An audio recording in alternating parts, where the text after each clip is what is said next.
परमसुखदं केवलं ज्ञानमूर्तिं द्वन्द्वातीतं गगनसदृशं तत्त्वमस्यादिलक्ष्यम् एकं नित्यं विमलमचलं सर्वदेशिभूतं भावातीतं त्रिगुणरहितं सद्गुरुं तं Namami. Nithyananda to all the participants and viewers that are here today. How are all of you doing today? So wonderful to have all of you here. Nithyananda Mam Sakala, Wang Yuji, Ma Hedi Shlak, Ma Vimala Nambiar, Nithyanandam, Ma Irene Lemos, Ali Dao, Juan Hao, Nithyanandam, Ma Dan Zhao. So nice to see all of you here. We have participants from various different social media platforms. We have participants across 10 different Zoom rooms. So delighted to welcome all of you here. Sanjal Ori, are you able to hear us now? I see many of you saying that sound is low and sound is speaking. Is it now? Or are all of you able to hear? If you all are able to hear me, see me and hear me, please let us know. Okay, Nithyanandam, Pavanaya. Wonderful. Very nice to have all of you here. And I request all of you to please be on camera. Please do not miss out being on camera as much as possible. Please stay on camera. Nithyanandam, Raghunandanaya, Dave Reeves, Alex, Sumit Agrawal, Nithyanandam. Wonderful. Today we all are here for yet another exciting day.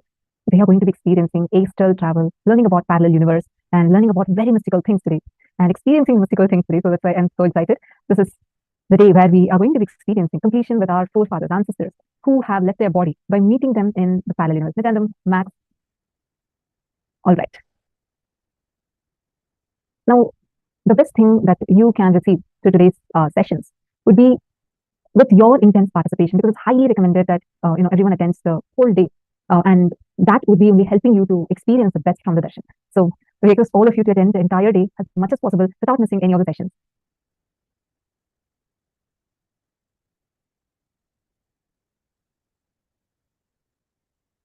One request I have for all the participants is that throughout the day, interact. You can post your questions. You can ask any doubts that you have. Share your clicks with us. Share experiences with us. Feel free to ask any of your questions, because that would only help you to learn this deeply, experience this deeply, and you would be able to manifest the powers, receive the initiations, and do everything in the best possible way. How many of you here? Anyone here who's coming here for the very first time? If yes, please do let us know. Anyone here who's here for the very first time? Today, the first thing we're going to be experiencing is we're going to learn about the existence of parallel universes. This is a topic, like especially people who are very interested in cosmology or how the various universes exist. It's a very interesting topic as well as very mystical. Many people say this is, it's hypothetical. But thousands of years ago, at least minimum 10,000 years before, our ancestors in Sanatana Hindu Dharma have very clearly described the existence of parallel universes. How do these things exist? This is not just a sci-fi movie concept, but these things actually exist. And knowing about this is really necessary for us. That is what we are going to be delving into in the very first session. We're going to be understanding what are parallel universes, how do these exist, how we all know about what the horizontal time zone, right? For example, probably there's a separate time zone for East Coast in USA, West Coast in USA. We have like Eastern Standard Time, Pacific Standard Time. We have Indian Standard Time. Each zone, we have a separate time zones that all of us are living in. We all have very specific time zones, and we know about when you move from one place to another, you're going to experience a different time zone. We know about this in a horizontal thing. But there is something called as vertical time zones, which in our Puranas, very clearly in Agamas, Puranas, there's a clear description of 14 planes of existence. And this is called as vertical time zones. So now we're going to first listen to Swamiji's revelation on vertical time zones. Vertical time zones exist. Please understand. Let me present exactly what I mean by the word vertical time zones. Then I'll try to share what is the need for us to understand about vertical time zones. See, all of us know the time zones like Pacific time zone. We say East Coast time zone, West Coast, Central time zone. In India, we have Indian Standard Time. The time zones in this planet Earth is horizontal time zone, based on the sunrise to sunset in this planet Earth. Various countries practice different time zones. All the time zones observed, practiced in the planet Earth, I call them horizontal time zone.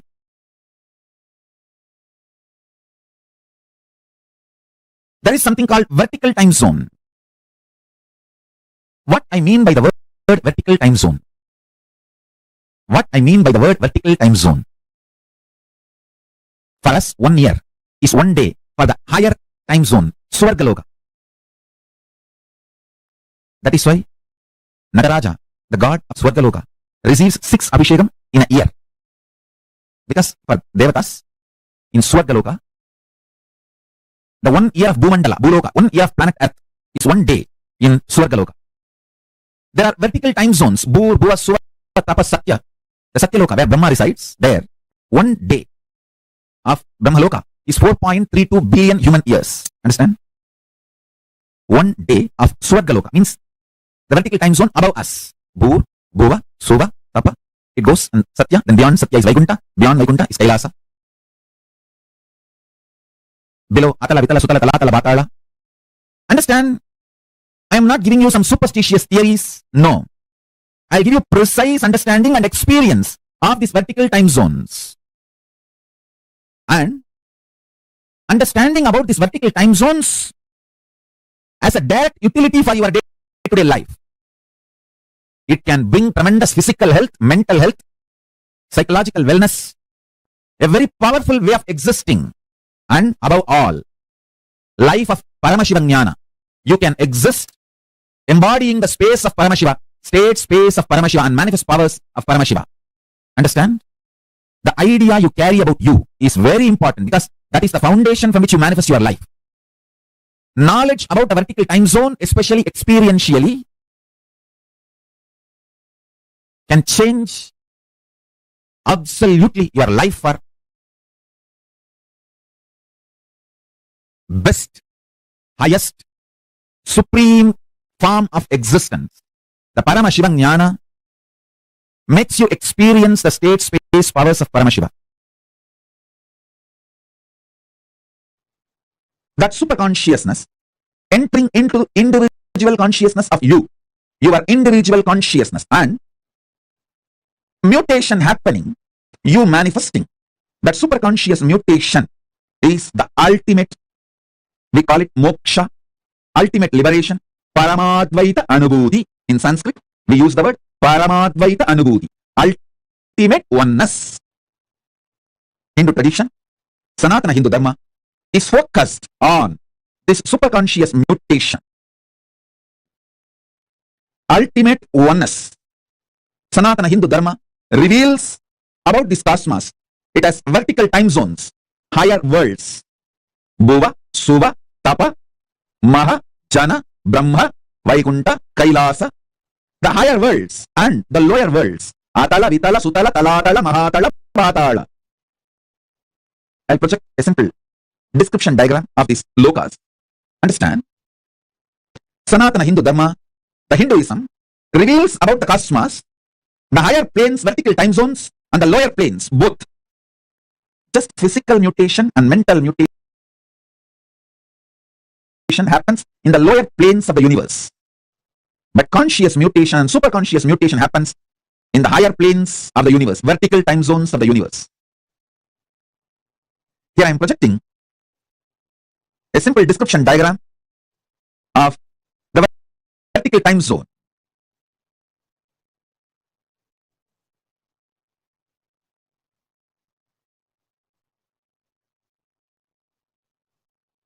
So understand, this is the rough description of cosmos revealed by Hinduism. The vertical time zones, Swarloka, Maharloka, Janaloka, Tapaloka, Brahmaloka, is where conscious and superconscious mutations happen. Great news is, even while you are in this body, your parallel universe being exists in Kailasa, you can start importing products from Kailasa through that being into you. It's like you have a company branch in China, India, London, so you can get products from all those countries and get it to United States. You have your parallel universe personality in Nagaloka, in Tapoloka, in all the higher lokas and even lower lokas. Up to Kailasa, your parallel university personality exists. You can directly, through that personality, buy whatever you want to buy in Kailasa and get it imported to this body. I'm not telling you stories, I'm telling you very powerful truths. Understand, last few satsangs I was explaining about these 4 points. Matter, mind which experiences matter, intelligence, buddhi which makes decision, consciousness, pure space of Paramashiva. This 4 component put together is your reality. In horizontal time, all these 4 are equally felt. I can roughly compare like a 20%, 20%, 20%, 20%. 20% matter, 20% mind, 20% intelligence, 20% consciousness. That's why you experience the reality. If the intensity of the consciousness increases, for example, the consciousness becomes 30%. So, its influence on the buddhi, intelligence also increases. So, intelligence becomes 30%. Then naturally the mind's intensity drops. The matter's intensity drops. So, this 2 becomes 20-20 and this 2 becomes 30-30. So, the whole thing tilts. Means you enter into the vertical time zones. 100% only pure consciousness and 0 intelligence and 0 mind and 0 matter. That is Kailasa. Because you don't need buddhi, you don't need mind, you don't need matter for your existence. You exist as a pure space, pure consciousness. That is Kailasa. And same way, you neither feel conscious, almost 99.99999% only matter. Less than 0.00001% mind, then lesser than that 0.1000001%, 0.00001% intelligence, and lesser than that 0.0000001% is consciousness. That is what is Patala. That is what is called eternal hell, lowest in the vertical time zone. Understand? Highest peak point of the vertical time zone is Kailasa, where 100% consciousness, pure consciousness, Paramashivatva. No need for intelligence or mind or matter. Then next is Satyaloka, where 99% is consciousness and 1% is divided into 3. 33.33 is intelligence and 0.33 is mind and 0.33 is matter. Like I'm giving you all rough equations for you to understand. Then little lesser consciousness, Tapoloka. This is the way the vertical time zones are placed. Bhur, Bhuva, Suva, Tapa, Satya, and Kailasa. The lower part, Atala, Vitala, Sutala, Tala, Tala, Patala. Lower time zones. Your spine. Your spine is not only hardwired, capable of fuel, charged, to lift you off to different parallel universes. Understand?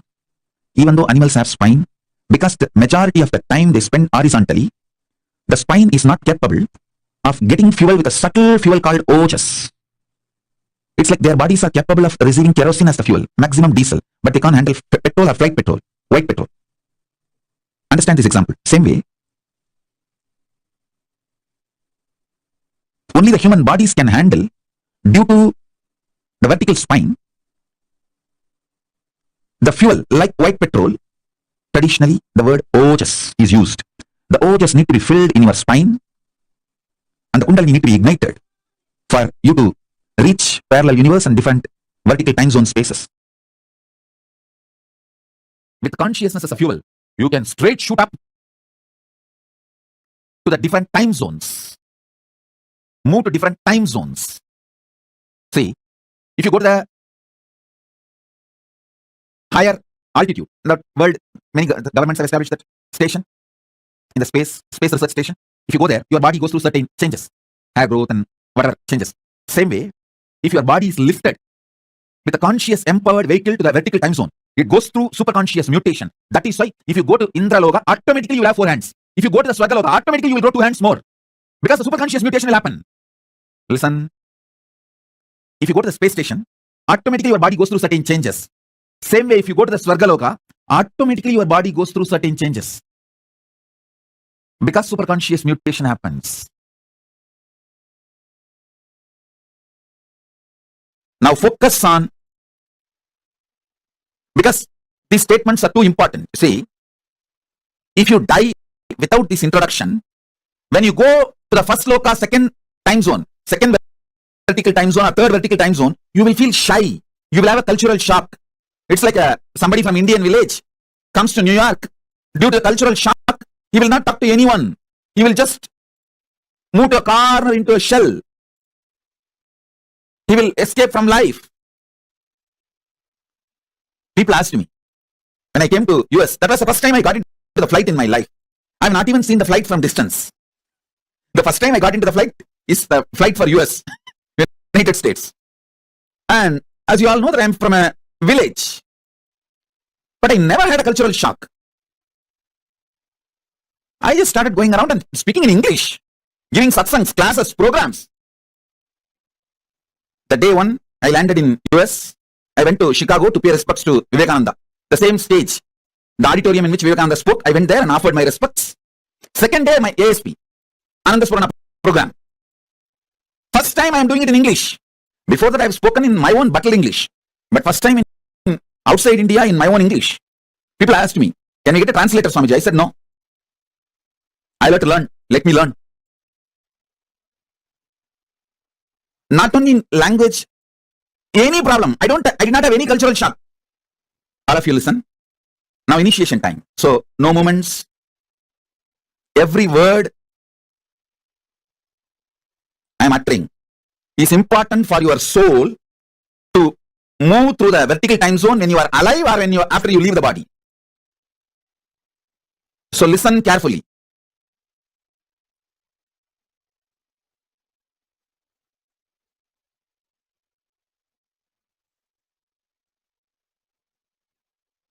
Listen.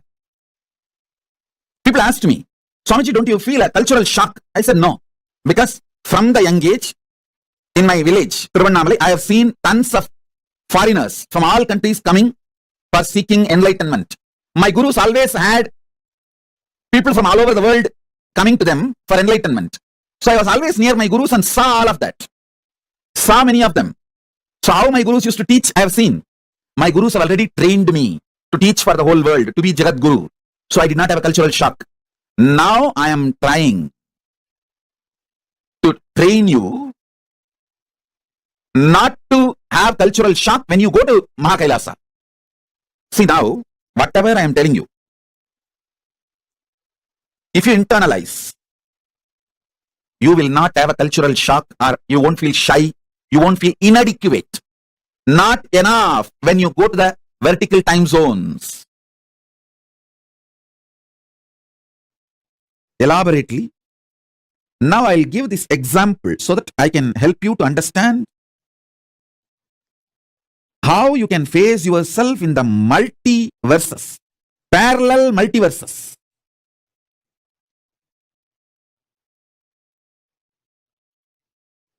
So for now, internalize this cognition. You exist in your waking state and dream state simultaneously and spontaneously. That is why without any difficulty, you can just slip into that state, that body, that self, and come back to this state, this body, this self. Your biochemistry is naturally prepared for you to slip into these different states and different cells and experience different existence, different universes.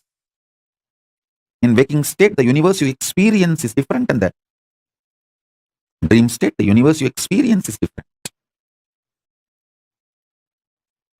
So with this understanding, expand your cognition. You exist in parallel multiverses like Swargaloka, Maharloka, Janaloka, Tapaloka, and Kailasa itself. More than next to Tapoloka is Satyaloka, and beyond the Satyaloka is Vaikunta, the Parandama space. Satyaloka is the space of Parabrahma. Then the Vaikunta, Parandama space. Then Shripuram, Parameshwari's space. Then above all, Kailasa. Above the Kailasa, Maha Kailasa, Paramashiva space. Kailasa is where all the Anga Devatas and Avarana Devatas, everyone lives. People who achieved the Salogya, Samipya, Sarupya, Sayujya, Mukti with Paramashiva, all of them exist in Kailasa. In Maha Kailasa, he alone exists. In Paramadvaita Swarupa, Paramadvaita Satya.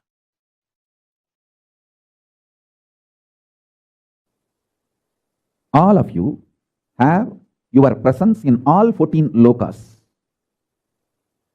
For example, in Nagaloka, there is a being with your face and snake body. I'm giving you this as an example. In Tapoloka, There is a rishi with your face and the body of the rishi, tapasvi. I'll give you one more example. In all 14 lokas, you have your bank account opened. If you are intense in your tapas, in your tapoloka account, you have $1 million. If you are very shallow with your demonic attitude and aptitude, your demonic loka, the patala, your personality has practically zero money. Understand carefully. I'll repeat the example. All of you have your presence established already in all 14 lokas. The human body, human frame is such highly evolved hardware, highly evolved framework. If your consciousness is matured enough to handle the human hardware, you already have your presence in all 14 lokas.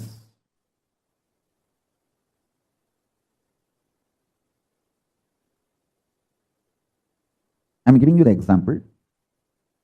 In Patala, where the demons, Rakshasas exist, there is a Rakshasa with your face and the Rakshasa body, the demon body and your face.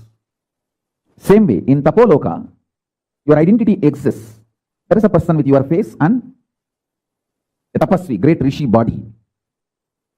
The more tapas you do, your Tapoloka identity is strengthened, empowered. The less demonic activities you do, your demonic personality in Patala Loka is slowly dissolved. He loses his power over you and is also slowly dissolved and you are liberated. You have the freedom to strengthen any of this identity in this 14. You have a freedom to strengthen or weaken. Any of these 14 identities, you can be demon. If you continuously come to powerful conclusions that demonic qualities are the best to succeed in this world, if you come to this conclusion again and again and start acting on this conclusion, be very clear, you are strengthening your demonic identity and you start planning your future in Patala, the Asura Loka. If you come to the conclusion, very dharmic way of living, win-win, will always be the best strategy.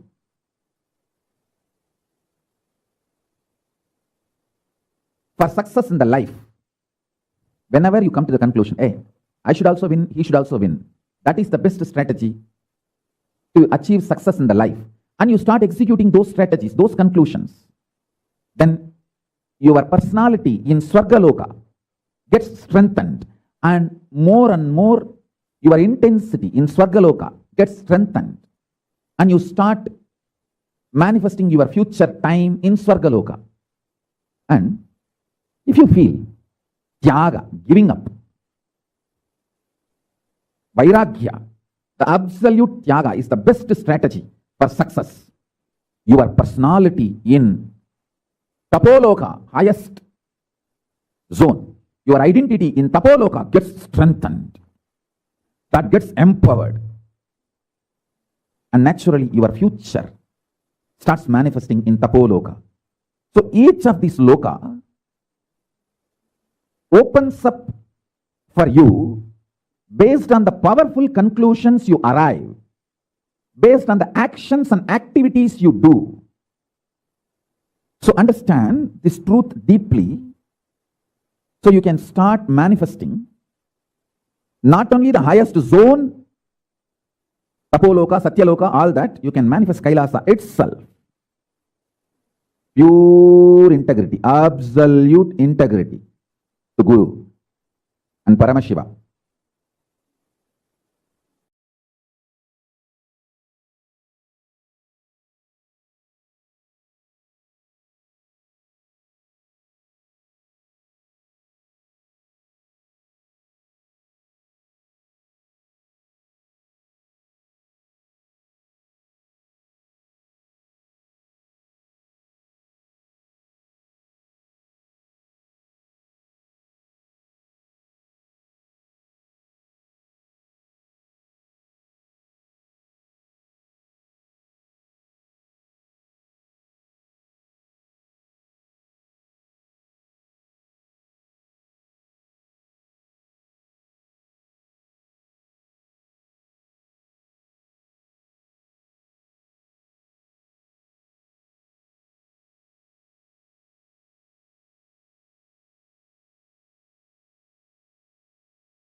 Nithyananda, how many of you understood about what Swamiji revealed about the parallel universe, the vertical time zones, how these vertical time zones exist, and how when we travel to these vertical time zones, we physically, like so many aspects of us change. How many of you understood it? Okay, thank you. Manoj Talvaraya is raising hands. Can I request all of you to please put in the chat? Okay, see many of you now waving. We have multiple Zoom rooms, so really help us. You all can put it in the chat. So as we navigate between every room, we don't miss any of your reactions or what you want to say. What did each of you understand? This is a very important concept for us to even understand. Like first time when Swamiji told about this, I was like, what parallel universes? Do they really exist? I thought it was such a sci-fi movie thing. I didn't know it was a real thing. And I thought like it's, and I didn't know the importance for us to learn about it.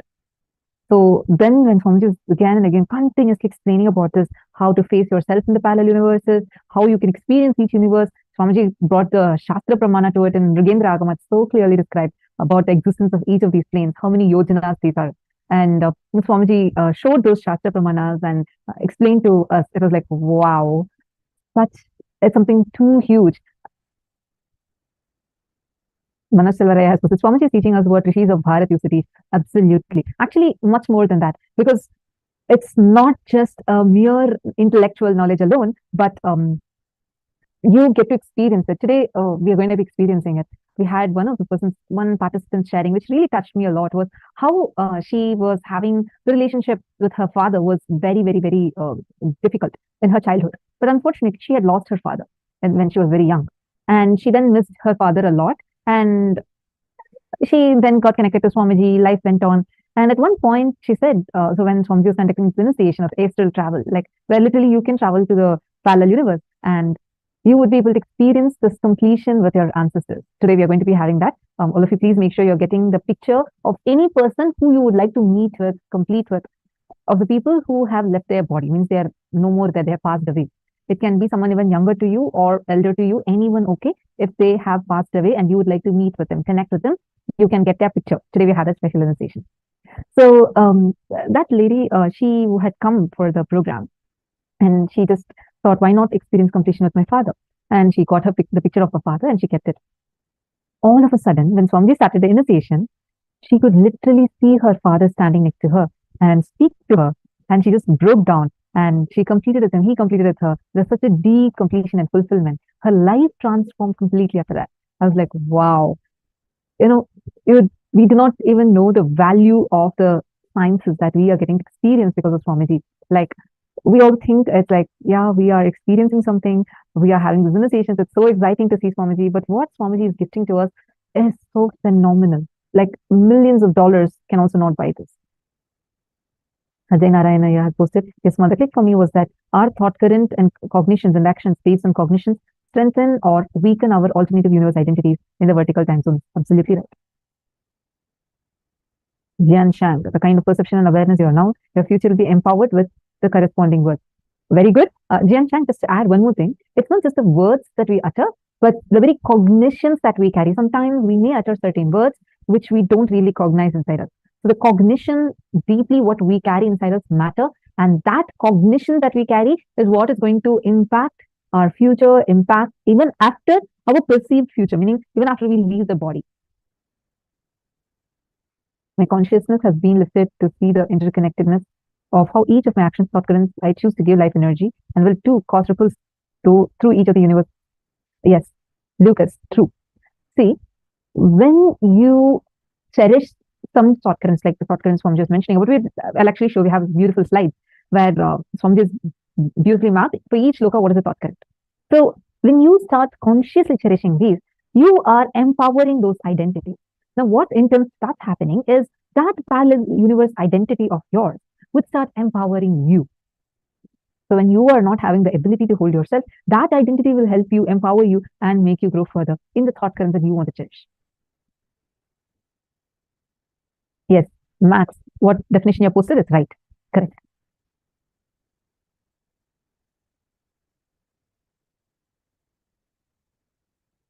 Yes, Mashreya Gupta, right. Maranjani Gurudatta is asking, strengthen our presence in other lokas. Yes, what thought currents Oh, sorry. I think I'm reading the second part. I'm not understanding one thing. Swamiji is told that we can achieve enlightenment only in this Bhuloka, right? Then why should we strengthen our identities, our presence in other lokas? Beautiful question. Ma Ranjani Guru Datta. Nithyanandam, please could you wave your hand? This trying to look for you. Wonderful question. I'm not seeing you on camera. Can I request all of you please come on camera? It'll okay. Now I see you. Yes, Nithyanandam. Nice to see you. Very good question. See, you're right. Only in this plane, human consciousness has the ability to choose between right and wrong. This is the most important thing for us to be able to achieve enlightenment and for us to be able to travel to any of the lokas that we want. But the identities we are currently existing in all the 14 planes. We have our identity in all the 14 planes. Now, what this means is each loka has its own thought current. Now, when you're consciously empowering certain thought currents, for example, now, let's say that consciously you cherish strong Guru Bhakti, feeling connection, and you cherish integrity as your core thought current. Again and again, you want to consciously cherish that. Now, at some point, let's say you're sick or something unwanted happened in your life, and you almost feel like giving up. The thought currents that you had cherished all these days built that strong feeling connection, built that strong identity of yours in your parallel universe that would support you to lift you up. You're understanding? It's more like a symbiotic relationship. For example, now the thought currents you are cherishing. Now let us say that you are consciously cherishing a thought current of your patterns are triggering you, and you're cherishing a thought current saying that no one is understanding me, no one is giving me any kind of appreciation. I'm not going to do anything for that. I'm just giving an example, okay? So then you cherish a victimhood inside of you. No one is understanding me. No one in my life is supporting me. Life is always against me. Now, if this is a thought current you start cherishing for even a few days, you start empowering your lower world identity. Now, let us say sometimes even you're happy where you're not conscious. You understand? We are not conscious most of the time, even through our ups and downs. Usually we think when we're unconscious means only it is the downs. No, many times even when you're high, like means you're so happy. Even at that time, you become unconscious. What will happen when you are not conscious? This identity will take over you and make you do something that is untoward, what you do not want, and pull you down from that space. Whether it is for raising yourself higher or to not get pulled down, it's important for us to be aware of what thought currents we cherish. And it is more and more you cherish these thought currents. This is first level. Next, you start manifesting certain powers and powerful cognitions which is beyond this world, which does not exist in this universe, this world. What we know as Bhuloka. See, Bhuloka means it comprises of everything that is called as the known universe to us. Whatever we feel as known, meaning not just our planet Earth or the solar system or the Milky Way galaxy or even Andromeda galaxy or galaxies together, whatever our scientists have discovered and are imagining to exist, all those only come under Bhuloka. We have still, right now, modern science has not gone beyond Bhuloka. Bhuloka is not just planet Earth. All right. So now, whatever is available within this universe that we know, the Bhuloka plane, beyond that, there are certain powers, powerful cognitions. When we read Ramayana, you see the reference where Vasishta had a cow named Nandini, which was Kamadenu's daughter. Now, it is only because of his strong identity that is established in Swargaloka plane, from which he can import that as a physical manifestation for him. We actually have some of the disciples of Swamiji who have been able to materialize certain stones, which you will never identify. You cannot, they have taken it to several specialists, the gemologists, who have very clearly said this gem does not belong to anything that they know of in any of, at least planet Earth, whatever stones they know of, it does not belong to this plane. Same with Swamiji's, the Kavi that Arunagiri Yogeshwara gifted to Swamiji. That Kavi, we had a physical Kavi, we sent it to more than 200 places, special laboratories. Everywhere the scientists researched clearly, they sampled it with all the known available materials, and they very clearly declared that this is not available anywhere. But we have it physically with us because all these are items imported from the parallel universe. See, parallel universe is a term used for our understanding. In Sanatana Hindu Dharma, it is 14 lokas, the existence across the 14 planes. There's a nice story, an incident that happened from our Puranas, where the young kid, Nachiketa, because of his father will be, the story is, the Vajishravas, he is a king who does penance, who does yajna, a great homa, and in for his greed to get more punya and to establish longevity, etc. But what he does is he does not do it authentically. And instead of sacrificing all of his own good things, he gives away the cows that are not useful anymore and the things that are not are completely useless to him. All those things he gives it under the name of charity. And the young 6-year-old kid goes and asks his father, "How are you doing like this? Then whom are you going to give me to?" Then angered by that question, he declares, "I'm going to give you to Yama, the god of death. I'm going to give you to him. Now stop asking me such questions. You have no rights to question your father," because his inauthenticity was poked. And this young kid, Nachiketa, he travels to Swargaloka and enters Yamaloka. Understand? It is in the Swargaloka plane, both Swarga and Yamaloka, both of them exist there. Yamaloka does not exist. The abode of Yama does not exist in Patala. It does not go down. It exists in Swargaloka. There's a beautiful reference. I'll actually show you all the reference. What Swamiji is teaching us. Swamiji has made it as such a beautiful, very scientific, authentic one with clear references. Modern science is not yet evolved to understand those. So he goes and asks Yama, and he goes to the abode of death, and he comes back alive with learning the secret of death. That is what is Kathopanishad. If any of you have read Kathopanishad, such a beautiful chanting, which is recording of the whole conversation between Yamadharma and Nachiketa, small 6 or 7-year-old kid. How did he go? What did it mean for him to go to the abode of death, talk to Yama, and come back? Understand? That means he has the ability to connect with that identity of his and physically teleport his body. It is like when you are awake right now. Then yesterday night you would have slept. When you went into the sleep state, when you entered into the deep sleep state, it was still you. And when you entered into your dream state, it was still you. And it was your own identity in the dream state. Something that happened in the dream state, you will not see it happening in the waking state. But it is your own identity. It's like a switch. You just switch to that identity. Same way, you have the ability to switch to any of these 14 lokas. And Ma Ranjani, just one thing. In Hinduism, our life starts with enlightenment. Understand? Enlightenment is a too basic quality because Swamiji says there's so much more to enjoy in the universe. Enlightenment is only to become aware of who you are, like your real true self. Enlightenment may be ultimate, but not final. Enlightenment is surely the ultimate, but that's not final. Surely the purpose of all of our lives, but that's not the final point. In Shaivism, life starts with enlightenment. Like you are respected, everything from only when you're enlightened. Are all of you understanding now? Very good question. And I hope you got the answer for the question. Now we'll just go through, we'll all glance over, take a few minutes to quickly go over what we learned just now, like a quick recap. For us, if it's 1 year, it is 1 day for the higher time zone called Swargaloka, which is one of our vertical time zones. Even while you're in this body, your parallel universe being exists in all the 14 vertical time zones. In each of the 14 lokas, you have one body through which you experience and enjoy that loka. But the prana, the breath, which goes into your body you're carrying here, goes up to the body you're carrying in Kailasa and goes down to the body you're carrying in Patala. It is the same. Understanding about these vertical time zones can bring tremendous physical health, mental health, psychological wellness, and above all, a life of Paramashiva Jnana. Only physical mutation and mental mutation happens in the lower planes of the universe, but conscious mutation, superconscious mutation happens in the higher vertical time zones of the universe. If the intensity of your consciousness increases, you enter into the higher vertical time zone. The more tapas you do, your tapoloka identity is strengthened, empowered. The less demonic activities you do, your demonic personality in Patala Loka is slowly dissolved.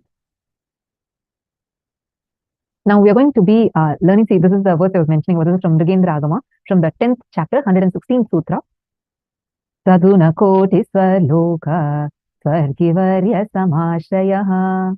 It says, Swarloka, the dwelling place of the prominent denizens of the heaven, is above the lower loka. Its height is 85 lakhs of yojanas. You all can calculate 1 yojana equals approximately, I think, 8 miles. So you all can calculate to your own math.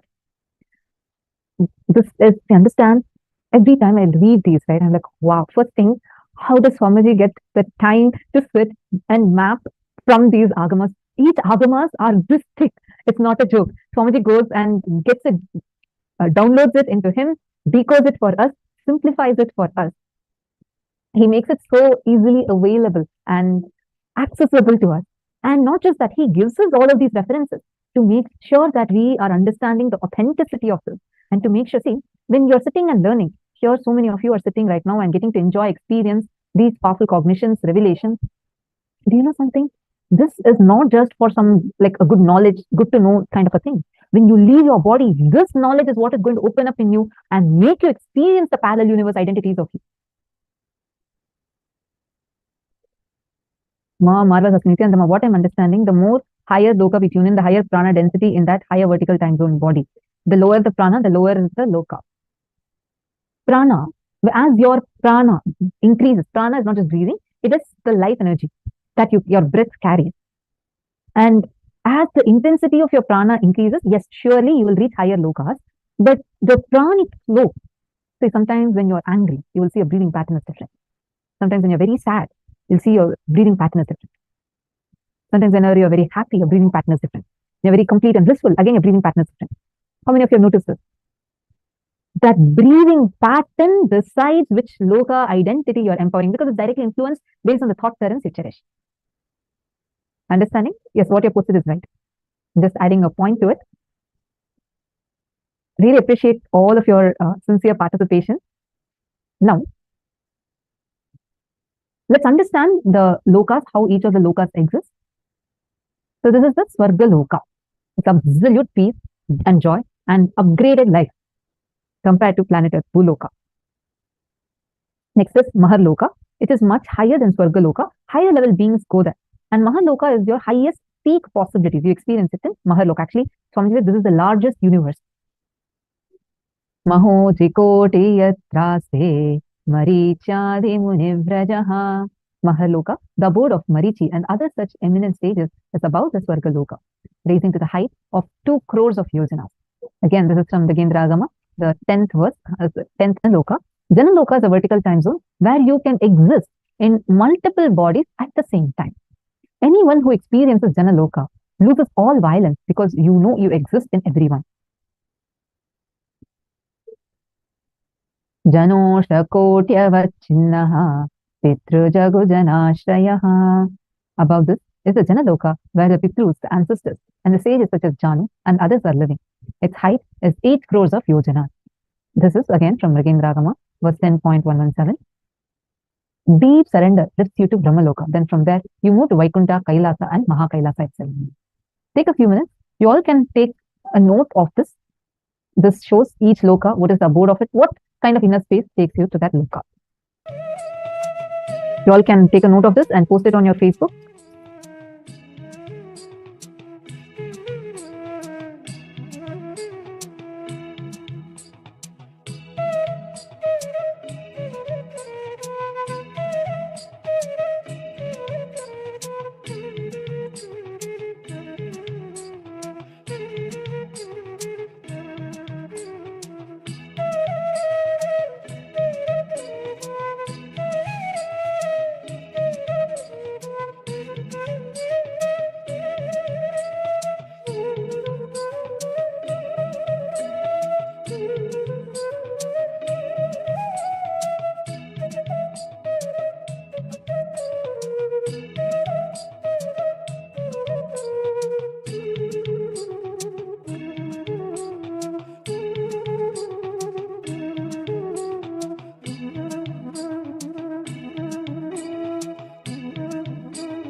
Nithyananda. Hope all of you have written down. All of you finished writing. We're going to be continuing further in the internalization exercise.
In each of these places, of each of these parallel universes, there are different cosmic landmarks, there are different cosmic positions through which we can see or understand that we are in that particular loka. For example, in the Swarga Loka, that is where all the devatas are there. Indra, Yama, Surya, all the devatas, Ashtari, Brahadik, Palakas, all of them exist in Swarga Loka. Ashtavasu, Vishnu, all of them exist in Swarga Loka. And the inner space to exist in this loka, if you have an inner space of absolute energy, eternal life, and time does not bind you, all of these is in Swarga Loka. And so we all saw about Swarga Loka, we saw about Maharloka, Janoloka, Tapaloka, and Satyaloka. Now, we are going to be seeing about the next set of parallel universe. So the next is Vaikuntha. Vaikuntha is the abode of Parandhama, Mahavishnu. In Vaikuntha Loka, he exists as the ultimate form of consciousness where the pure bhakti, prema bhakti is experienced. You understand? These are the lokas which is beyond the 14 that we learned. 7 below, 7 above. The 7 above lokas we've already learned. Beyond these, which does not get bound in any of the patterns and exist beyond these lokas, are the lokas that we're going to be seeing now. And there is Vaikuntha, Sripuram, and Kailasa, and Mahakailasa. So you all can take a few minutes to note this down.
So please understand, each of these lokas, Vaikuntha, the space where Parandhama resides, or the next parallel universe right above the Vaikuntha is the space of Sripuram. And Sripuram is a place where Devi, Parashakti, she resides. And just above the Sripuram, Sripuram is energy is fugitive, which gives whatever you experience in a certain form. So the form is Sripuram. And Kailasa is a space where all the Anga Devatas, Abharana Devatas, Shiva Ganas, Mahaganapati, Nandi, all of them exist in Kailasa. Devi, Paramashiva, Nandi, Ganapati, Subramanya, all of them exist in Kailasa. And the whole army, the whole team of Paramashiva exists in Kailasa. Maha Kailasa is where Bhagavan Paramashiva exists. All the form collapses into the formlessness, where you experience the space of I am Paramashiva. All the forms, when it just collapses into the formlessness, that space is Maha Kailasa. When that formless experience opens up to us, that exact experience or space is Maha Kailasa. So now in each of these planes or each of these lokas, we have different sets of experience. We have various different manifestations that we all experience in each of these lokas. Every single loka directly is relevant, connected to the thought current which you exist, the thought current with which you exist, with which you entertain, what you cherish inside of your inner spirit. Are all of you able to understand so far? We're just taking time to ensure that all of us are understanding. Now, in each of these lokas that we exist, that we are, we need to just, it is just the thought current. What thought current are you going to entertain? What exact thought current do we want to cherish inside of your inner space? That matters. Based on the thought current that you cherish, you experience, see the reality. Understanding? Okay, so now with this understanding, we all can enter into the power manifestation. Today, as all of us are here, as all of us are learning about these different truths about parallel universes, astral travel, we will be manifesting some of the most beautiful powers today. And starting with synesthesia, and you'll be manifesting the powers of length, breadth, and depth dimensions. Shall we all start? Are we all ready? Okay, so now let's understand what is synesthesia. What exactly is the power of synesthesia mean? And how do we manifest that power? So let's understand what exactly this is.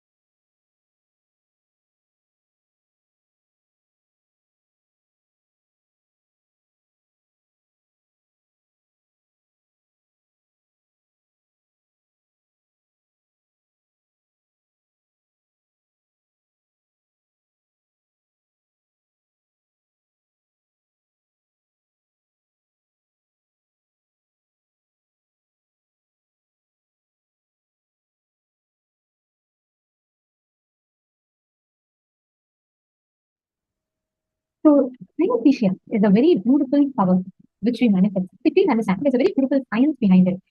How we manifest this power of synesthesia. Swamiji tells that our third eye, when we say third eye, it is not just limited to the power of seeing with our eyes closed.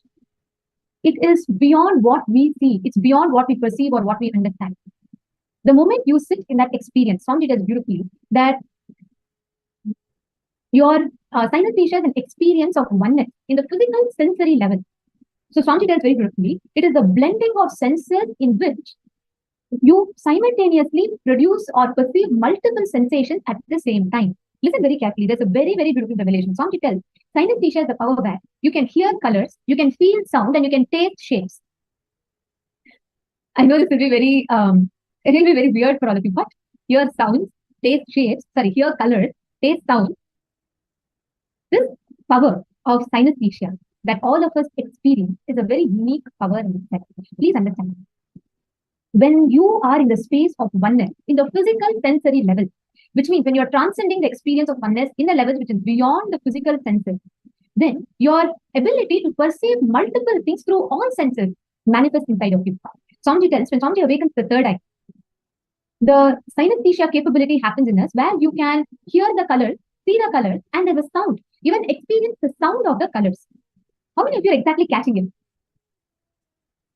Swamiji tells, it's basically what, our sense material, tasting beyond just one sense of what we perceive. See, always what we do. The moment it comes to food, you try to perceive food maximum through one or two senses. Maximum you perceive through taste, or you perceive through smell, sometimes through seeing.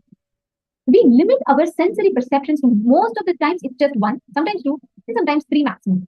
But there is a way that you can experience the items in front of you, whatever life shows in front of you, through beyond all your senses. Are all of you catching it? Yes? Can you all acknowledge? Ma Kahui and Ma Grace. It's a very unique subject to understand. Even to manifest a very unique power. But are all of you understanding the kinds of this power? See, if you understand the software, that's enough. Don't worry about the manifestation.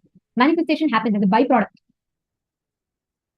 Okay, so basically what you're going to be doing is the creation, sustenance, rejuvenation, all the phases of Paramashiva.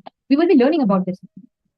All the phases of Paramashiva, when you experience, when you connect, when you manifest, you are able to perceive the same reality through multiple senses. Catching it? That is the power that all of us are going to be manifesting right now. This is what we call as the power of synesthesia. So let's all get ready to enter into the power manifestation.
The Shastra Pramana of this power is from the Vijnana Bhairava Tantra.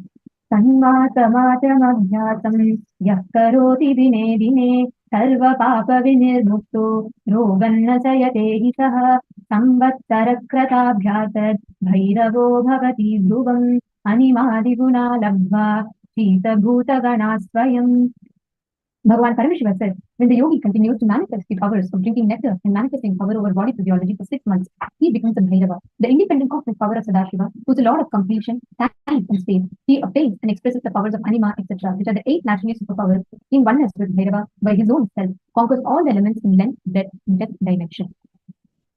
Now, what all of you are going to do in this power is I'll be projecting a question for all of you, and you're going to be perceiving that object through all the senses other than the sense that you are seeing. So basically, if you just see an object, okay, you are going to be perceiving it through all the senses. So you're going to be experiencing the touch. You're going to be describing how does that object feel to touch it? How does that object smell like? How does that object feel like? All of it. Like for example, let's say if it's a glass, right? You say the surface feels very smooth. And or if it's let's say like a plant, you say it smells like a plant. It feels very smooth. It's very delicate. So you're going to describe an object. What image we are projecting? You're going to be describing it through all of your senses.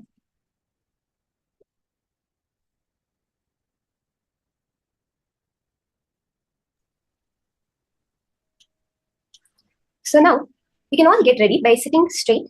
And see, the power's name is synesthesia. This is actually what modern science is able to grasp about. It's some capability that a few individuals have, by which that whenever they hear a certain word, they are only able to. They don't actually. They are able to smell, for example, shape. They are able to hear a color, various things like this, where the senses perception of what we normally perceive is different. But Swamiji has revealed that this is actually a science that each and every being can manifest. One thing can be experienced through all the 5 senses. So now, as we have the image projected on screen, you're going to describe the smell of it, you're going to describe the feeling of it, you're going to describe the taste of it, and you're going to describe the sound of it. Okay? So it's going to be a certain image that is projected, and it's going to be a portion of that image. So just by seeing that, whatever experience is happening in your 5 senses, you're going to explain, and then we'll be seeing what actually that image is and verifying whatever Paramashiva has manifested through us.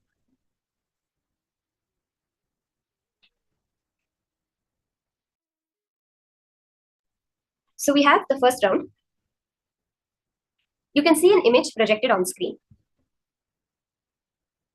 What you're going to start doing now is describe all the other 4 senses other than sight for this particular image.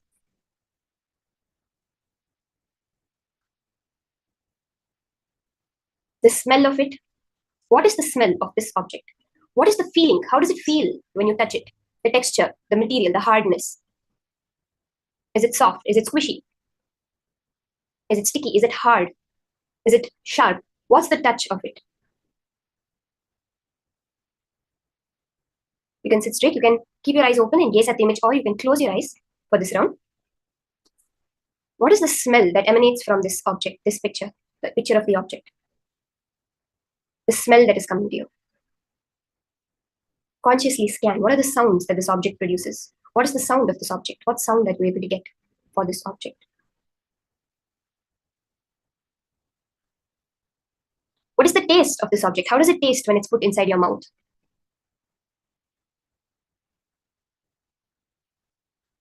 You can post as you're scanning. Just go deep into that experience. I would suggest you close your eyes for this round, because then because when we have a tendency that when we go through one sense, especially sight, we go completely into it, because the sight consists of the majority, 80% almost, of how we perceive our reality. So you can close your eyes and experience through your other 4 senses: the smelling, the hearing, the taste, the feeling of it, the texture of it, whether it's squishy, is it soft, is it rough, is it smooth, is it sticky, is it hairy.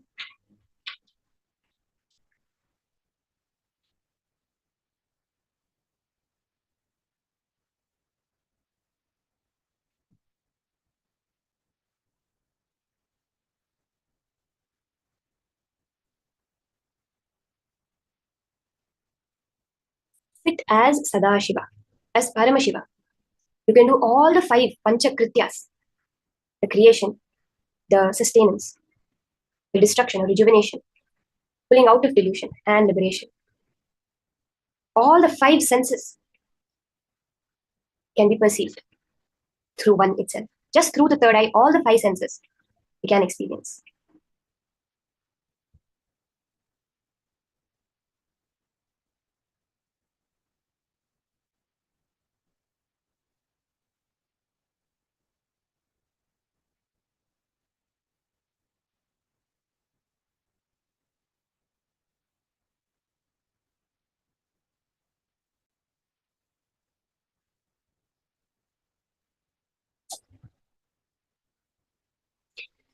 You can chant the Mahavakya deep inside your inner space. Let your inner space vibrate with the Mahavakya. Om Nithyananda Paramashivoham. Just the vibration of it. Let it be repeating again and again in your inner space.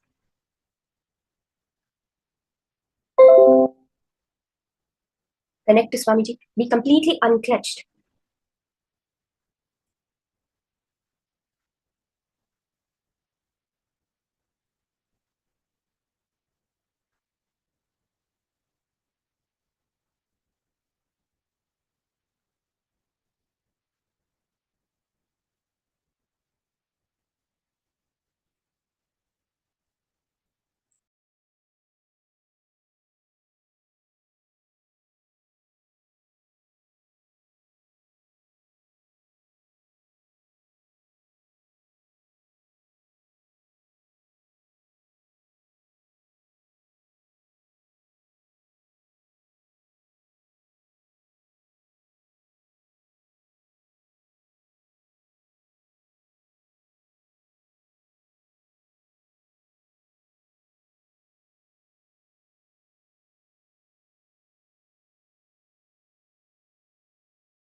Nityananda Paramashivoham.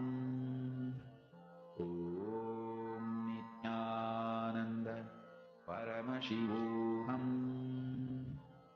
Om Nityananda Paramashivoham. Om Nityananda Paramashivoham. Om Nityananda Paramashivoham. Om Nityananda Paramashivoham. Om Nityananda Paramashivoham. Om Nityananda Paramashivoham.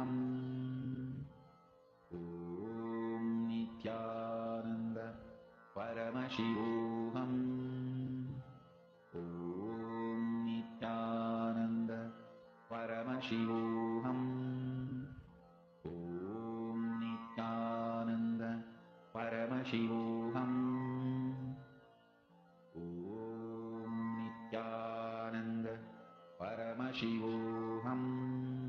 Om Nityananda Paramashivoham. Om Nityananda Paramashivoham. Om Nityananda Paramashivoham. Om Nityananda Paramashivoham. Om Nityananda Paramashivoham.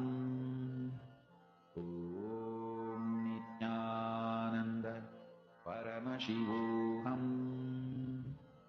Om Nityananda Paramashivoham. Om Nityananda Paramashivoham. Om Nityananda Paramashivoham.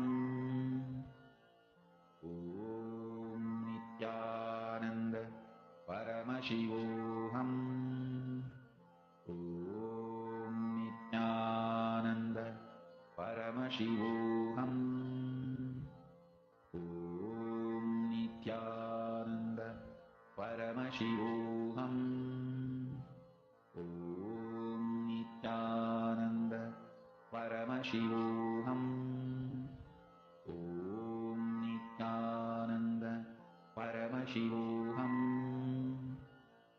Om Nithyananda Paramashivoham. Om Nithyananda Paramashivoham. Mahamahavagyam, spiritual lullaby for samadhi, and Suprabhatam, wake up call, wake up song for Paramashiva. This Mahamahavagyam is spiritual lullaby for you to fall into samadhi. Suprabhatam, wake up song for Paramashiva to wake up in you. Just remember this one powerful cognition. This Mahamahavagyam. Okay, let's now verify the answer. In samadhi. Can we all post in the chat? This is spiritual lullaby for samadhi and Suprabhatam, wake up song for Paramashiva in me. For Paramashiva to manifest. With this one spiritual powerful cognition. We'll now be soon verifying the answers, so let's all quickly post in the chat whatever Paramashiva has shown through the third eye.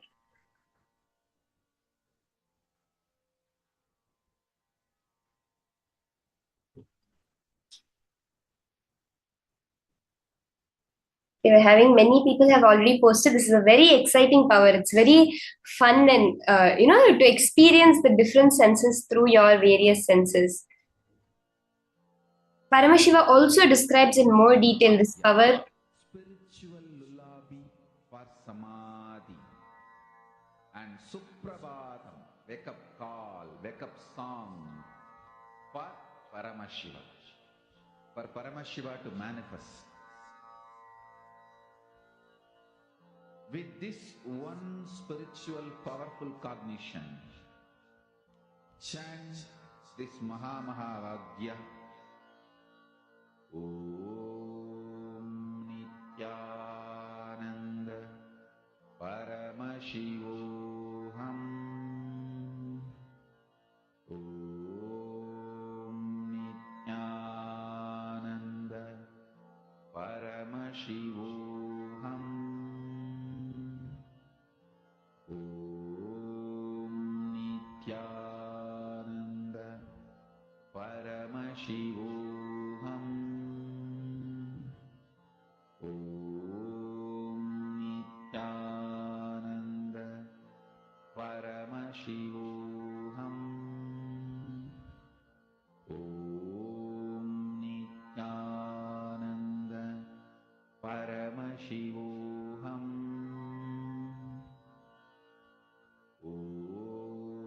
Om Nithyananda Paramashivoham.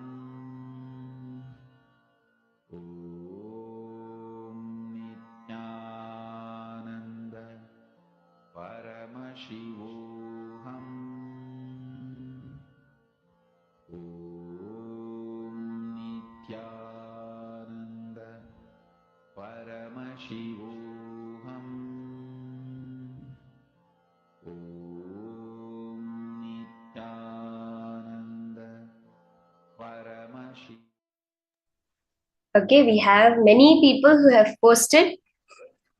I'm very excited actually to see the answer. We saw people who had the smells, the feelings, go into all the four senses. So each one of you will post whatever the experience you had through each of the four senses. For example, the sound that you were able to hear, the feeling that you got, like whether it's squishy, it's hard, is it soft, is it smooth, is it rough? And then whatever you are able to smell as the smell that emanates, whatever is the smell of that object. And then whatever is the taste. So that object's particular taste, that thing's particular taste. Okay, let's now see the answer for this. We'll now be seeing, okay, so this answer is, it is sandalwood. So soft, it's a rough wooden piece, sandalwood piece. Okay, Ma Krista has put rough like a rock. It's rough, that is right.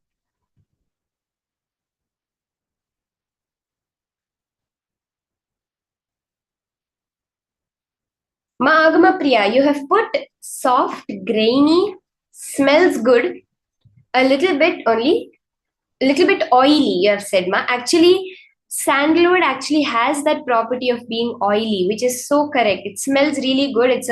We use that right in our puja, the gandha that we use. It has a very woody taste, slightly chemically woody taste, because it's actually used as a perfume.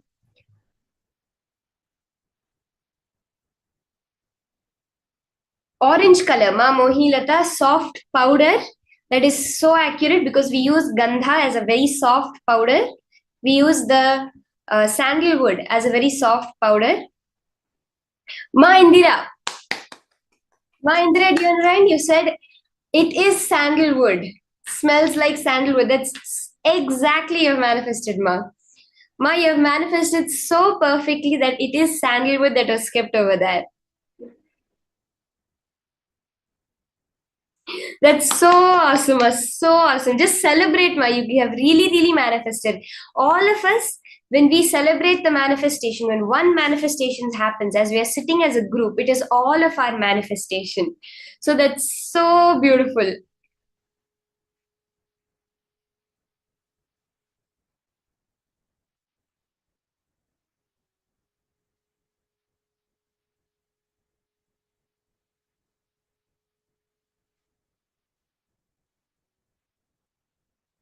So many people have gotten that subtle hint of how it smells.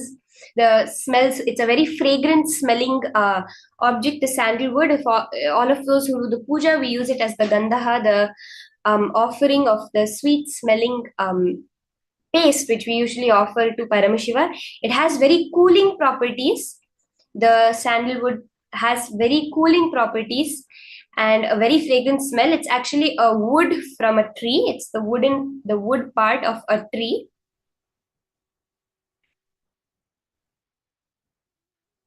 Okay, Ma Bhavani, you said it smells earthy and fresh. That is actually a very accurate description of the sandalwood smell. Sandy, which could be the texture, and tasteless. Yes, some people would say that it's not, doesn't really have any taste. And you have said cool feeling. Ma Bhavani, you said cool feeling, which is so perfect because sandalwood has a very cooling effect on the body when you apply it. Ma Parameshwari, I've said wood. That is right. It's a wooden touch because it's actually sandalwood. This is so beautiful. So many people have manifested the power of synesthesia.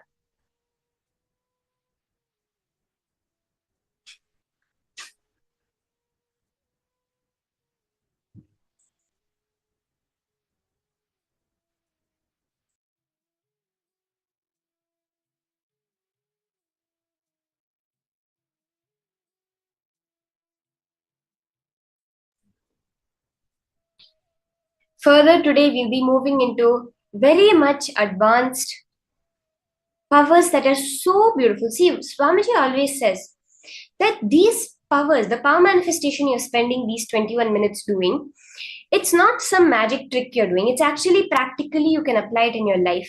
It's like, take the example of a kid who you're trying to teach them about gravity. You're in your science class and your teacher's teaching you about gravity. So gravity is an attractive force and it's what holds everything to the earth. And as a demonstration, as an example, you'll take a ball and throw, and you'll show that, see, you throw the ball and it automatically falls to the earth. You're not teaching gravity for them to learn to play ball, right? You're teaching gravity as a much higher science, as a practical, how much it applies in the various aspects of our life, how we can use it to when we navigate our life, when we do different things like high jumping, when we find the center of gravity and all these things. But the example we are giving, the just to show it, we give the throwing the ball, right? These powers are exactly that, just a demo, just a example to understand the science of power manifestation. But actually, these powers reflect at every day-to-day life area. Like, for example, when we're doing this power of synesthesia, how much more we can perceive. Like, let's say in any situation, sometimes you feel that you need more information, you need to have that focus, that awareness. We all say, right, work, we need the focus, we need the concentration. But you're not no longer going to be just perceiving it through one sense of your eyes, but you're going to be able to understand, experience that through all your five senses, and have that amount of concentration, of awareness of what is going on.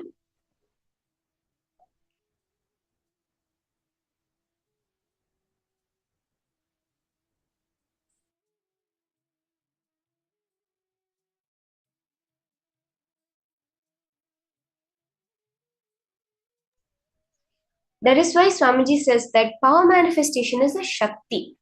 It is not Siddhi. See, Siddhi we see is like what Patanjali describes, where it comes on the way to enlightenment. You're working towards enlightenment, you're awakening the various possibilities and powers that are there present within your muscle memory itself. There are a certain set of possibilities which are available in your muscle memory. Like, Swamiji gives the example of a person on the platform, on the railway station platform.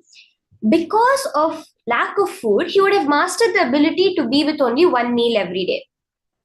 Or we have these breatharians, we see, right? People who are able to be without food for years, 5 years, 12 years.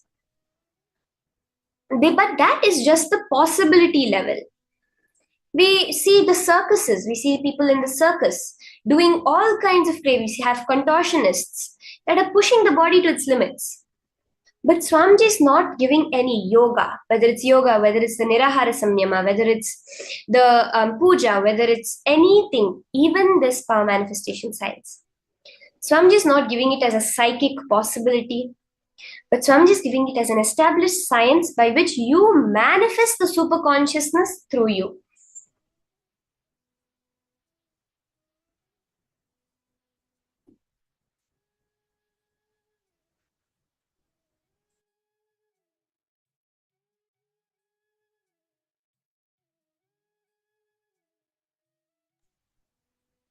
So this is what is the actual science behind power manifestation, is the actual reason for power manifestation. And all power manifestation is a side effect, Swamiji says. The actual purpose is powerful cognitions. When we listen to the various powerful cognitions Swamiji gives us through the various jnanas, the various satsangs that we have put together, that click which happens within you, yes, I am Paramashiva. I am not a limited human being as I thought I was. That is what results as power manifestation. In the next session now, we are going to be moving into the session on the genesis of identity. What are those key factors that created that individual identity in us, that separated us from Paramashiva, that we see as a separation between us and our cosmic identity as Paramashiva? Let's now understand this genesis of identity from Swamiji himself.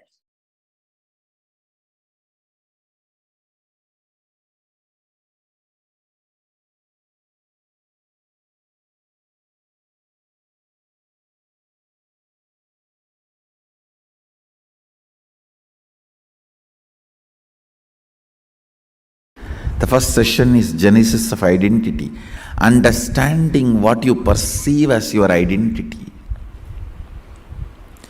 What do you feel as you is too important, because only from what you feel as you start developing second person and third person of your life.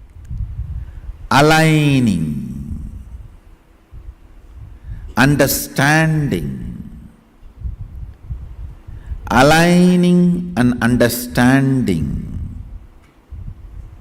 your first person, second person and third person, and experiencing completion. And experiencing completion. Understand, wherever you are not aligning, you are only maligning the reality.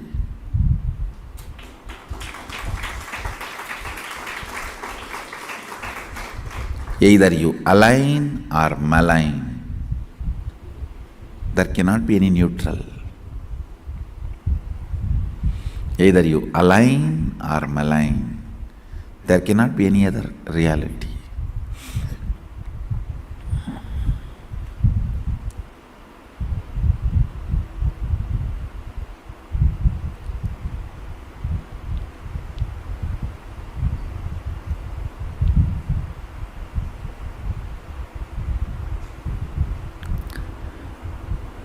Aligning. If you are not part of the solution, you are the problem. Understand? If you are not part of the solution, you are the problem. Aligning and understanding the first person, second person, third person of your life. Who is the first person of your life? What you perceive as you.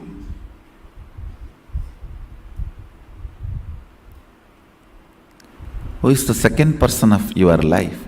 What you perceive as others. Who is the third person of your life?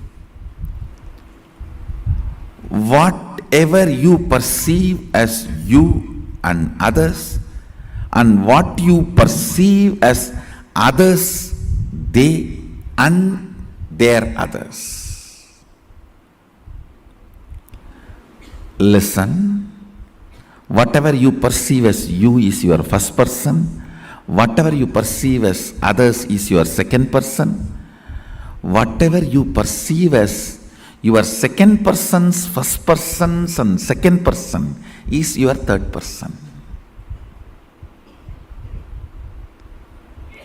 Just put little attention, you will catch how the whole thought current which is torturing you from day and night, which you really want to get rid, you and your thinking as love-hate relationship. You can neither be without that nor be living with it. Almost like spouse. Neither be without it nor be with it.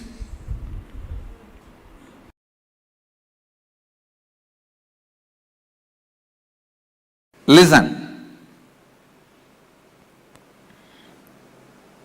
When I look inside me, my inner image, I see a vast, powerful space of Purnatva, complete completion, or Sunyatva, emptiness, living emptiness. You can call that as a soul, God, energy, Mahadeva, whatever. A complete space. That's the exact inner image I am carrying. Outer image. Listen. Outer image. How I project myself. I am projecting myself as a being to transmit that experience to all of you. You can call us an enlightened master or a teacher or an incarnation, whatever way you want. You can give any title. I am a being to transmit that experience. That's my outer image.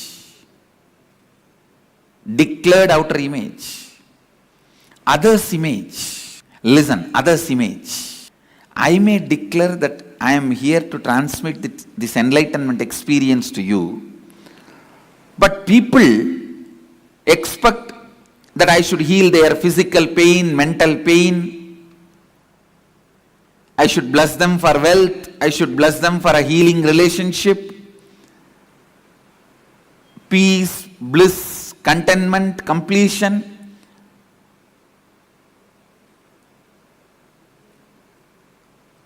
See, the other's image, what people perceive from me and expect from me, maybe it is different than what I declare, but even then I am responsible. Because whatever they expect is within the purview of my declaration. Please understand. When I say I am here to transmit that experience to you, to give that experience to you, I have to give you at least 1000 volt spiritual energy. But to clear your cancer or headache, I need to give only 0.5 volt energy. So if you expect me to heal your physical problems, I am responsible for it because that falls in the purview of my declaration. Anything which can be done by the transmission of energy and experience of enlightenment, the side effect, after effect, byproduct of transmission of energy, you have a right to expect from me because that comes within the purview of my declaration. It is my responsibility to fulfill it. Only if you expect that I should win the World Cup, playing the football match, I am not responsible for it because that doesn't come under my declaration, the purview of my declaration.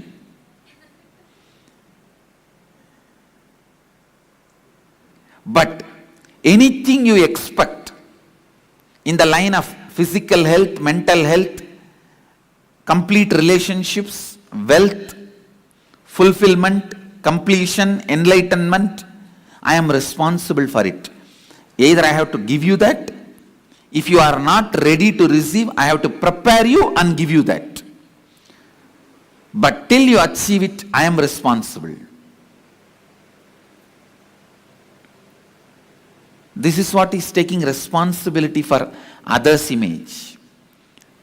And the life image. The image I have about life and others. The whole world is here to celebrate this joy with me, to celebrate this bliss with me, to celebrate this completion with me. That's all.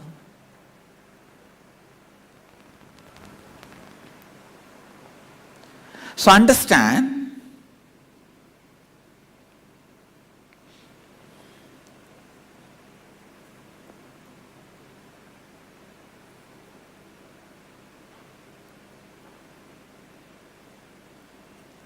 now you also look in and find out the inner image you have, outer image you project, others' image you created, for which you are responsible, and life image you are having about life and others. Pen down exactly what you have. Then we will find out the root cause of all the problems you have in your life. Then we will build the right inner image, outer image, life image, others' image. Come on. First, let's spend a little time in finding the inner image you are having, outer image you are having, others' image you are having, life image you are having, without editing. Please start penning down.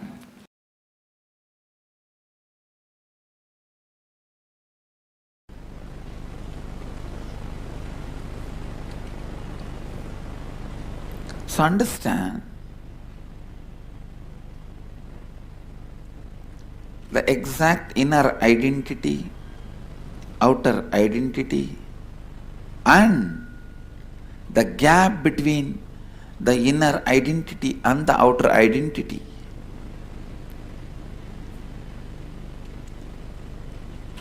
And what you want others to experience, feel about you, and what you feel about others. There is always a big gap between these two. You want everyone to feel about you as a loving, caring, trusting, blissful, joyful person. But you believe, you think about everybody as crooked, cunning, cheats, bunch of thieves. Now you need to know the gap between your inner identity and outer identity. That gap is neither good nor bad. Same way, the gap between what you want others to feel about you and what you feel about others. This gap also is neither good nor bad. If both these gaps makes you powerless, both of them are bad. If they does not make you powerless and you know how to play with that, then it is not bad. Sometimes it is good.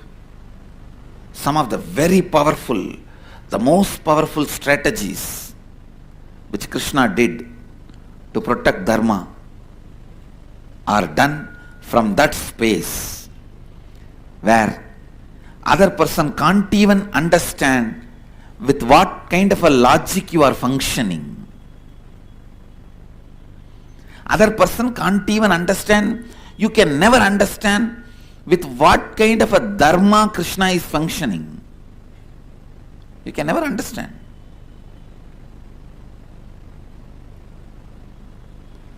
But he is the most dharmic being. Because the gap between inner identity, outer identity has not put him in powerless space. SDHT, self-doubt, hatred, denial. When he was running away from Jarasandha, I can be 100% sure he would have had a cup of coffee or a coke and chatting with his Sakhis, if not flirting, in his chariot. He would not have had a single moment of powerlessness. But if he has seen some enemy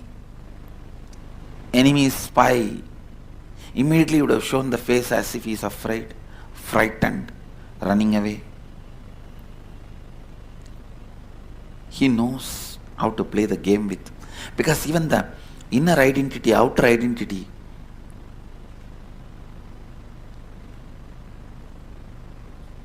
the life image and others' image, even that has become like a nail and hair for him with which he can do makeup, whatever he wants and play with it.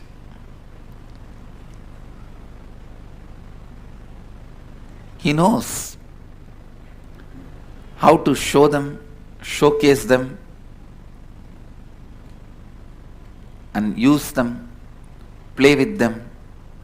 So understand,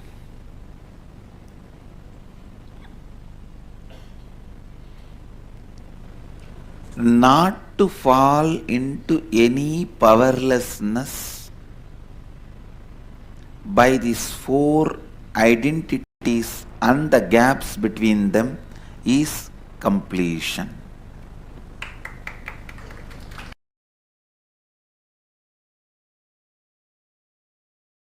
Sit. I am giving you the precise instruction. from Mahadeva's definitions, sit and decide that you are going to complete with some of these past incompletion, and let your attention be on the whole incompletion being relived with the clear understanding of unclutching. Disidentify why that happened, because it has happened. With that understanding, why that happened, because that happened. Why you reacted the way you reacted, because you reacted the way you reacted. Why the action, because the action. Why the reaction, because the reaction. Any past incident has no valid, adequate reason to the present conscious cognition. Any past reason cannot be adequate for the present cognition.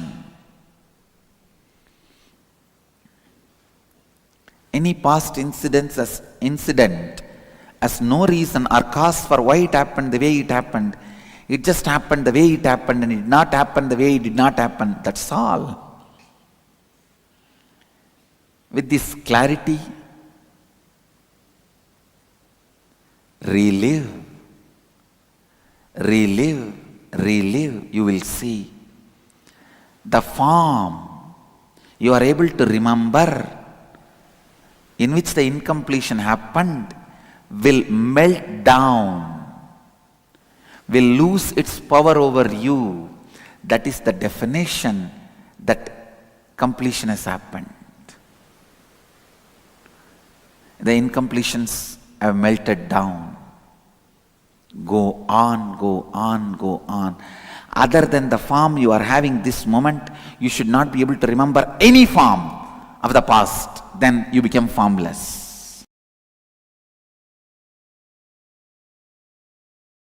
People come and ask me, oh Swamiji, I have this big low self-esteem, low inner image. How can I drop this? I have so much of SDHD. All of them have power over you because still you believe your future is going to be with them. I'll show you your future is going to be with Sadashiva.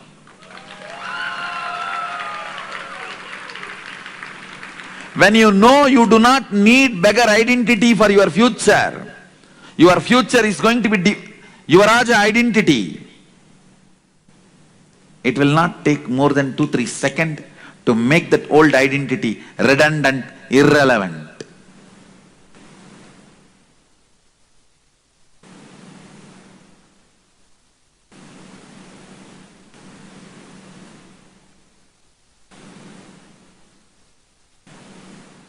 I'll show you. Your future is going to be with Sadashivatva, manifesting powers. Being the Yuvaraja of Nithyananda.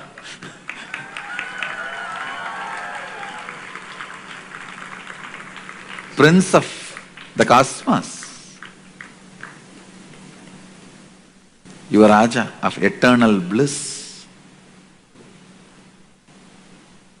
I am the minister touching your feet and saying, you are being called to be king.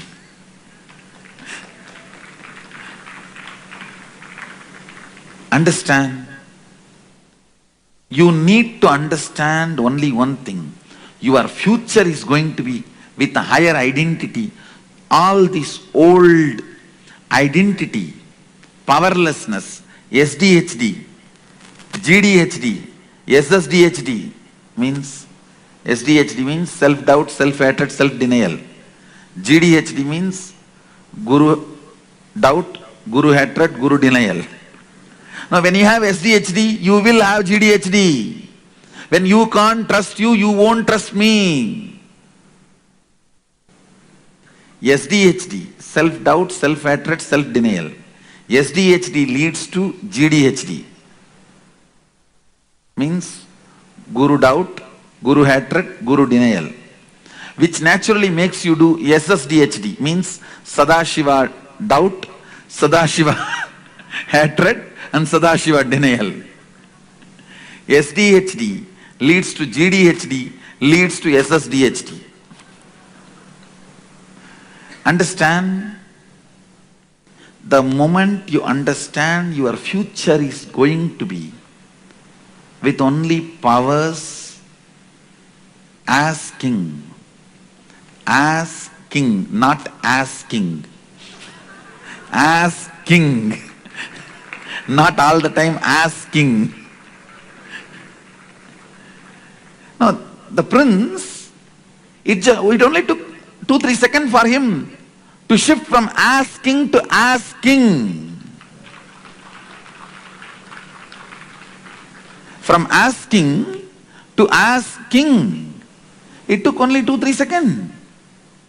If you know your future is going to be manifesting Sadashivatva, suddenly you will see all your old SDHD, GDHD, SSDHD, all of that will become redundant.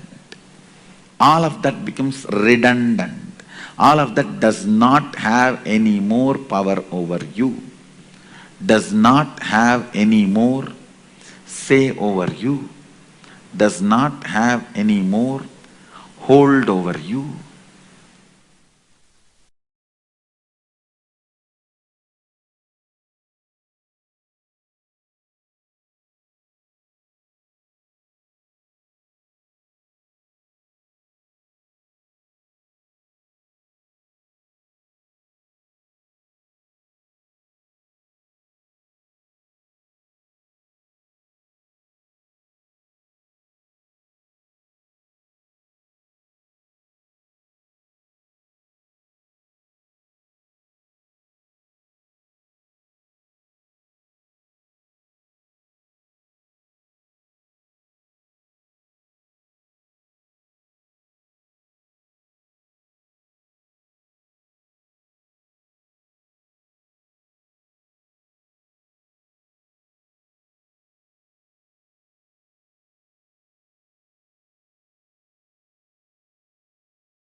Swamiji just revealed such a beautiful truth about understanding the genesis of our identity.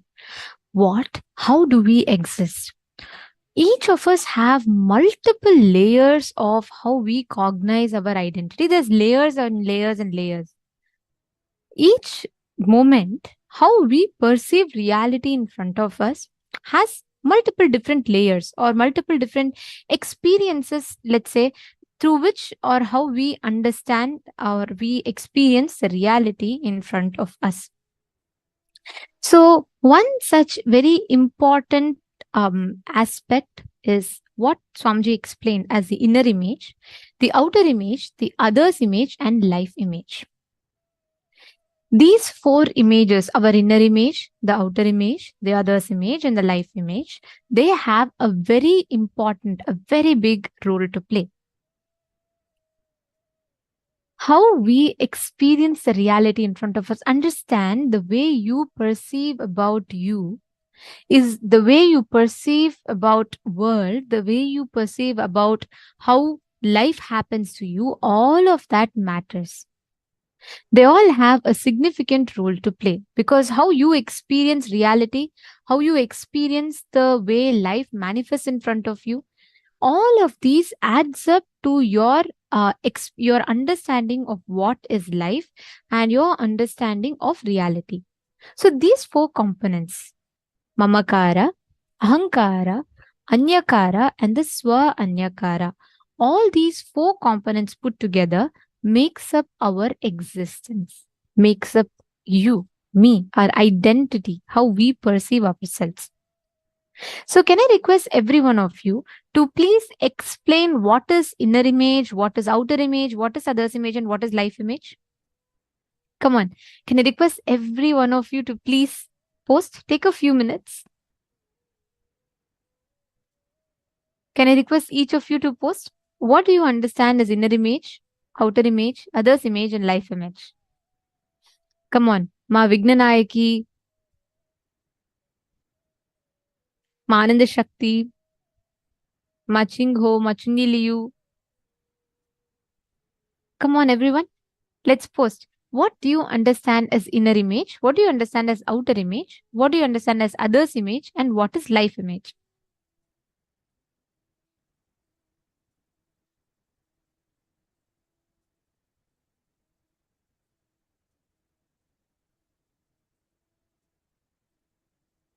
Nithyananda Madhvanita, nice to see you here. Nithyanandam. Come on, every one of you, please post in the chat. Ma Parameshwari. Ma Krista Hetman. Ma Krista, sorry, just if I'm repeating myself again, but are you here for the first time? Ma Krista Hetman, are you here for the first time? No. You've attended the programs before?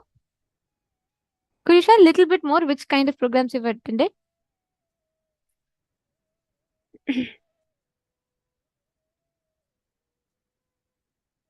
Okay. I see. Okay, Ma. Very nice. Which program have you attended before? Or is this like your first program? Meaning, is Paramashivoham 3, is this season that you're attending your first program or? Level 2 you've attended. Okay, very nice. Which place are you from? See, because what Paramashivoham Level 3 offers to you is completely, I would say, like a different level altogether. Because the way, the experience, very experience that Swamiji gives is different. Moscow. And oh, okay. In Idaho, okay. Ma Priyatma Surupini has posted, Ma Lita has posted. Come on, all the others. Ma Parameshwari, Ma Lia Khauri, Ma Hongli Wong. See, it's very important you understand. Your mamakara. Mamakara is what we call as the inner image. How you see yourself, how you identify yourself. The mamakara. That's first. Second is the ahankara. How you show yourself to others. So how you project yourself to life. For example, inside you many times we think, oh, I am a very dumb person, or we think I'm a very disorganized person, or you many times you feel that life is or like you always feel that you are very not very confident. So we have certain inner image inside of us. But outer image, let's say, you will always show as if you're a very confident person or you're a very happy person. Inside you, you may feel very lonely, but outside you, you project yourself to be a happy person. Yes, Lucas, yeah, that's right. You have put 2. That's correct. Daniel Bhatiraya, you have posted the asking and asking of what Swamiji said.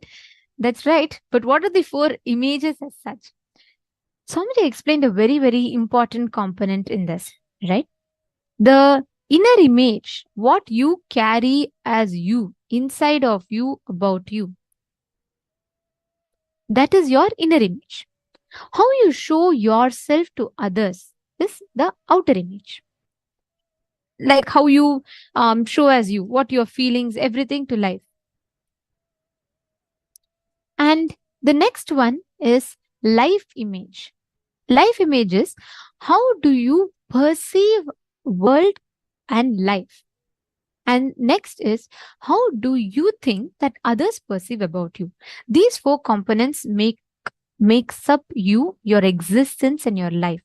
Your inner image might be, I'm a very underconfident person, or I'm a very weak person, I'm a very lonely person. But outside, you always project yourself as a very outgoing person. It is not necessarily same for everyone. Each of us have different images. All of us don't have the exact same thing. So each of us have different ways, different images through which we perceive. So outside, we show ourselves to be a very outgoing and very friendly, joyful person. The next is what we think as life thinks about us, which means we think, okay, people around me perceive me to be a very friendly person, or people perceive me to be a very demanding person. People perceive me to be a very overreactive person. We carry, it's not what people necessarily tell you, but you think that this is what people perceive about you. Maybe based on their comments, based on their reactions, based on their responses, we draw a certain conclusion, right? The next is life image. What you think that how life is around you.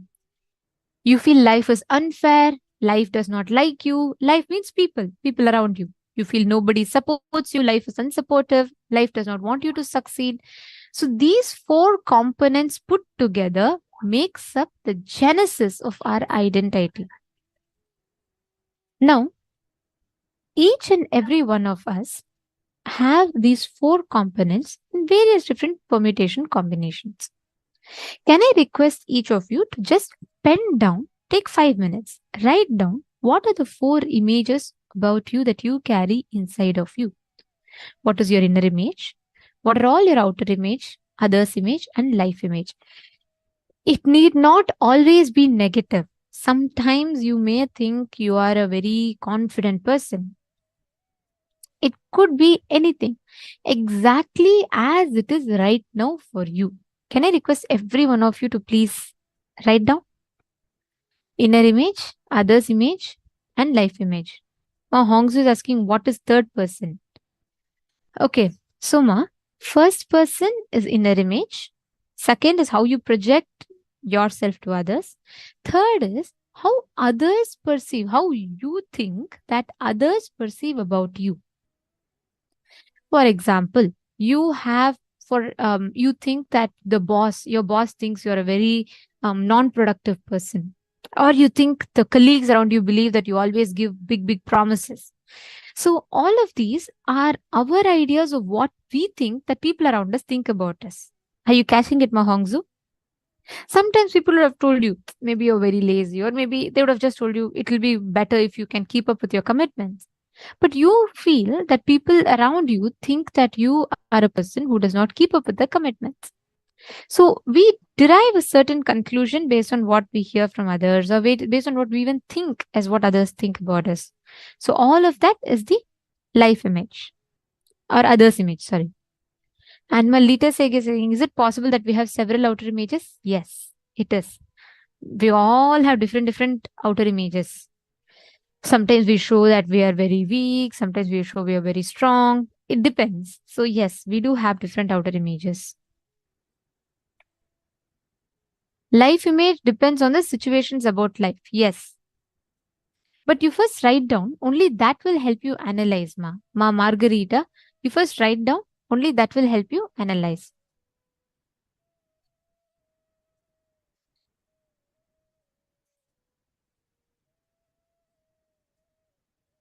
Can I request every one of you to please pen down?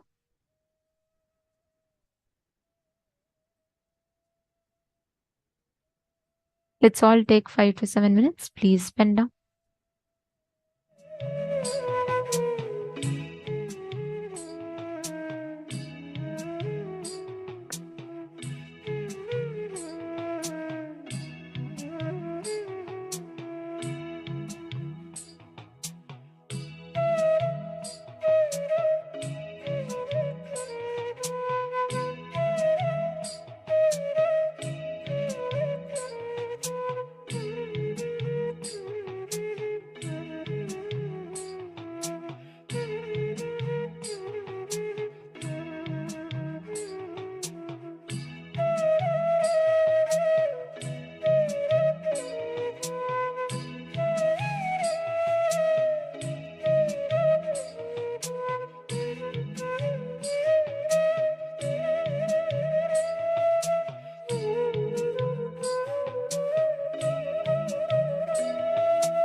Nithyanandam, I request all the participants to post. As soon as you are done with writing down, please post done in the chat. If you're all done, we can move to the next exercise. Can I request all the participants? Ma Sumati, Ma Yuruzu, how many of you finished penning down the 4 images? And should you all have any questions, please feel free to ask. Ma Krista, Ma Margarita, Ma Sonia, can I request everyone to please share if you've all finished writing down?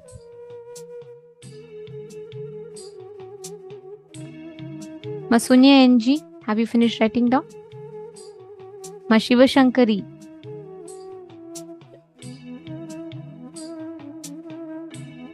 If any of you need more time, please post. Ma Margarita, you don't need to post it here in the chat. Ma, you can just put done. You can write it for yourself. You don't need to you don't have to post it in the chat. Just write it down for yourself.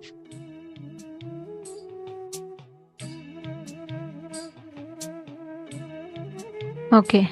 I still think some of you are writing. I'll give you all about 5 minutes more so you all can finish it, because we have a very important step next. So for those of you that have finished writing down, now the next step of this process, see what you have written down so far right now is your current images, correct? You have a current inner image, you have a current outer image, you have a current others image, and a current life image. Right now you may feel a mixed set of emotions, all the different feelings that you have inside of you. You feel that you're good, bad, right, wrong, etc. This is your current inner image. Next step. In the next step, I request every one of you to write down what is the best inner image you want to have. Listen very carefully. Right now, you may feel you're a very weak person. You may feel you're a very unloved person. You may project yourself to be a very, let's say, you may project yourself to be a very afraid person. But what do you want to really be? Pen down. Let's say you want to be a very confident, outspoken person. Your inner image should be, I am complete, I am blissful, I am loved. Whatever you want to feel about you, the best image you want to feel about you.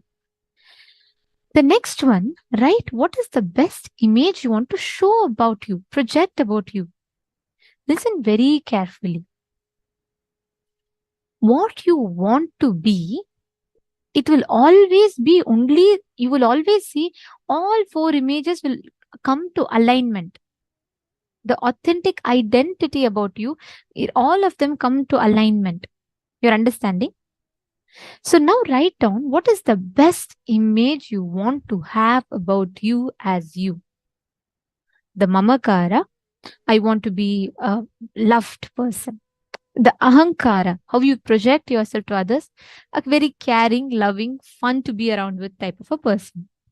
See, do not write Paramashiva, I want to be Paramashiva, I want to be Paramashiva, I want to be Paramashiva and all 4. No. What do you understand as Paramashiva? What are the qualities of Paramashiva? Even if you say Paramashiva, what do you mean by that? Write down all of them. Please take a few minutes. Please write them down. In the next step, write down the best images that you want to have.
We all finished writing down?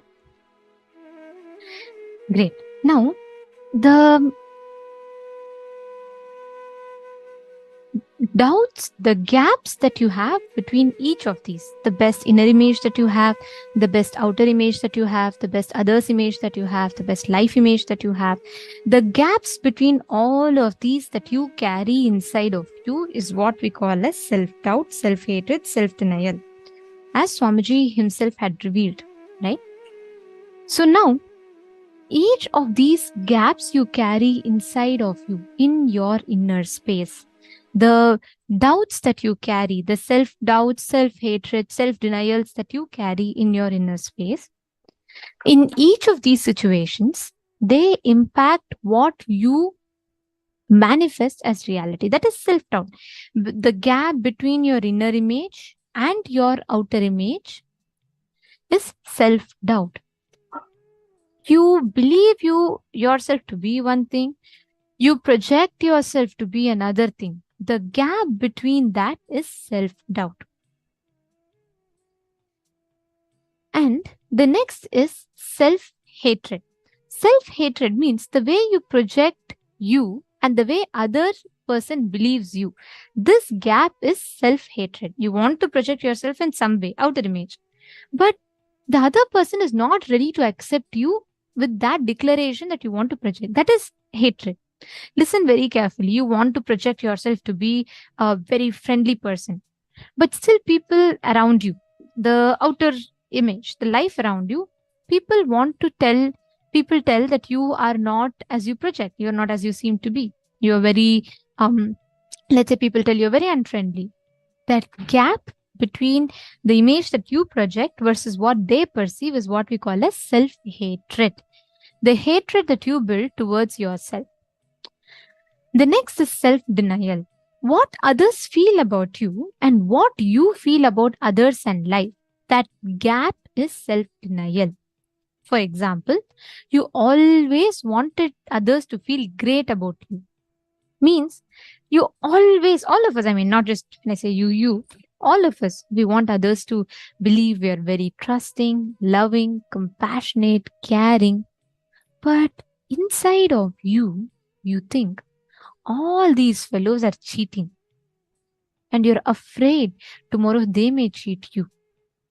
So you keep yourself close. But you constantly expect others should be open to you. That gap is self-denial. You want others to experience you're a very trusted person. You want others to trust you. You want others to share information with you. But you yourself believe that life is not trusted. People all cheat. So you yourself don't share with others. So without you sharing, you expecting the other person to see, accept you as you are, that gap is self-denial. How many of you are exactly catching this? How many of you are understanding this? Wave your hands. If you're all understanding and clear, can you all wave your hands? It's a very important exercise. I know it's a little long exercise, but it's a very important one. So I request every one of you to please, if you have understood, please wave your hands.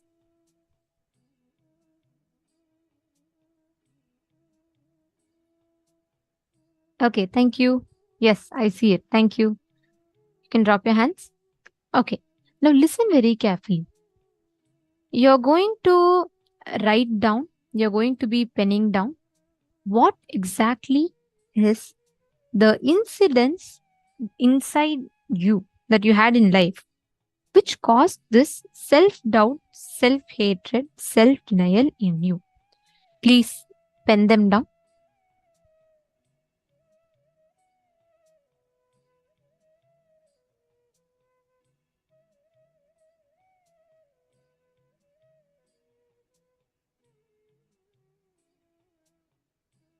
What was the image inside of you? What was the exact word inside of you that you carried, which exactly made you feel that self-doubt? When you, for example, when you were as a kid, you were very confident and you gave the answer. Like, for example, when I was a kid, I still remember in my 3rd or 4th grade, the teacher had asked me for tables, the multiplication tables. So I didn't know the 11 tables. And it was very easy to buy heart, right? 11, 22. all that. So when the teacher had asked me, I gave the wrong answer. I was very confident that I could do it, but I gave the wrong answer. And it did create a very big incompletion inside of me to speak up around people. Each of us has some incident. It could be something very silly, but some incident which creates self-doubt, self-hatred, and self-denial. What you're going to do now? You're going to be reliving, going back to that exact incident which caused the gap between your current inner image and your best inner image. That gaps is what you're going to identify. You're going to identify self-doubt, self-hatred, self-denial. Identify these gaps and write down when was the earliest moment. If you don't remember something that happened when you were young, that's totally fine. But what was the earliest moment that you remember? As earliest as you can go. It can be even last year. Start with that. Write down an incident. Consciously take a few minutes. Forget the present context that you have. Go back to that incident. Start reliving each incident. Let's do one for now, because in the interest of time, let's just do one, where you are reliving and completing with that incident that happened as it happened. Go back to that moment. Go back to that point in time where you experienced that life where people didn't support you. You experienced that people didn't love you. Whatever was that one incident that you experienced, please write it down.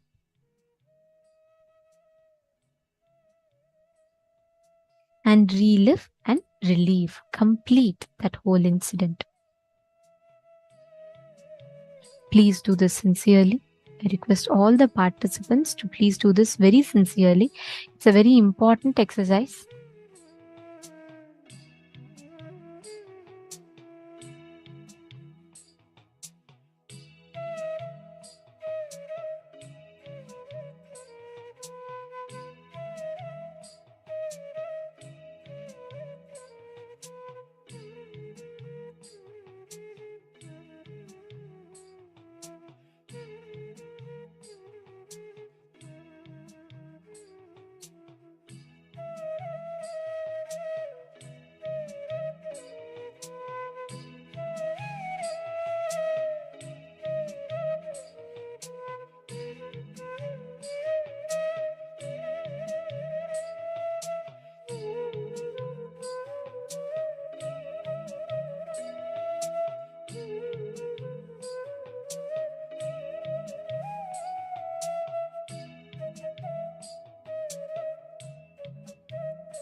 Yes. Now, let us all enter. Relax, settle down. You all can open your eyes. And all those that are watching us on YouTube, please understand each of these exercises are extremely powerful. James Beach, Rich James Beach, Nithyanandam, and Ma Bhaktivasya, Ma Suzanne, Ma Shakuntala Devi, Ma Yashodanaya, Parameshwari Ma, all of you, see, understand the exercises you are doing. When you do it in the presence of Swamiji, which of course YouTube also Swamiji is there, but I encourage and recommend strongly that each of you join the two-way video conferencing, the Zoom, and you can experience the manifestations, you can experience all these extraordinary truths just by sitting here with the Naina Diksha. When you sit in Swamiji's presence, that in itself has a huge and a very significant role to play. So I encourage each of you to join on the two-way video conferencing on the Zoom to experience the best of the program.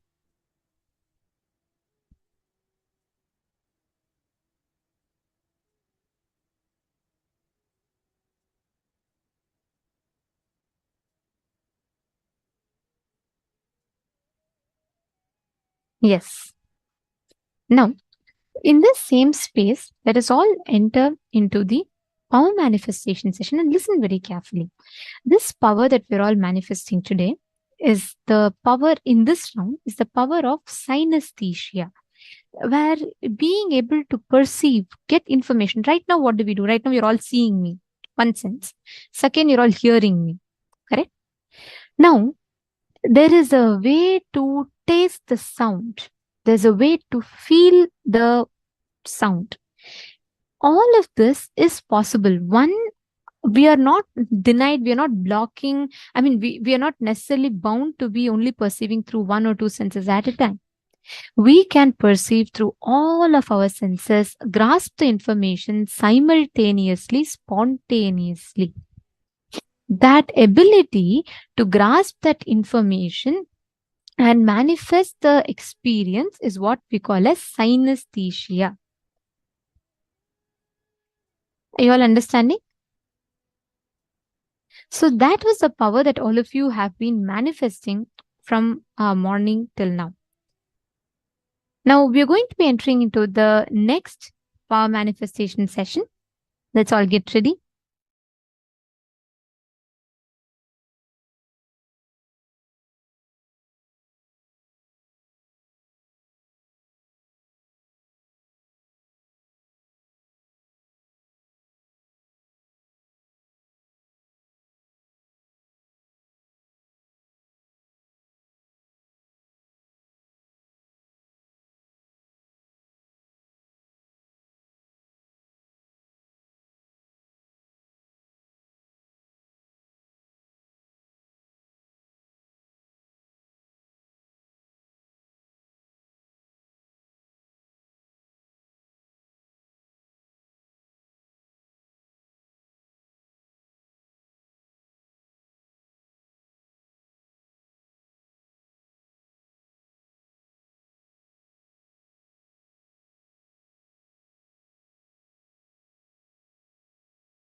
So in the morning, we manifested the power of synesthesia. Very beautifully, so many people got it right. And now we're going to be moving into the further levels. of power manifestation of the power of length and breadth. So actually, these powers of length, breadth are phenomenal powers that Swamiji revealed. The power of length literally is the power to know anything that comes under the logical dimension. The power to know anything that comes under the logical dimension, anything that follows a standard set rule, you can know it. Whether it's under science, whether it's under mathematics, physics, anything under numbers, under logic, is no longer going to be hidden from you by this power of length. So we're starting with the power of length. See, Swamiji says, when you master your length dimension, you master the length of the cosmos. When you master your breadth dimension, you master the breadth of the cosmos. What is this length, breadth of us? Our verbalization and our visualization. How many of you have felt at some point or the other, I'm having unwanted thoughts in my head, or I'm having unwanted images? Like maybe you watched a movie and that suddenly when you're going in some place, like unasked for, you have certain visualizations. Oh, maybe someone will come out from behind and do something to me. Or anyway, we have these unwanted, unasked for visualizations and verbalizations that come up. How many of you have had this experience? Or else even the thing that, oh, when I say something, it's not happening. Or when I visualize something, it's not happening the same way. Even this. Can you all post a yes in the chat if you have all experienced this? At some point or the other. Correct? So at some point or the other, in some incident or the other, we would have experienced this. That is because we have not mastered the length dimension of us. That logical thought process, that logic part of us, our verbalizations, are not completely yet our manifestation. When we decide that I am Paramashiva, my ultimate identity is actually Paramashiva, Swamiji, the divine, the cosmic ultimate, then all the lower dimensions, the length, breadth, depth, time, come completely under your control. You just know it like you know your name. That is what we are manifesting as this power of length now. So when we start, let's see a few pramanas for this power of length. We saw the Shastra pramana in the morning where Paramashiva had revealed the power of Jitabhuta Gana, the power over the elements, the various length, breadth and depth of nature. Let's see the Apta pramana, and Swamiji's own experience of this power.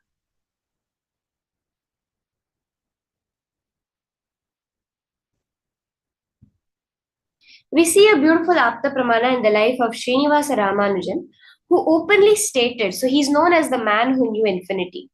He openly stated that he received the mathematical inspiration and sometimes whole formulas through contacting the Hindu goddess Namagiri Tayar while dreaming, his Kuladevata. Ramanujan was an observant Hindu adept at dream interpretation and astrology. Growing up, he learned to worship Namagiri Tayar, the Hindu goddess of creativity, Lakshmi.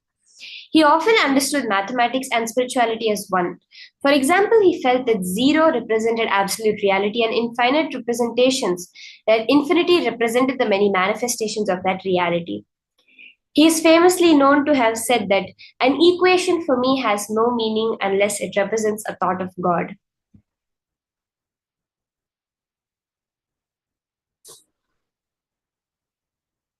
Here you see a picture of the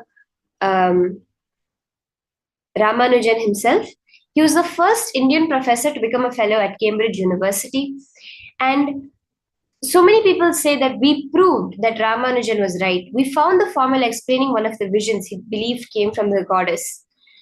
No one was talking about black holes when back in the 1920s, when he came up with his mock modular forms, and yet his work may unlock secrets about them. It's very well known that he wrote many books, diaries of mathematical formulae, that till today there's a dedicated team of mathematicians who are going on proving each and every formula that he wrote. One thing you may not know is actually when he was younger, he was actually poor at mathematics. He was fired from an accountant's job because he couldn't do the basic mathematics required for accounting. That clearly shows that his manifestation was not through mastering the length dimension by logic way, but by manifesting the power of length based on whatever Lakshmi revealed to him. We have the beautiful incident from Swamiji's own life where he had the vision of the Sri Chakra and Devi Bhuvaneshwari in the Unnamalaya temple in the Devi Sannidhi of Tiruvannamalai, and that geometry of the Sri Chakra, which is one of the most complicated geometries ever, just disappeared in his inner space. And when he went back home, he just took a copper foil and he took his brother's geometry box and without any reference drew the most accurate representation of the Sri Chakra that you can literally find anywhere. And when he went and showed this to his guru, Mata Vibhulandapuri, his guru was shocked because she says, I've been worshipping this image my whole life, this sacred geometry my whole life, but I've never ever seen it drawn so accurately that at first shot, even the greatest temple sthapatis will need a reference to draw a Sri Chakra so accurately. And there's actually one time where for one of the programs, devotee, a person had come for the program, the Inner Awakening in Cambodia, where he was actually running a puja shop. So he had a shop and he saw this Sri Chakra drawing, and he actually asked that I've been really looking for a long time for an accurate Sri Chakra drawing. I've not been able to find one so accurate as this. Swamiji, can I use this to mass produce, to print, and actually when I was selling the puja items? And Swamiji so beautifully gave him the Sri Chakra copy of what Swamiji himself had drawn, where this person who's actually a very major puja items producer was saying that this is the most accurate version of Sri Chakra he had ever seen. Now we are all going to be manifesting this power in one way. So we are going to start with having an image projected to all of you. It's going to be the image of a particular building. Through your third eye, you're going to scan and see what the height of that building is. Okay? For the first, we'll do it very quickly. We'll have 3 minutes per round. So right now we have the image projected to all of you. Scan what the height of this building is and immediately start posting. So your 3 minutes has started now. Connect to Swamiji. Chant the Mahavakya. Just know that you are Paramashiva, beyond the length, breadth and depth.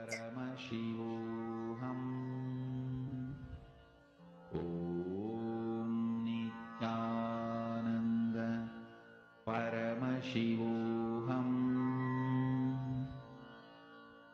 Om Nithyananda Paramashivoham Om Nithyananda Paramashivoham Om Nithyananda Paramashivoham Om Nithyananda Paramashivoham Om Nithyananda Paramashivoham Om Nithyananda Paramashivoham Om Nithyananda Paramashivoham Om Nithyananda Paramashivoham Om Nithyananda Paramashivoham Om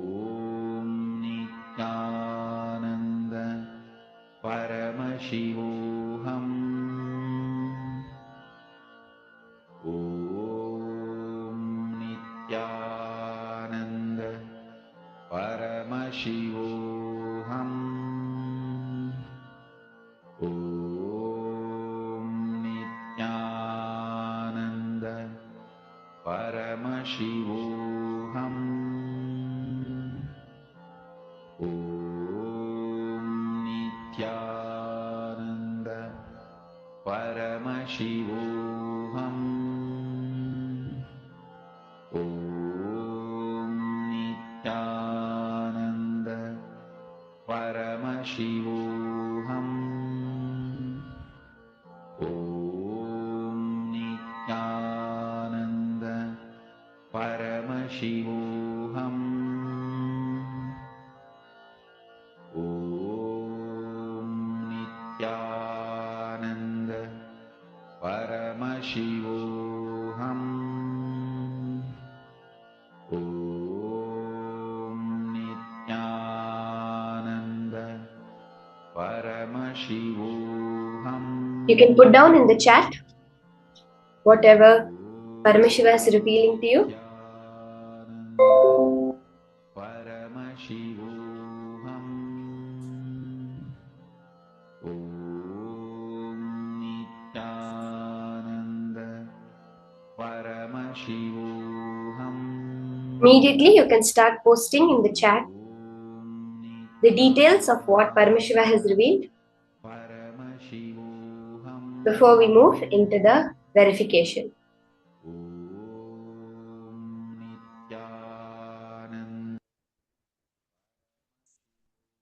Okay, I see people posting the various heights. I'll give a few more seconds for anyone else who's left to finish posting. See, if you're seeing multiple things, if you're having multiple numbers coming up in your third eye in different, units of measure, anything that Paramashiva reveals to you, you can just post it exactly like that.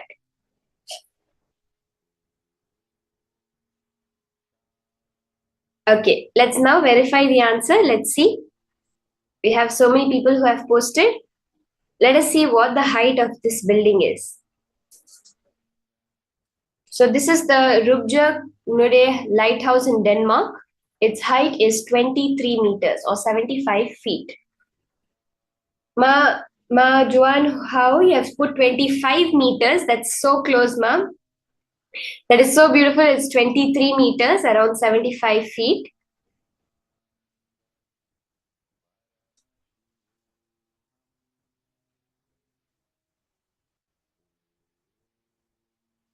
Okay, we have 20 meters.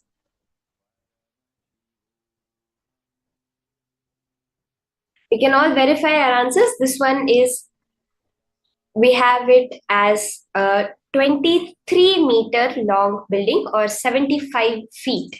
So if you saw the numbers 75, 23, 25, anything that comes within that manifestation, you can verify it. See, if this is just the first round, so now we're going to move into the second round. Sometimes we have that incompletion with logic, which many people develop as a child. We have the exam pressure, you have to know all these things, the pressure to excel. So because of that, we associate these incompletions with the idea that I have to, when it comes to logic, right? When it comes to numbers, especially. But actually, Swamiji says that the incompletions are not part of you. You do not have incompletion.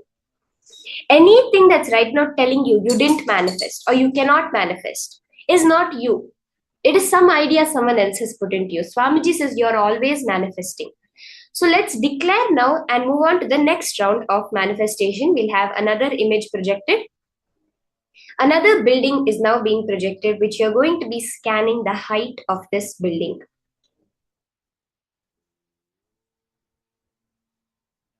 Three minutes starts now. Connect to Swamiji, chant the Mahavakya, and scan the height of this building.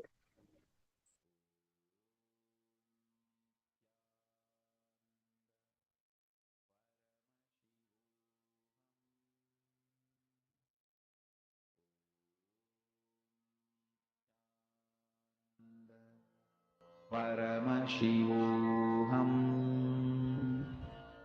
Om Nithyananda.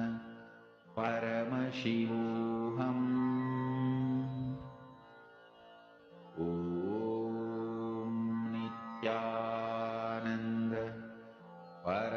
Paramashivoham.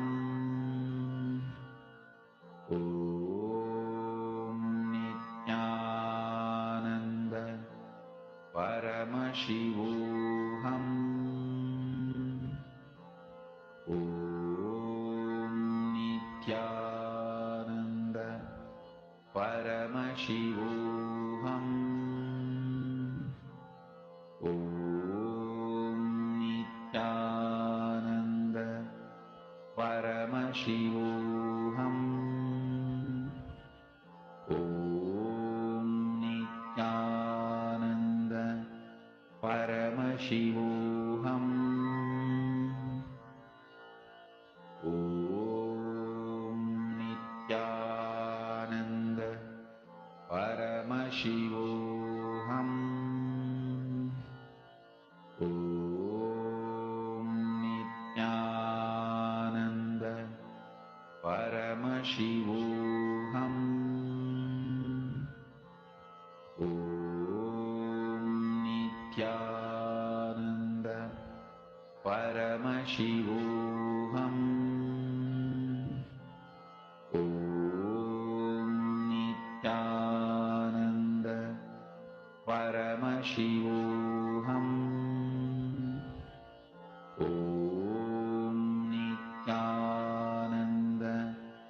Paramashivoham. Om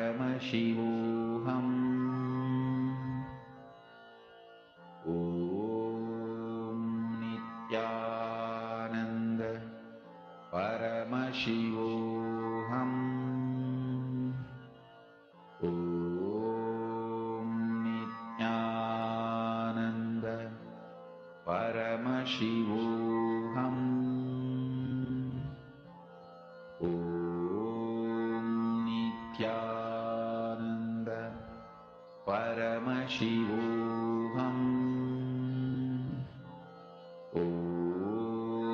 Nithyananda Paramashivoham. Om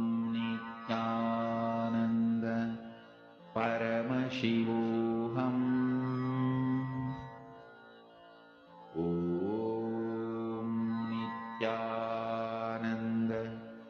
Paramashivoham. Om Nithyananda Paramashivoham. Om Nithyananda Paramashivoham. Om Nithyananda Paramashivoham. Om Nithyananda Paramashivoham.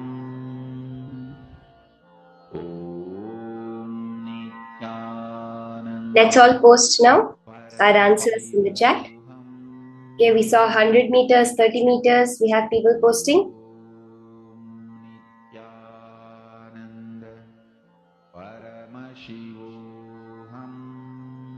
Let's all quickly post before we move into the verification of this round.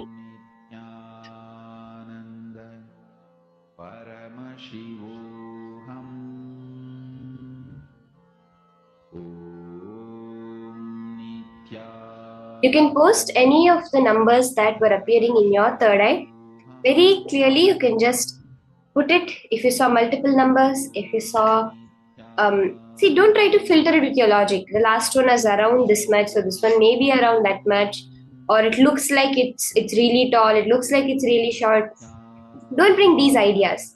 Whatever Paramashiva has revealed to you, exactly like that, you write it down.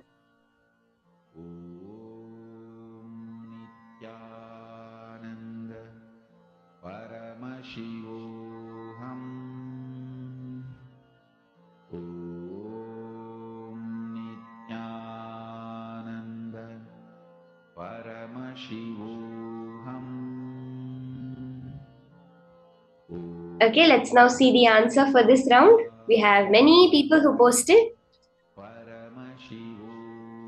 This answer is 27 meters. We have many people who saw the number 7, I think. 89 feet and 27 meters is what so many people have typed down. The number 7.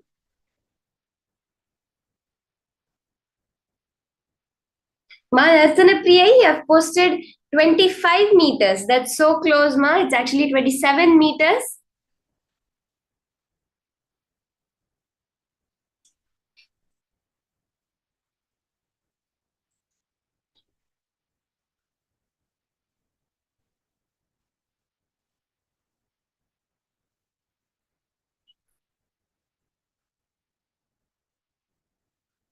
This is the Chindia Tower in Romania, actually.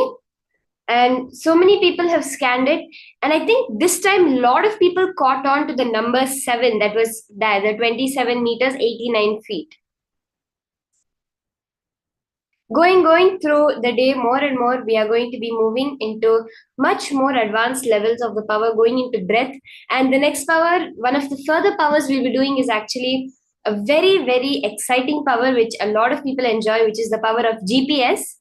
From one place to another, being able to find the directions and being able to navigate, find what all landmarks are there, and all. Again, I would like to repeat that this whole science of power manifestation is not some tricks we're doing.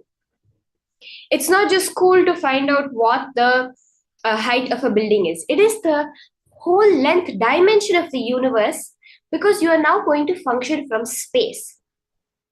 It's like once you have become an adult, you know that a clay toy can be made into any shape that you want it. If you have the clay, you can make a pony, you can make a house, you can make a boy, you can make a doll. But a kid, when you take the doll and make it into a fox, it'll get angry with you, it'll get upset that, oh, my doll is gone. But once you've matured, once you have come to the level of the space dimension, of Paramashiva's dimension, you just know that the doll is or the fox or anything, it can just be made out of the clay. The same way, now we feel we are limited by the length dimension, the laws of physics, the laws of chemistry, the laws of biology. The way these all function, I have to function according to them. But the more and more we master the length dimension, which starts with knowing it and then manifesting it as you want in the length dimension, then our whole life will change, where no longer can numbers, can laws, can logic bind us in anything. Something which seems completely illogical will just manifest like that for you within a logical frame, because you are manifesting Paramashiva. Now, we're going to be entering into the next session, where Swamiji is going to be giving us higher powerful cognitions on reclaiming our life through completion. What is completion? How we can reclaim back those parts of our life we have now started to perceive as incompletion through this process of completion. Let's now hear the higher powerful cognitions on completion.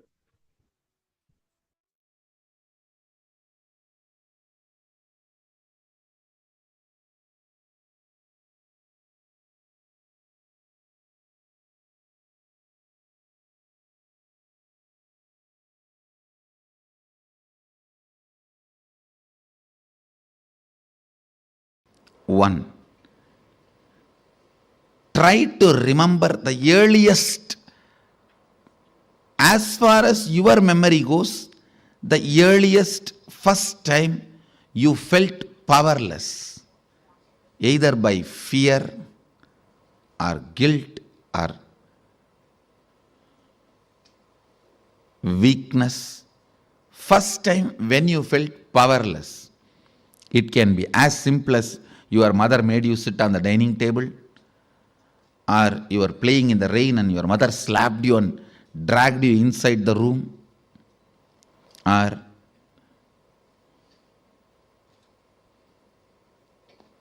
just a stone thrown by your friend or your brother has hit you. It can be as simple as this, or your sister snatching the ice cream. Now, usually sisters don't snatch, only brothers snatch. Now, I have seen. Sister is the best relationship. I grew up in large family. Sister is the best relationship. It can be as simple as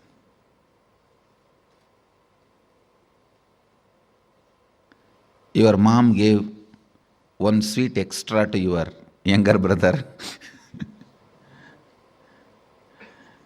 Your dad gave one cloth or jewel extra to your younger sister. It can be anything. First time when you felt powerless, what was your inner image? Means, what did you tell about you to you? What was your outer image? How you showed you to others? How you reacted to that situation? And what was your life image? Means, how did you judge others or life at that moment? Listen, what was your inner image? What was your outer image? What was your life image at that moment? It is almost like a surgery. You have to now cut yourself and see. It's a surgery, literally. Because now you will remember an incident which happened at the age of 8. When you try to find out, open that incident, suddenly you will remember something which happened at 6. When you cut and start remembering that incident, suddenly it will open up something which happened at the age of 3.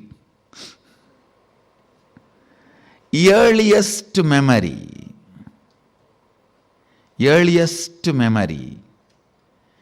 First time, as far as you can remember, when you became powerless. Actually, you will be surprised, because I'm going to blow prana into you.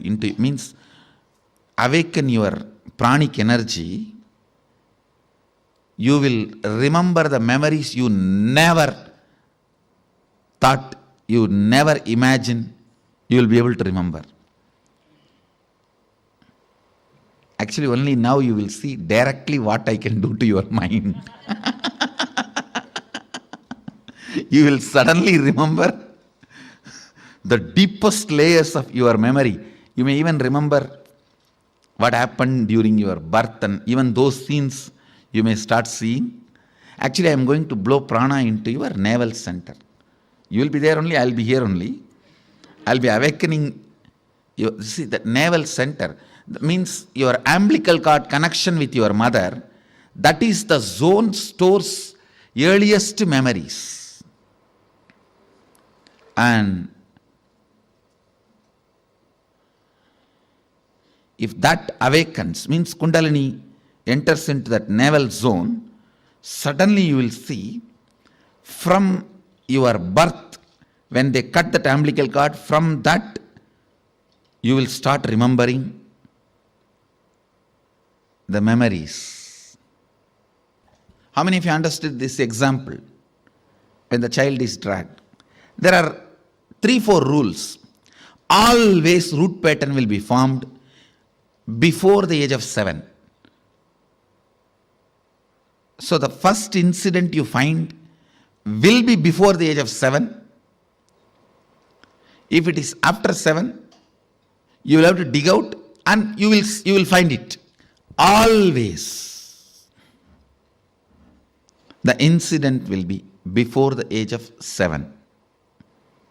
That's one. Second, all major sufferings, whether it is physical or mental, you go through in the life will be connected to that root pattern. It is the root pattern responsible for serious physical or mental sufferings you go through. It starts only from there. And blessed are those who complete with their root pattern when they are young or before it manifests as any serious disorder.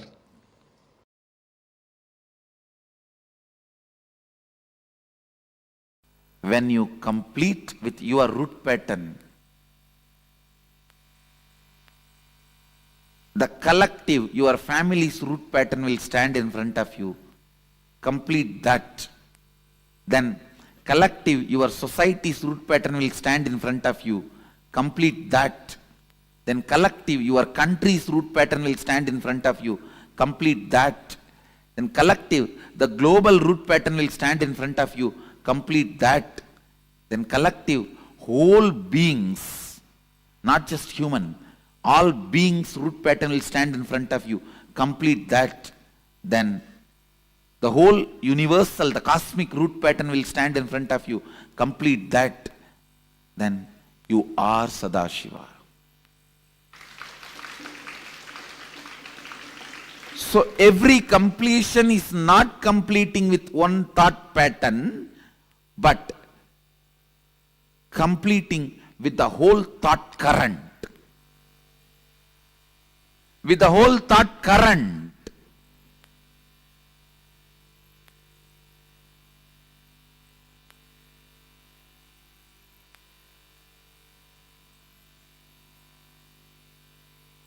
If you have a slight tiredness, boredom, headache after you wake up, change everything.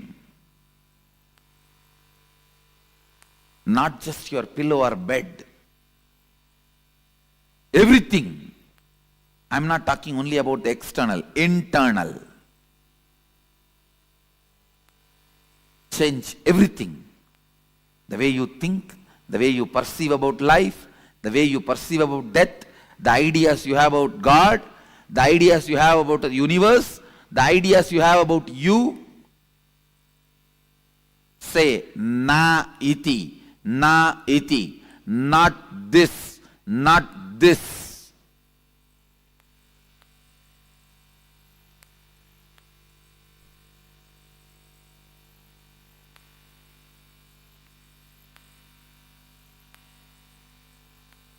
The time period you are stuck with one thought pattern is a year, season in your life. The time you are stuck in what thought current is life in your life.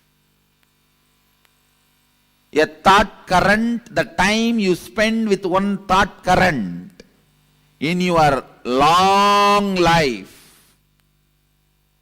is one life. Means the time between one life and death. Understand? Your life or death, your lifespan is not defined based on the number of years you are in a body. It is based on the time you spend with one thought current. That is why whenever you complete certain thought current and enter into a new thought current, whenever you are initiated into a new thought current, Vedic tradition calls you newborn.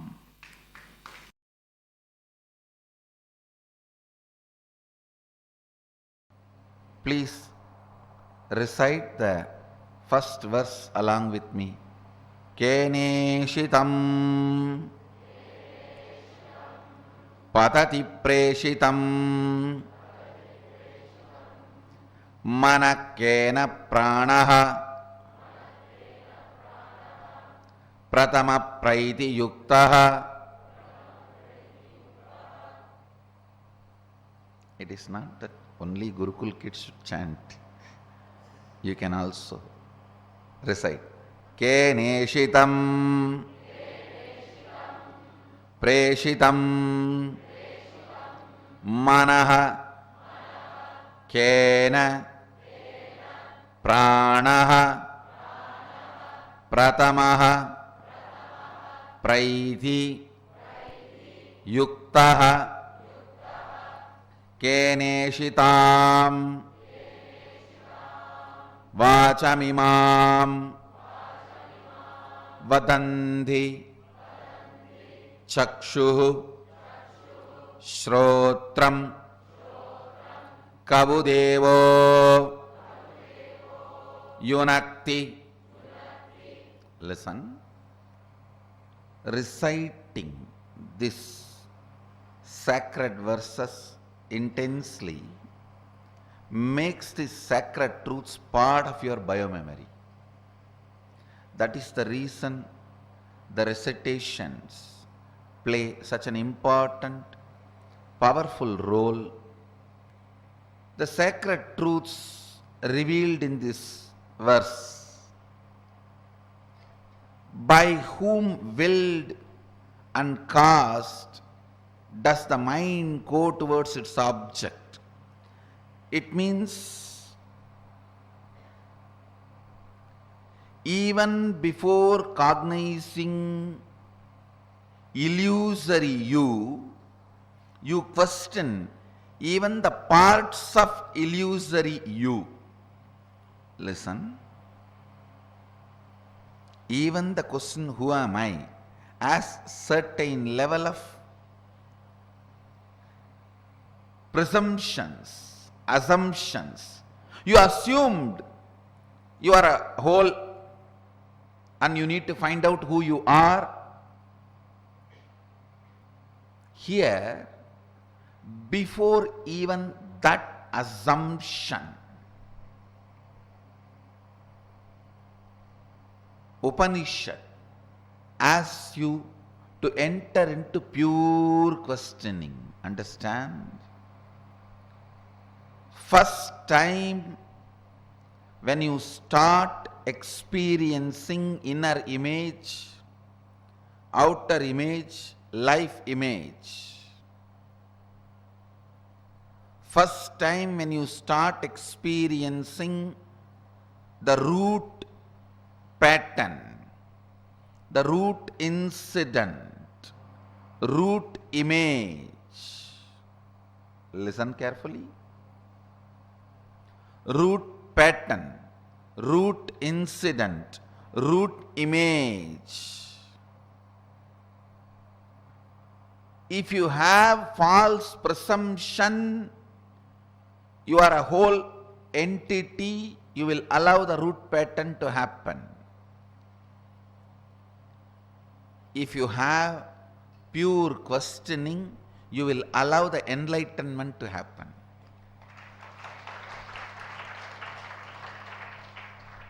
I know this generation may feel pure questioning at the age of 4, 5, before 7 is not possible. How is it going to be useful for us? No, understand? Because for last few generations, pure questioning was not possible throughout the life. They lost pure questioning throughout the life. That is why now it feels pure questioning before 7 is very difficult. Now, this generation, when you guys start pure questioning, even during some time of your life, your next generation, your DNA, your extension will feel pure questioning before 7. Pure questioning is all about the level of Kundalini Shakti, the level of mitochondria, cell energy, which comes to baby from father and mother. If the father and mother are seekers, that DNA gets into the baby. Baby will never have, child will never have root pattern. Even the first time he is put into powerlessness, he will not assume he exists, he will not create the inner image, outer image, life image based on his illusory false I. He will only start looking into by whom willed and caused does the mind go towards its object. Means Who is creating inner image in me? By whom, directed and united with which, does the first vital life energy and chief cause comes forth towards its activities? Means, who is creating my outer image? Understand? Each line, the first line is the action of creating inner image. If you don't ask the first line, your inner image will be created. If you ask the first line, you know what is the action creating the inner image. Listen carefully. Inner image is willed and caused by something which empowers the mind to go towards its object. Listen carefully. First time in your body, when mind moves towards some object, that movement is called inner image. It will create an inner image in you. If you allow that movement without being awareness, without being aware of it, you will create inner image. In that very root, if you question, Keneshitam patati preshitam manakena pranaha pratama praiti yuktaha.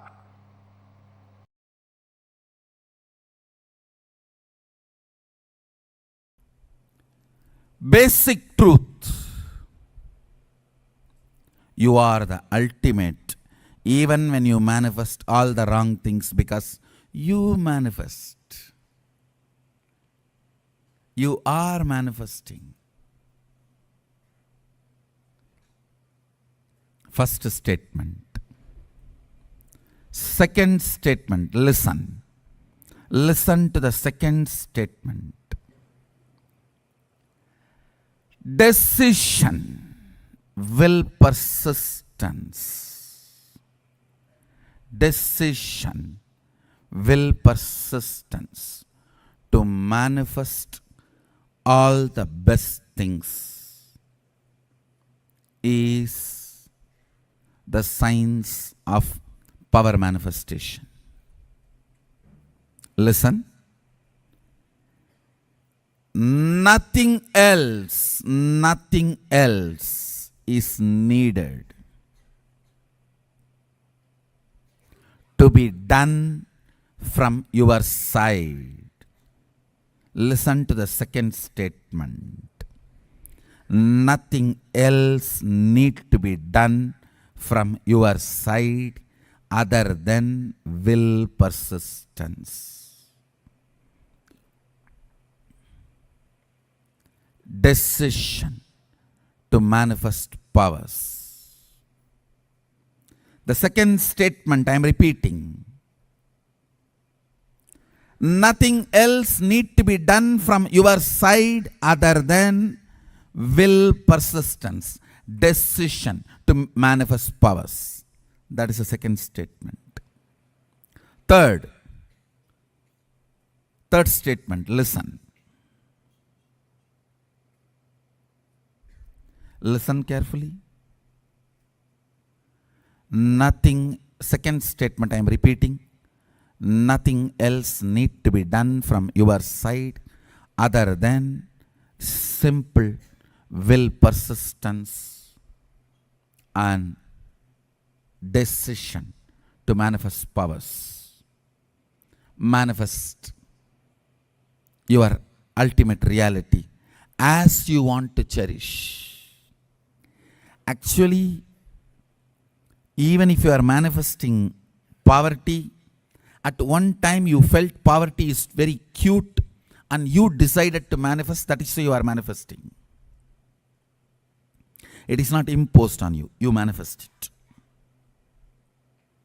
If you are manifesting ill health, you felt at some time, you visualized it's too cute to be sick and getting attention of everyone. So that is why you manifest. If you are manifesting the victimhood mentality, At one time, you enjoyed it, cherished it. That is why you are manifesting. Listen carefully. Everything you manifest, even now, you manifest so.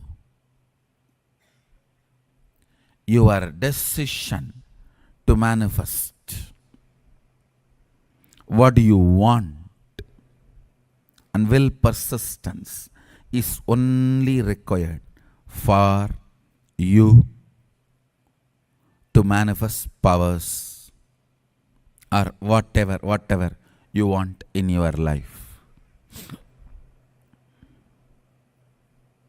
Listen. Third, Sadashiva is required in the form of the Guru just to make these first two statements as reality for you without you being distracted, disturbed by all other stupid theories and theologies. That's all. There will be so many people to tell you are sinner, you are slave, you are ordinary, bound soul. To protect you from all of them, to defend you from all of them, to safeguard you from all those saviors. And to make this first two statement as your reality through Shakti Nipada, only Sadashiva in the form of Guru is required.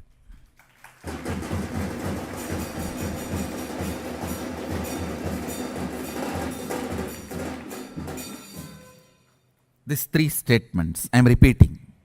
I wanted to repeat again and again. Maybe even if you guys repeat it 108 times, it will be good. First statement, you are the ultimate, even when you think you are manifesting wrong things in your life. Even if you think you are bound, you are suffering, you are being tortured, you are not in right way, even if you think you are suffering, even if you think you are bound,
Nithyananda, you're explaining to all of us on what completion is and how to reclaim your life through completion, how to do the completion process.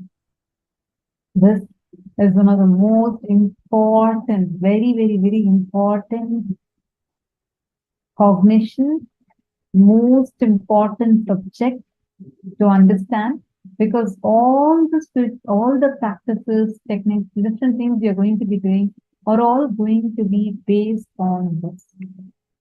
So it's too important for all of us to listen, internalize, and understand what this completion process is and why the process of completion. And Swamiji has a very beautiful, Swamiji revealed a very beautiful, important truth. The hangover of the past sitting in the present, affecting your future, is incompletion. All of us carry so many different cognitions and incompletions in our inner space, which constantly impacts our future. Your past, the hangover of the past, sitting in your present, affecting your future, is incompletion. All these different patterns sit inside of you as an incompletion, and they affect the way your future life manifests.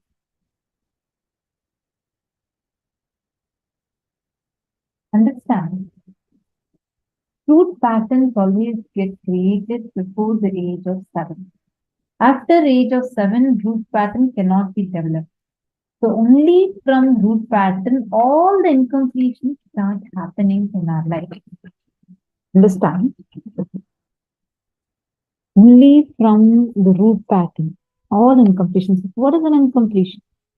Past thoughts, emotional patterns, hangovers, residues, sitting in the present and suffocating you, not letting you live the future. All those patterns boil down to one root pattern. So now all of us are going to take a few minutes to identify our root pattern. I want to explain with one simple example. Have you all seen these circus elephants and elephants in Indian temples? All these elephants, right? If you see, they're all huge elephants, and they'll be tied, held back with just a normal rope. Just the normal rope that we all tie in our houses. Elephants are huge animals. They weigh tons, but they are held back by a thin rope, which they can just break in just one kick. It's a very interesting thing of how the Mahouts train the elephant. When they catch the elephant and bring them, the elephants are just about 1 or 2 years old, very young baby elephants. So for those elephants, it is very difficult for them to break free from the rope. So when the elephants are young itself, they are tied with the rope strongly. So what will a young elephant do? It'll try to kick, it'll try to escape. When it tries, and it is not able to, it starts coming to the conclusion that the rope is not breakable and it cannot get free from it. That same elephant, after years, 10, 15 years, when it grows, it's huge. It can just break not just that rope, it can even break the pole it is tied to. It will not even try attempting to break free from it. That same rope, which is tied when the elephant was young, holds it till it dies. And the elephant, even though it can break free from it just with its will, it does not even try to. This is exactly the role that root patterns play in our lives. When you are young, you build a pattern, you come to a conclusion, you are not able to break free from that conclusion even when you become 10, 50, 60, 70 years old. Understand, these root patterns are so deep inside of us. We all think that, God, that we are not even aware of why it is happening in a certain manner. But the problem would be with root pattern. It can be anything, even a small experience, extremely small experience.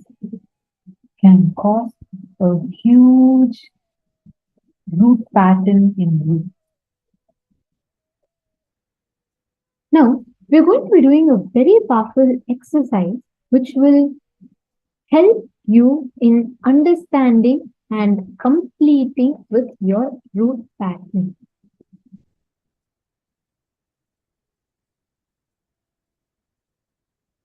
Every time, whenever you have these small patterns sitting inside of you, they will continue to affect your life no matter how much ever you grow. Now, one simple thing, like let's take an example of a young girl, about 6 or 7 years old. She's in a first grade. Teacher asks, okay, come on, tell me who's the current president of India. The kid, with all her excitement, she puts her hands up and then she just gives some random example and she tells that person is the president of India, which is wrong. And the teacher, and not just the teacher, all the children burst out laughing. And that girl feels embarrassed. She feels so bad that she gave a wrong answer. And she decides never to speak up again. Probably when she grows 15 years old, 20 years old, she might even forget that incident. But that cognition that life will ridicule, life will not encourage me, support me, will be there even if she becomes 40 years old, heading her own company, even in her own board meeting to pitch her idea, she will have someone else do it. This is how all of us have some patterns that we pick up at some point earlier on in our lives. And we get stuck with it. We do not experience how the completion of that pattern. Now, can each of you take a few minutes and pen down the earliest incident which made you powerless? It can be anything. It can be your brother grabbed a chocolate from you or something. So I'm just saying, right? Your brother grabbed an ice cream from you. Any incident which happened, pen that down. And pen down the 4 images.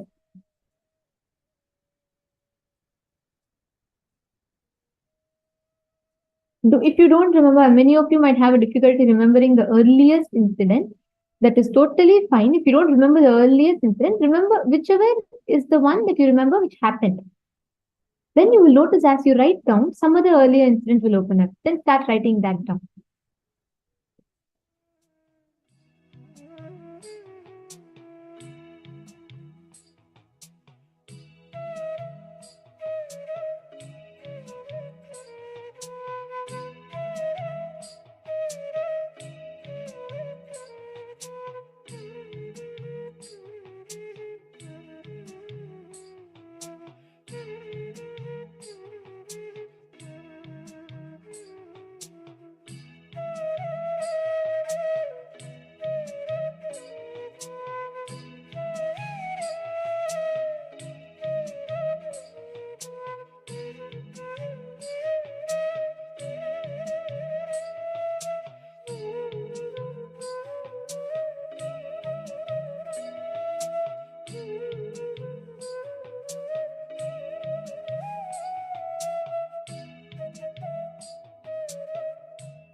Now, once you've written the above, Nithyananda, now hope all of you have finished writing. What was your inner image? What was your outer image? What was your life image? I hope all of you have written it. When you try to find out, open that incident. Suddenly you'll remember something which happened at the age of 6. When you cut and start remembering that particular incident at the age of 6, suddenly it will open up something which happened at the age of 3.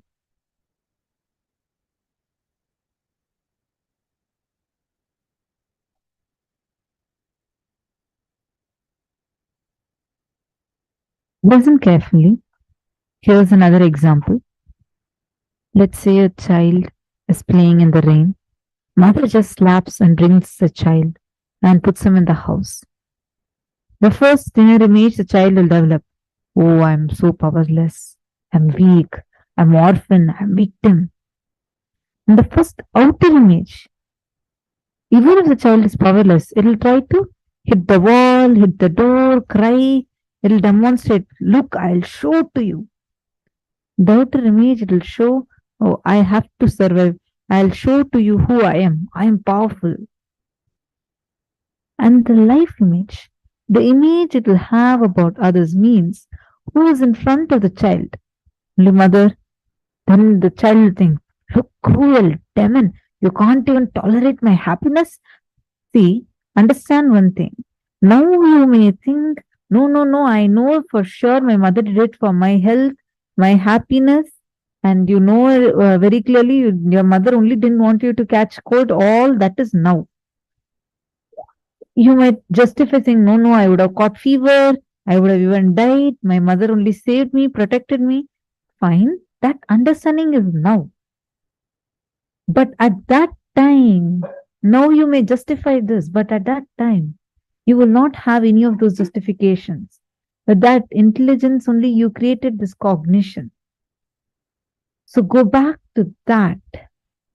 You're going to go back to that same young child that you were, with that same cognition that you had.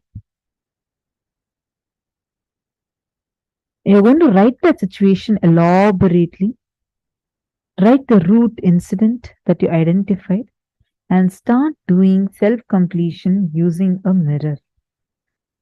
Literally take a mirror, any mirror, just look at your eyes in the mirror, lock your eyes, literally like as if seeing a TV. See the whole incident happening on the mirror. Go through all the situation and incidents from your earliest memory till now. Look at all the identities you have cognized in each of these situations. Identify the dominant pattern that repeats again and again in many of these situations. Please start.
You all finished writing?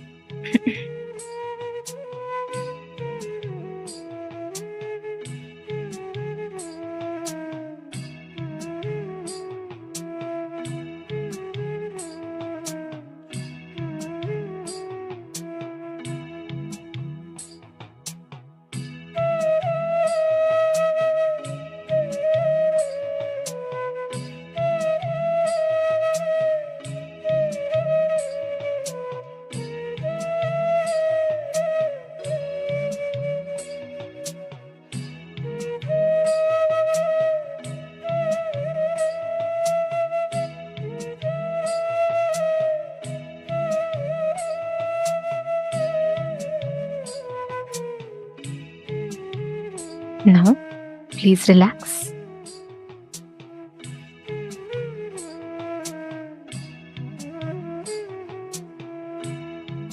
You settle down.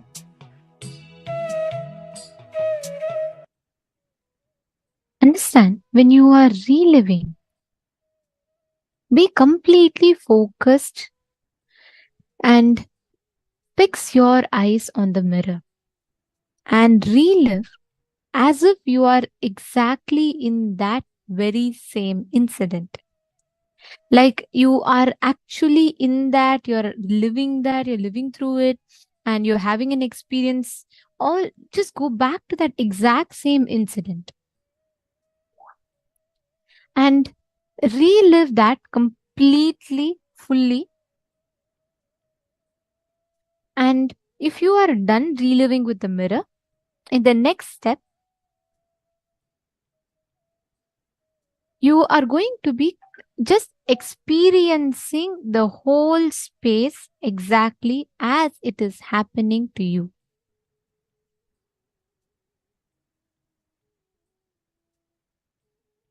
Now, please continue reliving. How many of you have finished? How many of you did that process? Or how many of you need some more time? You all can ask. Based on that, we will be able to continue or give you more time. How many of you have finished reliving? See, all the exercises, everything is going to be based on this science of completion. So, all of you that are sitting here today, this is a very, very important exercise because this forms the base, the foundation of the program. So, if you are very new and if you have not yet learned this science, it's okay. You can spend that time now and understand the science of how you can relive and relieve. Okay, Ma Jayanti has asked for more time. Ma Olga's asked for more time. Okay, okay. I see many of you have asked for more time. Ma Karen is asking, what if we have been very badly hidden when we were in the womb of a mother? Okay, Ma, understand. If you are able to remember that, that is prenatal incompletions. If you are able to remember that, Ma, then we need to do completion with it. Completion will help. But if you're not able to remember that, the past life regression session will help. See, now do all the incidents which has had an impact in you. There would have been a moment where maybe your mom would have told you about this incident or someone would have told you about that incident, correct? That would have had, like, for example, I myself never knew. But once after I was born and much later, I just heard that, something bad happened. And when I was in the womb, and that became an incompletion inside of me. I never witnessed that moment, nor do I have a memory of it, but I have a memory of someone telling me that and what emotions I went through at that point in time of listening to it. Then I need to do the completion of that incident. Since many of you have asked for some more time, I'll give you all more time, but listen very carefully. You're going to hold the mirror close to you and you're going to relive the whole incident and experience in the mirror. Do not distract, do not get distracted. Do not scroll on the phone. When you are reliving, relive it completely as if you are in that. See, if you are right now 35 years old, but that incident happened when you were 5 years old, don't try to go back to the incident from a 35-year-old logic. Now you may understand, okay, my mother would have, hit me when I was young because I didn't listen to her. Even I would do that. That is now your logic understands. But at that point in time, when you were just 5 years old, you would have thought your mother is evil. She doesn't like you. She loves everyone else other than you. You feel unloved, you feel there's no one for you. All the words exactly as it happened inside of you, relive. When you look at the mirror, don't look and say, oh, I think my eyeliner is little less. I need to make it a little bit more thick. No distraction. Only relive. See yourself as that young version of yourself who's stuck with that pattern.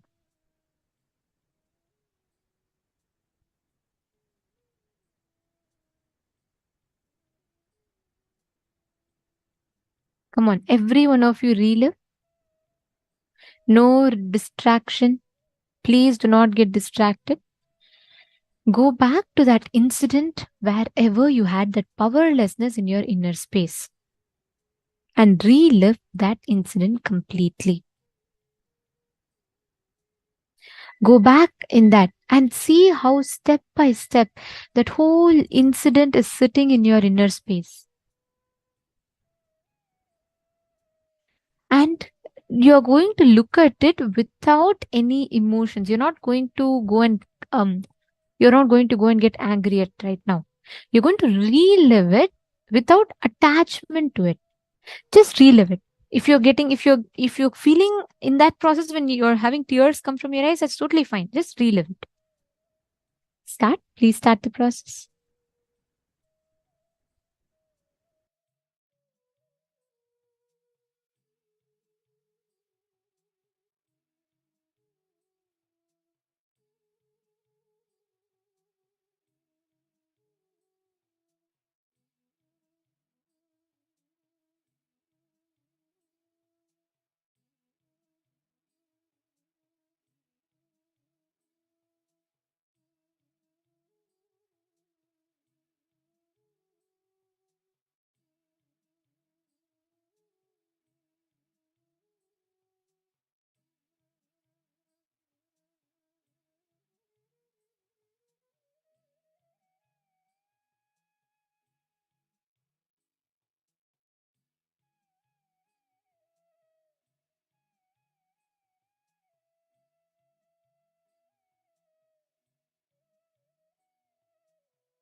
We'll be starting the power manifestation now.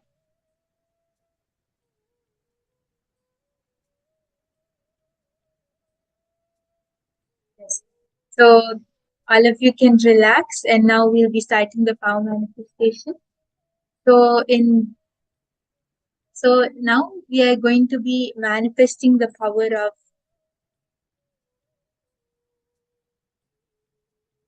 yes. I hope you all had good completion, and it's a very, very powerful process.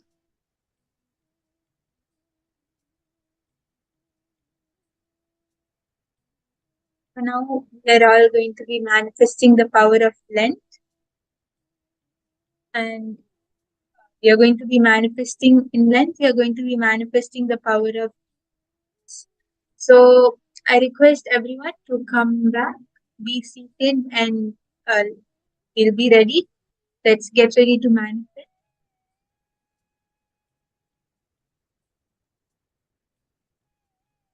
So we just had a very powerful process, a very powerful process where you were able to complete and with whatever completions you had from the past or whatever root patterns which are causing your incompletions and reactions.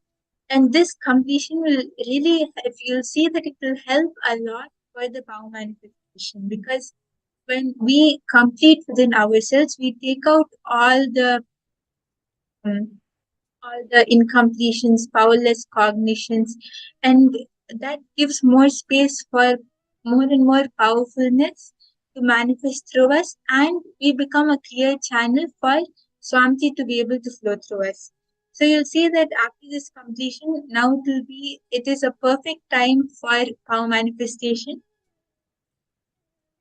Yes. And this is a very beautiful power. I'm sure many of us have manifested before, but do not miss to manifest again.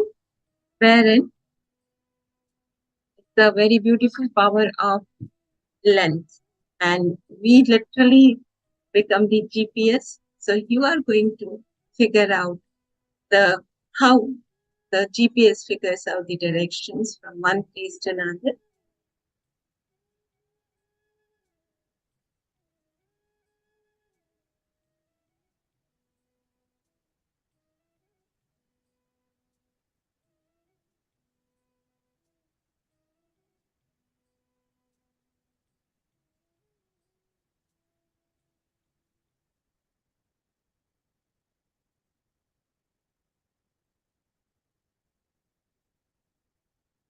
So in this level, we are going to be manifesting where you will precisely be able to draw the map or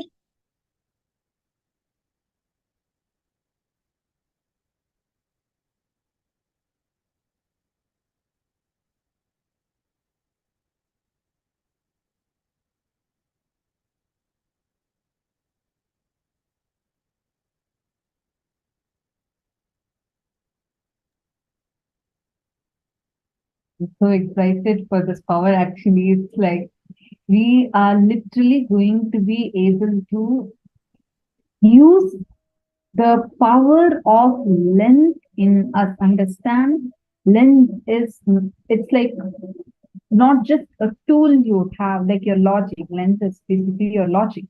It is not just a tool that you have, but it can also be mastered as a power where your lens, your logic will become so sharp for you to be able to manifest this power intensely and be able to calculate, identify any answer. Can I request all of you to come on camera? And firstly, one thing, I think many of you got very busy with the mirror, but many of you gotten busy with the distraction in the mirror. I see some of you adjusting your hair, some of you like trying to, please relax. And firstly, the process with the mirror, the completion process. And I saw so many of you sincerely do it as well. Many of you asked for more time to even finish it. So that was beautiful. But jokes apart, let's understand when you manifest these processes of completion and all, right? Each of these processes, it breaks a certain pattern. We're all like bound by certain completions and pattern. We learned about self-doubt, self-hatred, self-denial, etc. Right? Now listen very carefully. This power of length, when you bring yourself to the space of completion, when you bring yourself to that space of completion, oneness, whatever you call that, right? At that point in time, you start manifesting this experience of oneness. You start manifesting this experience of Swapurnatva, where all the power manifestation, the powers of Paramashiva starts manifesting through you. Now, can I request every one of you to please bring a paper and pencil? And can you all put, yes, you are ready? If you have a paper and pencil with you, you all can put and let me know. Yes, you're ready for the manifestation.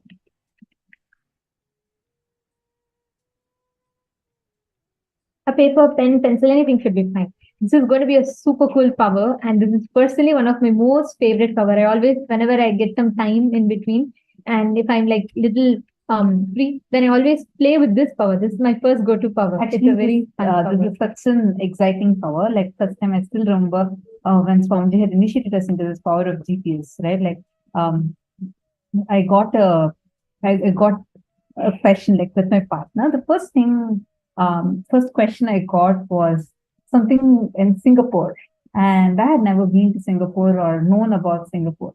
And the person had asked me the way how it is from the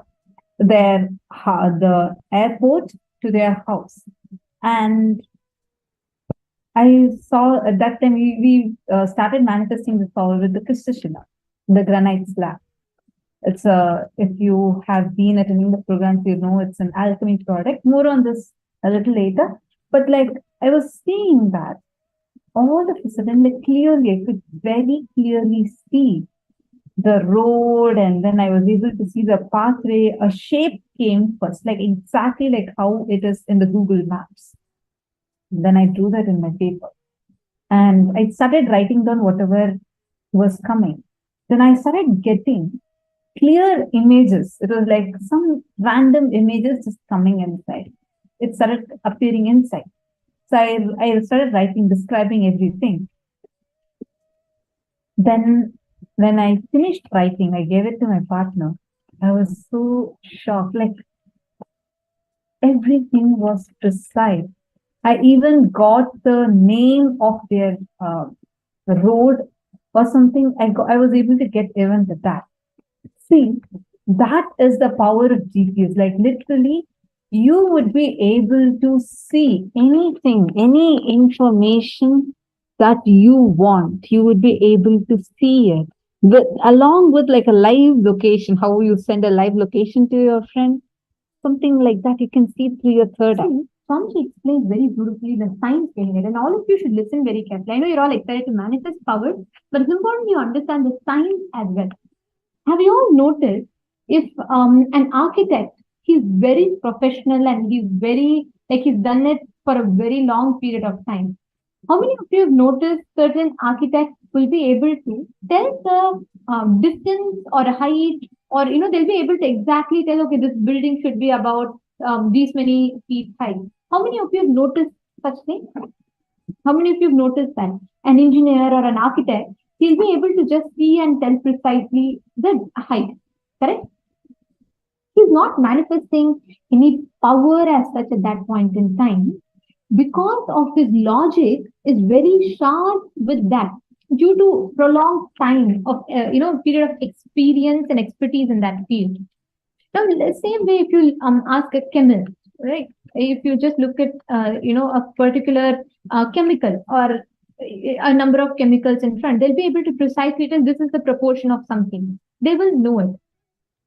Now, why we manifest GPS? Your logic, when you master the length dimension, which is the logic dimension of the cosmos, just any 2 points, if I show you and if I tell, okay, from let's say from Bangalore airport to Biddi Adinam, you might have never ever been to that place, but just like a Google map, you will be able to precisely identify what is the directions to go, what is the duration that it will take, left turn, right turn, and what are the landmarks you will see. All of that will be able to identify, which is exactly the power you're all going to be manifesting now. Shall we all start? Okay, I see yes from all the chat. That's very nice. Perfect. So time to have some fun. You don't need to tie your eye. Ma Shuangzhu, I saw that in the previous round you were tying your eye. Ma Jianying Zhao. You don't need to tie your eyes. You just need to see the location that we are showing. And when you close your eyes, you will actually see the entire path, like from the starting point. You will see straight, take a right, take a left. It will come to you as precise as a Google map. You just need to go on writing it or drawing it. If you feel by tying your eyes, you would be able to do the power better. Sometimes some people feel that when they tie their eyes, they'll be able to see things clearer. Then you can tie your eyes. But this power by itself does not require to tie your eyes, and you don't need to. Just connect with Swamiji. Again, any impossibility coming in you, complete it. You're going to use the completion technique that you just did, that as the cognition in you, the technique, cognition process, and you're going to be manifesting this power. Ready? Okay. So first round, let's start. 3 minutes per round. So the first round, I'm going to be projecting to you all this place. Okay. So it's like 2 different locations. Please connect to Swamiji, chant the Mahavakya. Just pick a piece of paper and write down. Draw the map as Swamiji is revealing to you. Come on. I request every one of you to do it sincerely.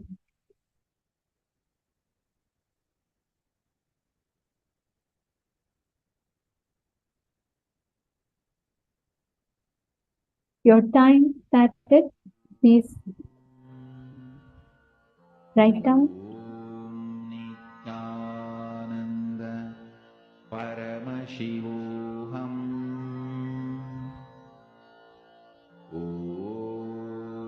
Nithyananda Paramashivoham Nithyananda Paramashivoham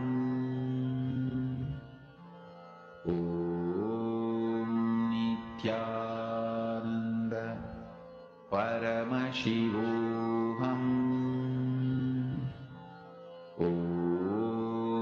Nithyananda Paramashivoham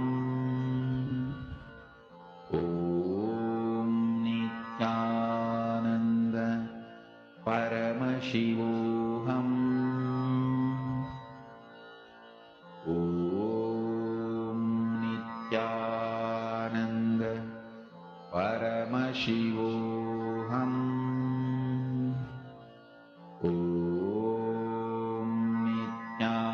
Nithyananda Paramashivoham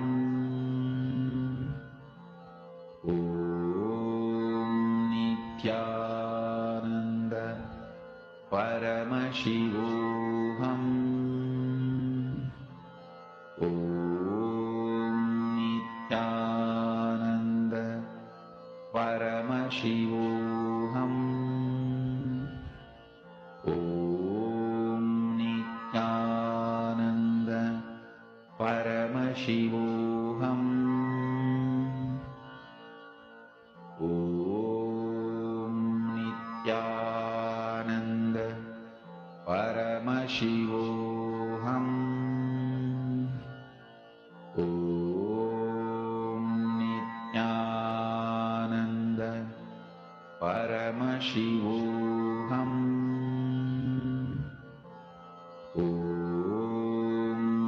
Nithyananda Paramashivoham Nithyananda Paramashivoham Nithyananda Paramashivoham Paramashivoham.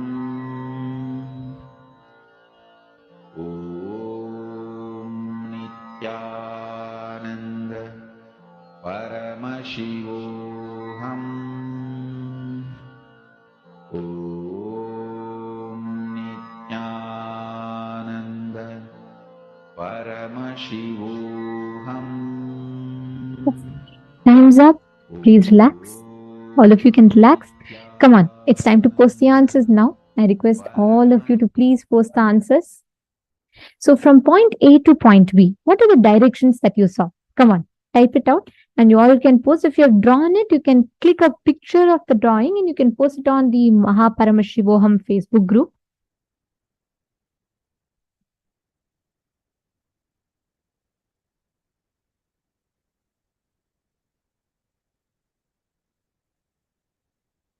Come on, my Ali, my Fenzing, my Anjima. Each of you describe. So you can put what is the place number 1, and from there, do you take a right turn or a left turn? What is the duration? Like it'll take half an hour to reach point B, or it'll take 10 minutes, or it'll take 2 minutes by car, by train, whichever things that you're seeing. Okay, my Sonia Rao has posted. Come on, every one of you post all the different things that you saw.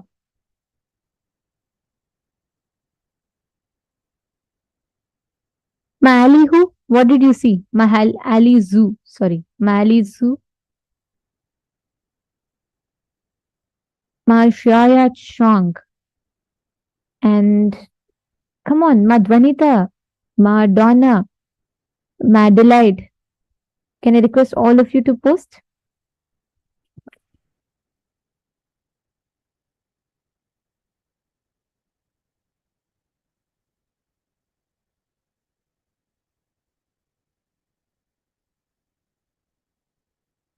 Please post whatever you are seeing as the answer. Please type it out. I request every one of you to type it out. My Harilyn has posted, my Parameshwari, okay, my Jennifer, great, my Krista, great, and okay, very nice. I'm a little excited for these answers. Okay, now listen very carefully. Your logic, which can cognize the place, the distance, your brain can comprehend and digest any information that you want just through your conscious will. More on that later. Now let's quickly identify and see if the answers are right. So this are the 2 places that you're all seeing in front of you. Firstly, it's I want to say, Ma Harlan Gomez, you manifested, Ma, because it is the Kansas City Public Library, the Central Library of Kansas, and Ma Harlan Gomez, you manifested. Ma Harlan Gomez said, in third eye, I see the word library. Wow. Great. And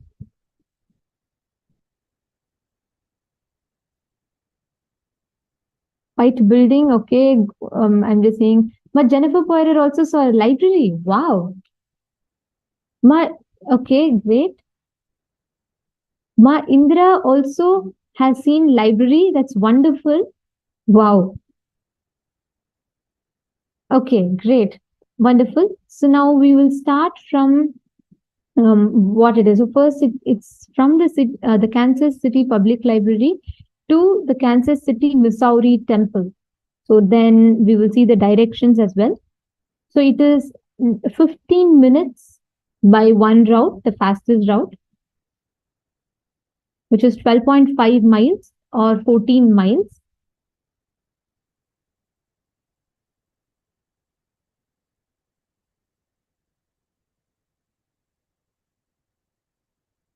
And here we can see, so first you're going to be starting straight from the library, and then you will be taking an exit in the main township road, and then from the township, and then you will be continuing to the next on the Shoal Creek Parkway to your destination, which is just about 1 minute. So it's, let's say, about 15 minutes in total. Okay, now come on. Let's all start the next round. I'm going to be projecting the next places to you all. Let's start. Let's see. You're all going to be first identifying what is point A, what is point B. You're going to be identifying the route, and you're going to be identifying the distance along with landmarks. And your 3 minutes starts now. Please start. Come on. I request all of you to scan, connect to Swamiji, scan through your third eye, and identify.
Okay, last 17 seconds.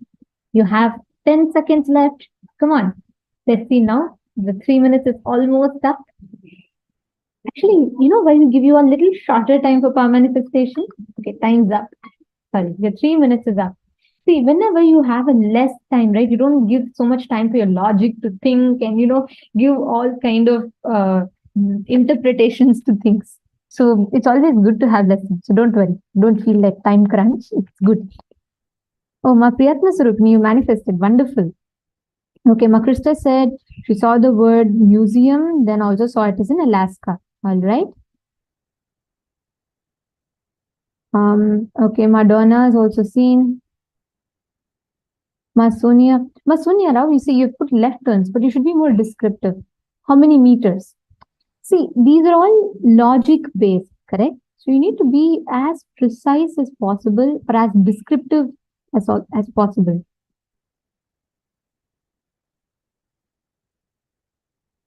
Masonia NG, very nice. Okay, I see all of you are posting. Come on, all the participants watching us on YouTube, please post.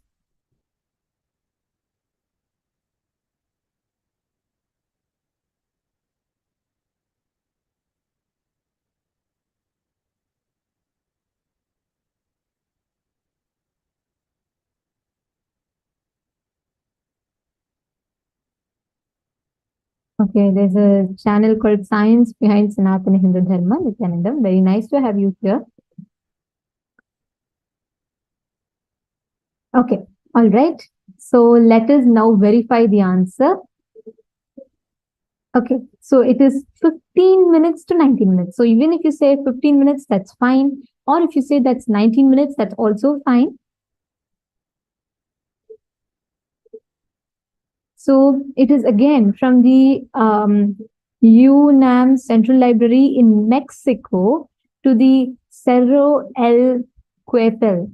Okay, bear with me if my pronunciations are wrong. So these are two places in Mexico, and let us see the answer.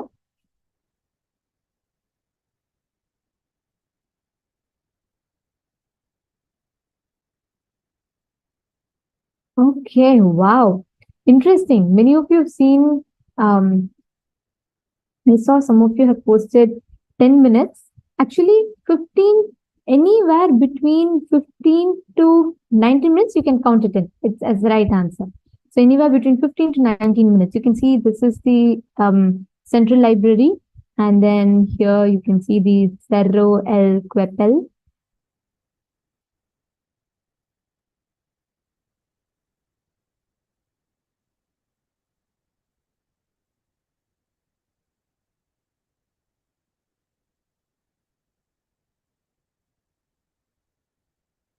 Wow, very nice to see. So many of you are really manifesting well. Understand, listen to this. The powerful cognitions inside you when you manifest, you start manifesting the experience that you are beyond your identity as that individual.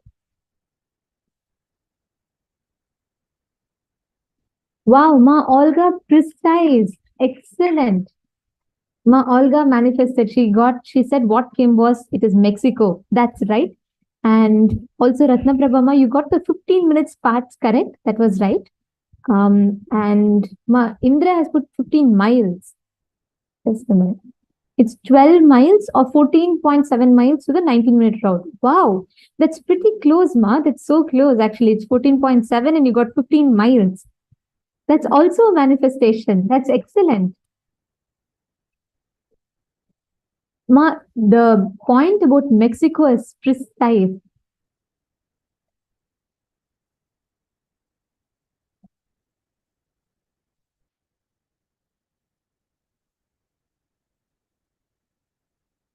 Great. Let me see the other. Sorry, just give me some time. I'm taking time because I'm just going through all the chats. See, Ma Giselle Wong, don't worry. When you manifest it, as you keep getting understanding the science of these powers, you will start manifesting it more and more. So don't worry about when you will manifest or not. That doesn't matter. Don't see. The only thing is you should enjoy the journey, the process of manifesting. Okay. See, Ma Oriata and Ma Prematavasi. I see numbers 385 and 15, but I do not know what is it. It is 15 minutes or 385 minutes or kilometers, miles. We should always add that units.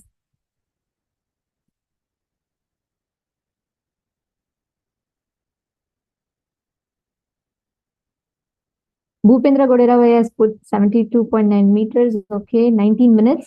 Oh, wow. Get is, that's correct. Get is manifested. That's right. It's 19 minutes is perfect.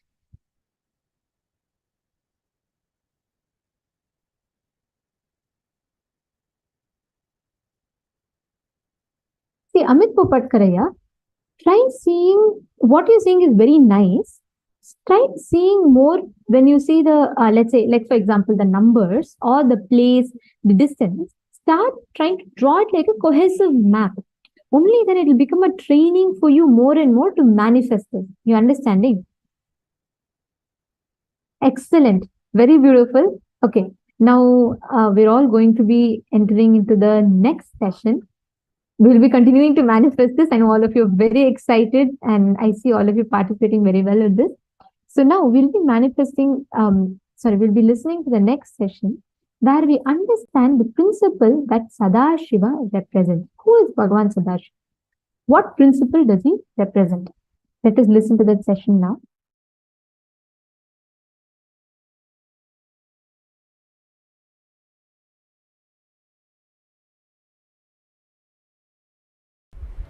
Without realizing your astitva, perception is incomplete expression of the experience. More you start seeing beyond perception, more of the existential physics is understood by you. Understand? The physics of perceived is energy cannot be created or destroyed. Physics of the physics is energy can be created, manifested, transformed, interchanged, maintained, destroyed, withdrawn. Creation is different, generation is different. For generation, you need some raw material. For creation, you don't need. Srishti, Icha Matra Srishti. Without even having Sangalpa or Icha as the source material. Manifestation. With or without or no reason. It can be generated, created, manifested in any quantity and quality, maintained, sustained, interchanged, transformed, transferred,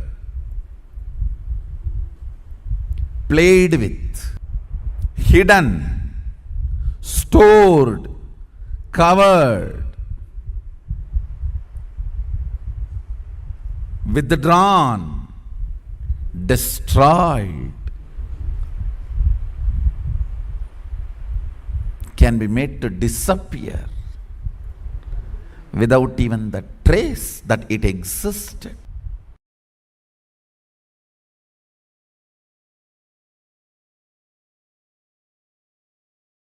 Understand these two principles. How to transform your death into rejuvenation and how to transform your delusion into liberation, pulling out of the delusion.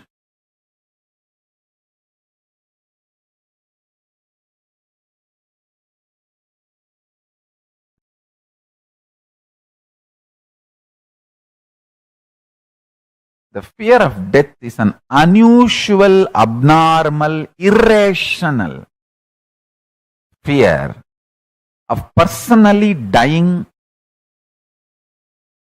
or somebody who is part of you, they dying.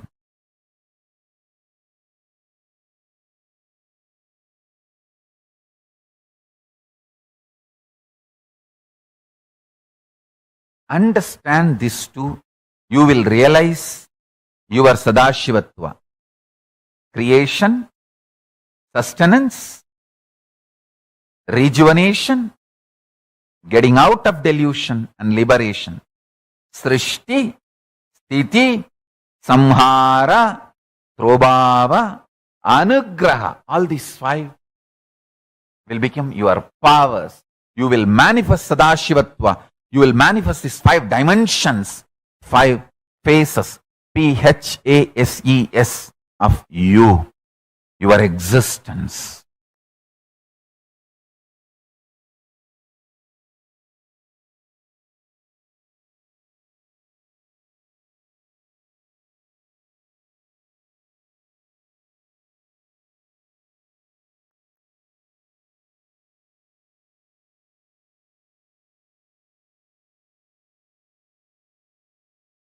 I tell you,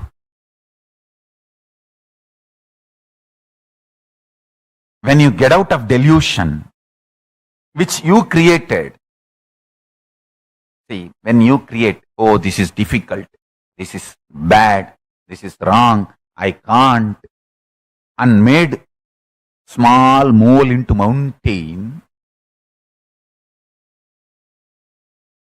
and destroyed your life energy flow, but you decide, no, work is not bad, being workaholic is not bad, it's not wrong, nobody is exploiting me, I am stretching myself and becoming alive, active, by working, nobody died. Only by lying, everyone fell into depression and died, destroyed themselves.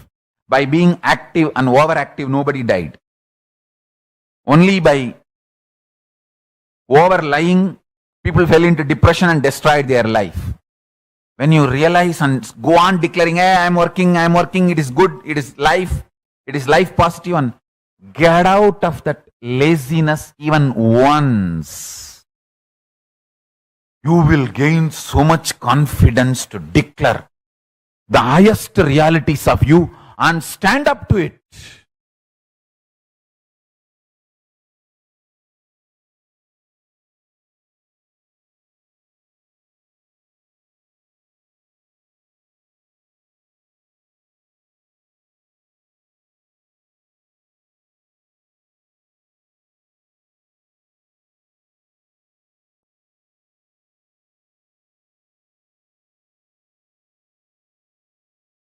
Once I got addicted to this hotel coffee.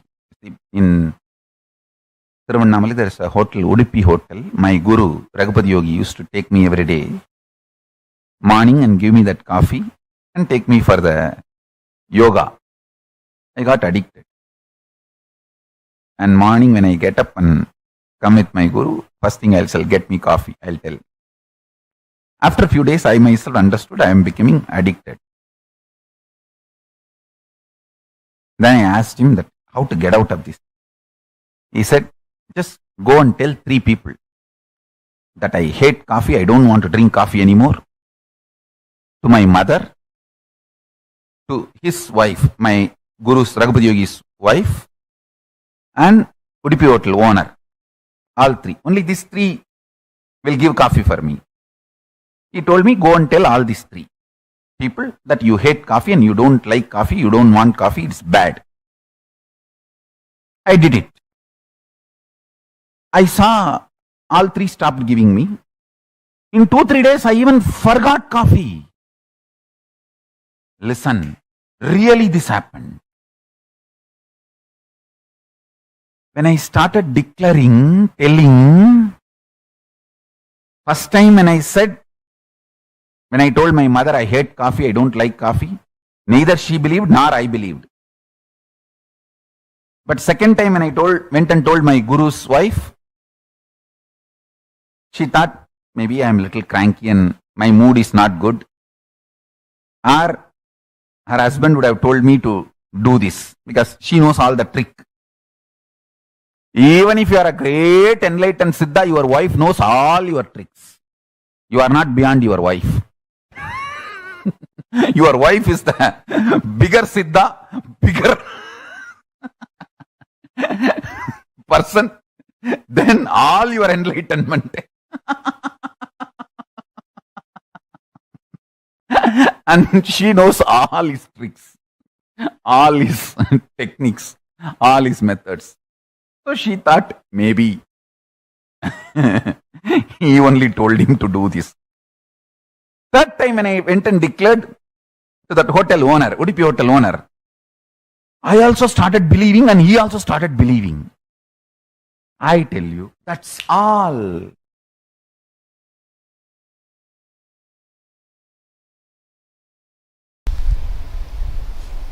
Creation, operation,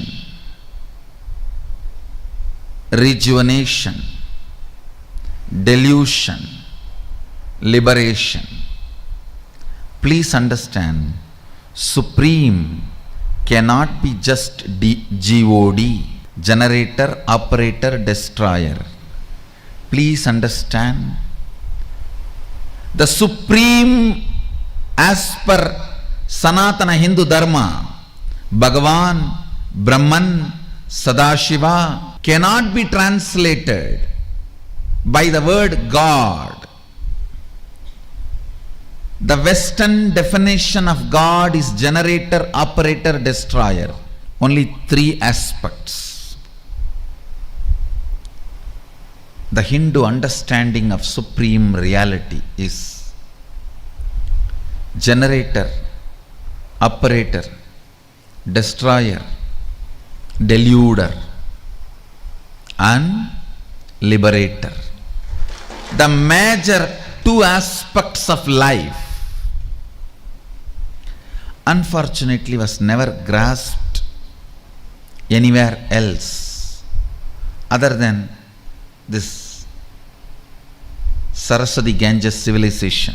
Only the Saraswati Ganges civilization understood the world beyond seen. If you don't understand delusion, you can't understand beyond the four dimensions. You can't understand reality in its completion. God is not Sadashiva. Maybe I can contribute a new word, Godel. G-O-D-D-E-L. So Godel should be the word, not God. God is not Sadashiva. Sadashiva, Brahman, Bhagavan, all these words used in the Brahman used in Upanishad, Bhagavan used in Puranas, Sadashiva used in Agamas cannot be translated as G-O-D, God, used in Western theologies. Understand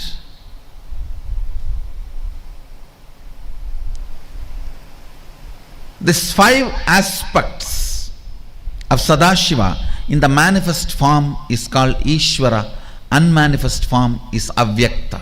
Even this five is only the manifest form of Godel, Sadashiva.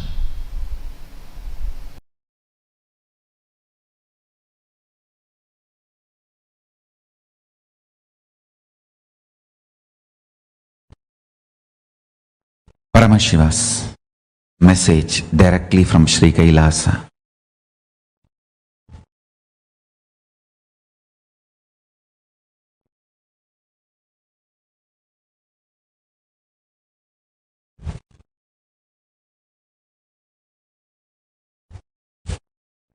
Existence of Ishwaratva is nothing but the decision to own up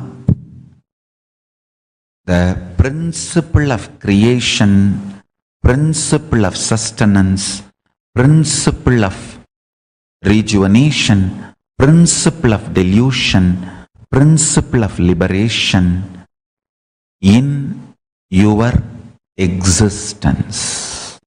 Understand? If you own up what you created, you sustained, you destroyed or rejuvenated, or you put yourself in delusion or freed from delusion, or from which you are liberated or liberating, want liberation. If you own up these five principles of your life, you become Ishvara for you.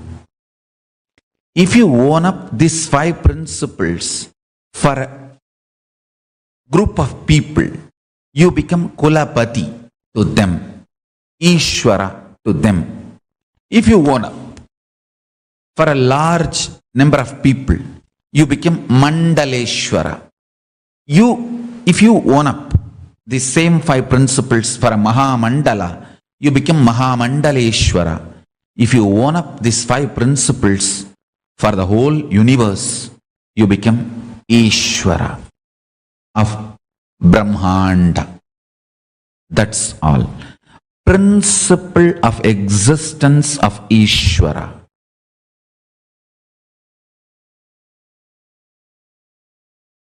I'll tell you. In the cosmic level, Paramashiva has 5 of his dimensions: creation, sustenance, rejuvenation, destruction and rejuvenation, putting in and pulling out of delusion, and liberation. All these 5. In your microcosmic life, in your Pindanda microcosmic level, you play the same game. Every day, the new cells getting created, new organs getting manifested in your body is your creation. All of you need to know. Including your brain, everything gets newly created. New cells are created every minute, every second. This is your creation. In microcosmic level, in macrocosmic level, the planets which manifest planets are getting created. In microcosmic level, the cells are created.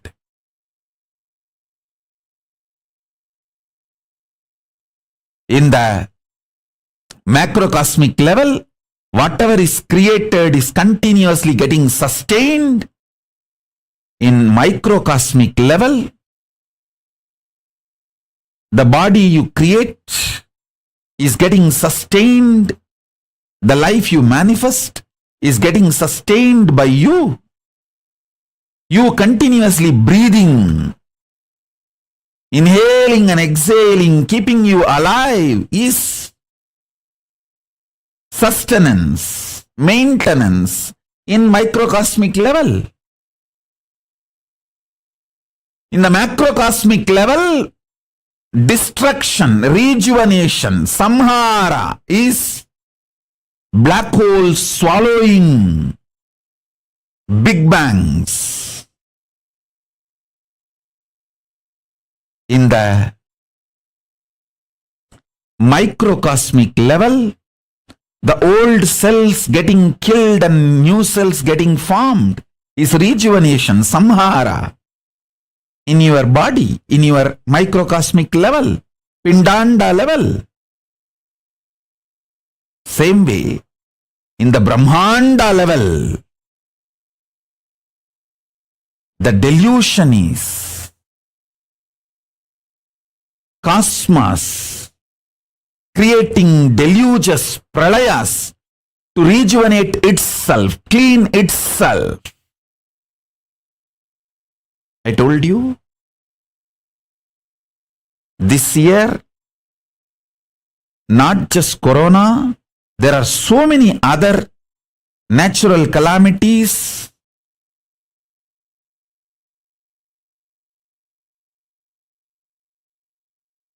To clean the collective negativity will happen. This deluge, pralaya, will clean up a lot of collective negativity.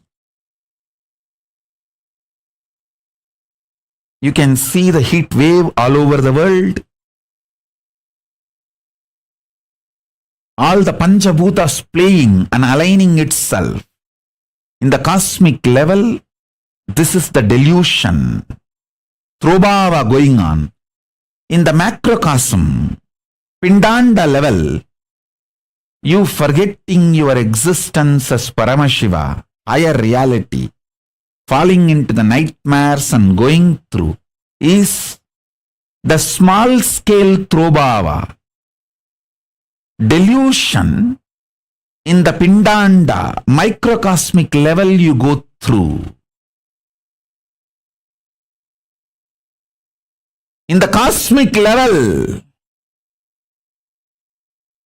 Brahmanda level, liberation, anugraha is Paramashiva himself manifesting as this Nijavadara Nithyananda and making this Kailasa happen.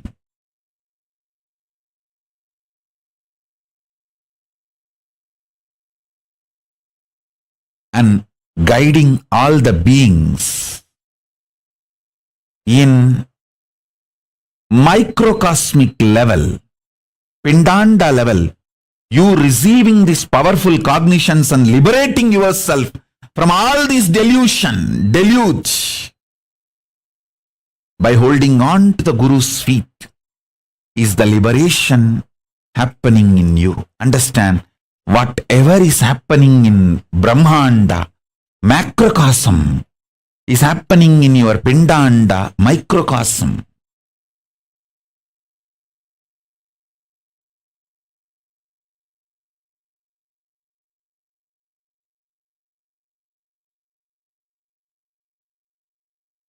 So don't worry about your delusions. Don't be powerless about it. Don't try to work with the facts and figures externally. Don't try to work with the seen. Work on the seer.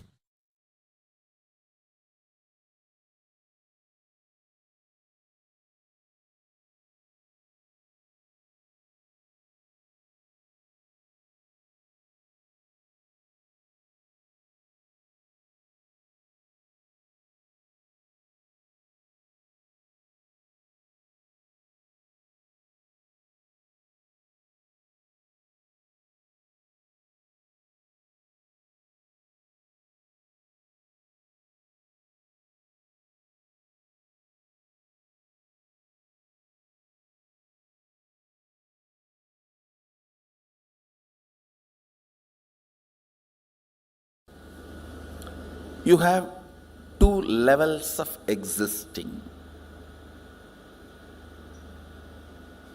Listen carefully. Two levels of existing. One with the thought currents, without the thought currents. With the thought currents means an active inner image, constantly spitting thoughts.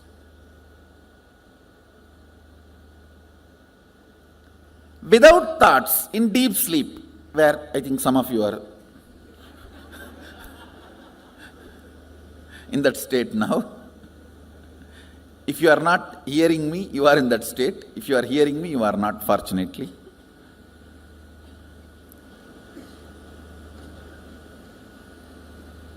I'll repeat, listen. With thoughts, without thoughts. With thoughts, all of you know, constantly picking fight with everyone, everything. Actually, with thoughts is nothing but constantly picking fight with everything. When you stop picking fight with everything, there will be no thought.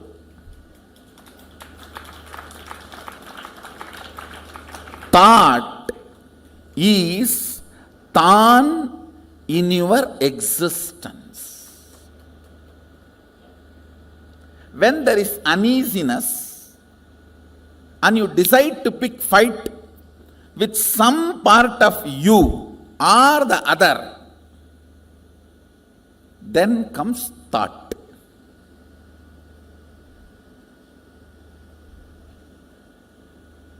Without thought, you know, deep sleep. In the night time, or sometimes in the daytime, whenever you are in the deep sleep, no thought. So these two, same way, listen. With thought, without thought. Same way, with your existence, remembrance of your existence, without the remembrance of your existence.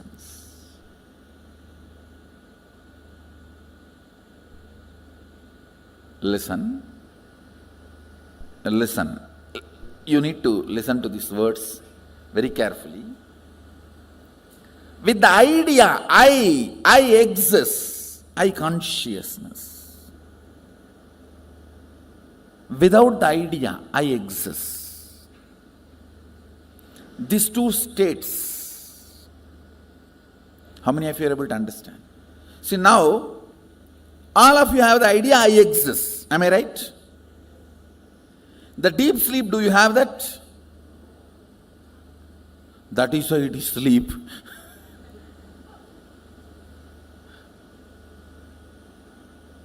So, there are two ways and two states. Two ways is with thought, without thought. Two states is with the idea I exist and without the idea I exist. How many of you understand that?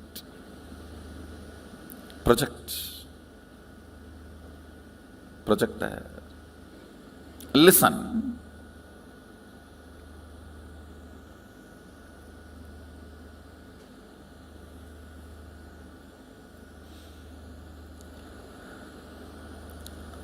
With the idea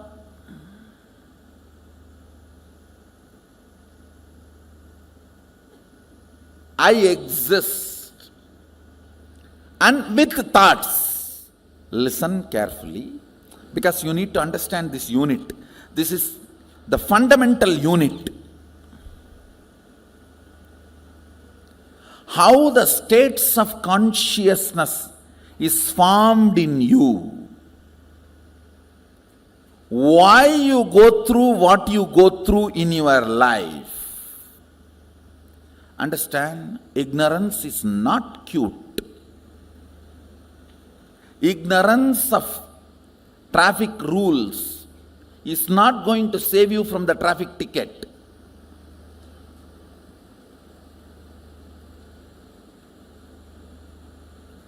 Ignorance of traffic rules is not going to save you from ticket. Ignorance cannot be a reason for not following. Same way in the cosmos, ignorance is not cute. Yes, you can be victim, singing song, oh, I am ignorant, innocent devotee. Who is going to care? No. A devotee cannot be ignorant. Jnana varishta bhakti, devotion established on knowledge and understanding. That is devotion. Understand, I am talking about the fundamental units of life. So let me go to the next word. I am introducing these 4 words. With thoughts, without the idea that I exist. That's called swapna. You may say, no. In dream also I remember I exist. No, listen carefully. In the dream, you will be writing your college examination sitting with your son. How can that be? College exam you wrote much before the marriage. How many of you had this kind of a completely overlapping dream? You need to know the identity I you feel in the dream does not have independent understanding. It is just overlapping, crisscrossing of few thought currents. See, like laser beam, if 4 or 5 beams cross, that point looks like a independently shining, which is not. Same way, in the dream, few thought currents crossing, you feel as if your identity exists, but it is not. It does not have consistency. In one dream itself, that will change 20 times. How many of you have observed? In the waking state itself, it changes. Why do dream state? How many of you say that? But in the waking state, at least little decent.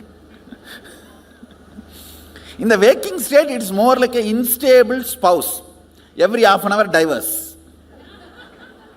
And every 1 hour patch up. But in the dream state, it doesn't even behave like an unstable spouse. It behaves like a 10 minutes son, 10 minutes boss, 5 minutes brother, 5 minutes enemy. You just don't know how it behaves. Listen carefully. The number of thoughts gives idea that you exist for a spark. That's what happens in the dream state. How many of you are able to understand what I am saying? That is why the idea of I in the dream state is so illusory.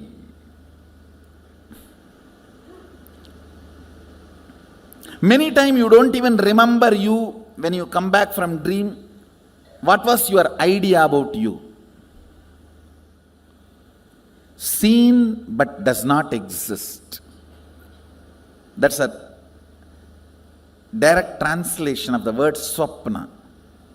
Seen but does not exist. Where the idea of I does not exist, but the thoughts exist. Means the frequency of the thoughts is much higher. The idea of I, it has no existence. That frequency is almost like a zero.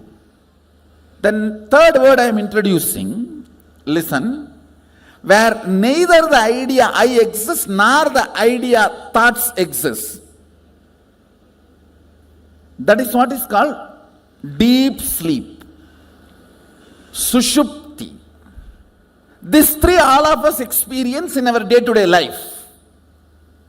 The fourth word I am going to introduce, it has no word. That is why it is called turiya. Turiya means fourth in Sanskrit. In Sanskrit, the word turiya means fourth. That's all. Because there is no word for it. Where the idea that I exist is there. I am there, but there is no thoughts. That is called the fourth state, turiya. With the idea I exist, but without thoughts, is turiya. With I plus with thoughts is waking state. Without I but thoughts is dream state. Neither I nor thoughts is deep sleep state. Only I, no thoughts, is turiya. Now I want you to remember these four words. Let me repeat. Jakrat means waking state. Swapna means dream state. Sushupti means deep sleep state. Turiya means fourth state, awakened state. There is a fifth word Mahadeva introduces in Agama called Turyatita. Means not only you are awake, you are alive, you can move anything you want. See, if you have manifested the powers of moving a matter, how many of you are successfully able to move a matter? You have seen the glimpse of Turyatita. Turyatita is the state where awakening becomes power manifestation.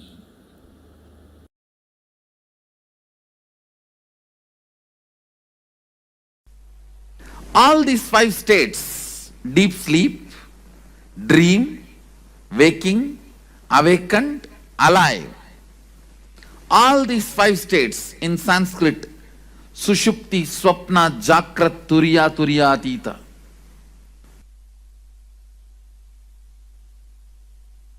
All these five states cross each other. You may ask, how? Because You are no more a single integrated being. All the time, one part of you is planning, strategizing about your future and possibilities. The other part of you is just interested in denying you, which is strategizing. The part which goes on strategizing about you and your future is called mind, head, intellect, logic. The part which goes on denying you does not want the direction. Not because it is right or wrong, just it does not want. It's like a tantrum throwing child, what you call as heart emotion. Please understand, you have been given a very wrong idea, your heart and emotion is always right. No. Both are corrupt. Understand, both are corrupt. Both carry deep incompletions.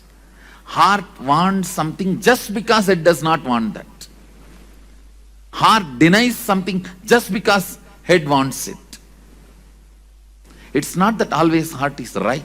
No. If you feel heart is right, no. You are wrong. Head is wrong. That does not mean heart is right. Head is wrong does not mean heart is right.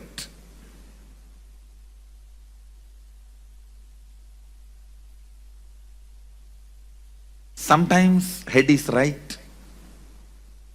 That does not mean heart is wrong. Sometimes head is wrong. That does not mean heart is right. Both have their incompletions, both have their problems. Because you are no more a single being. See, invariably when the whole humanity has started experiencing this dual being, two part, that is when our masters declare the Kali started. So two parts of you experiences two different states at a time always. Please understand.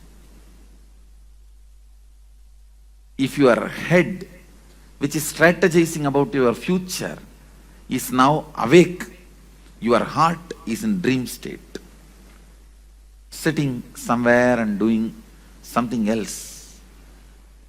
If you have to put your head and heart together, keep yourself in the waking state, you feel stressed, tensed. Oh, I can't be like that for a long time. Maybe few minutes, okay. Not more than that. How many of you understand what I am saying? How many of you experientially feel, yes, I go through this? Understand, the line, vertical line is a heart projector. Vertical line is heart's line. Horizontal line is logic's line. Head's line. So listen, when your head is in Sushupti, heart is also in Sushupti. It is called Sushupta Sushupti. Deep sleep, deep sleep. Very rarely you experience this. Even in your deep sleep, if you are lying on your bed for 8 hours, maximum you may experience this deep sleep for 20 to 30 minutes. Not more than that. Please understand. Head, heart, both parts of you experiencing Sushupti and Sushupti, deep sleep and deep sleep.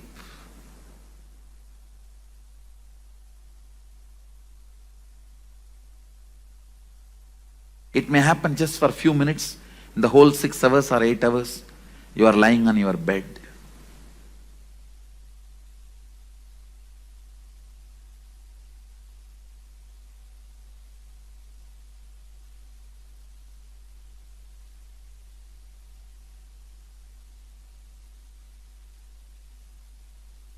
When your head experiencing dream state and your heart experiencing deep sleep,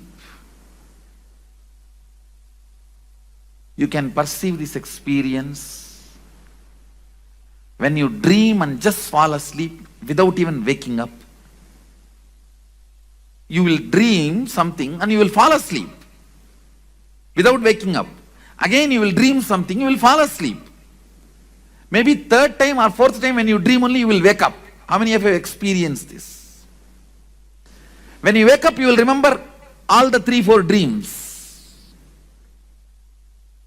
That is what this state, the Sushuptian Swapna.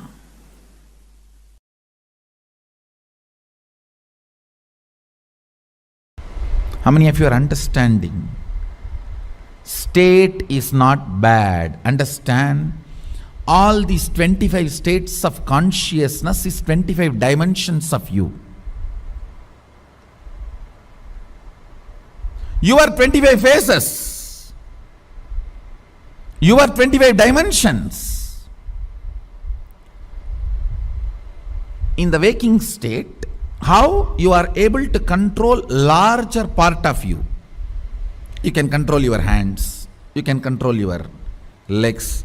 Many things you can control in your waking state. When you want, you can get up and go and pick up a cup of tea. When you want, you can go and use the restroom. In the dream state, if you find a restroom, don't use, it's a trap.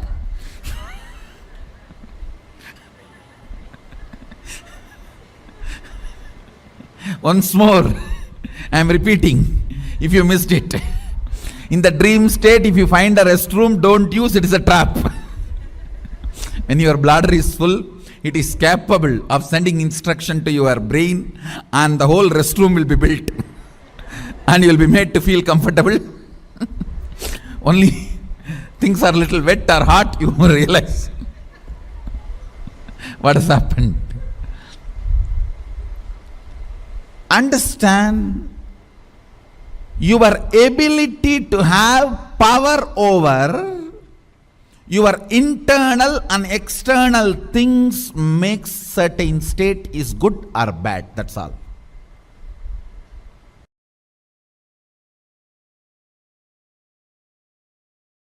If you are in delusion, don't be afraid. It is actually delusion kicks you to the next level of liberation. See, 3 seconds of nightmare not only gets you out of nightmare, it pushes you to the next level of state of consciousness called waking state. From dream, you are just kicked to the waking state. High. From dream, moving to waking state is like an enlightenment in dream state. So, if you had a very sweet dream, normal dream in your dream state, you would have just gone again back to dream state or deep sleep state. But if you had a nightmare, you can neither go back to dream state or deep sleep state. You have to be kicked to waking state. So, delusion in the delusion in the dream state is nightmare. But ultimately that nightmare does a great good thing that you are enlightened, pushed out of the dream state to the waking state.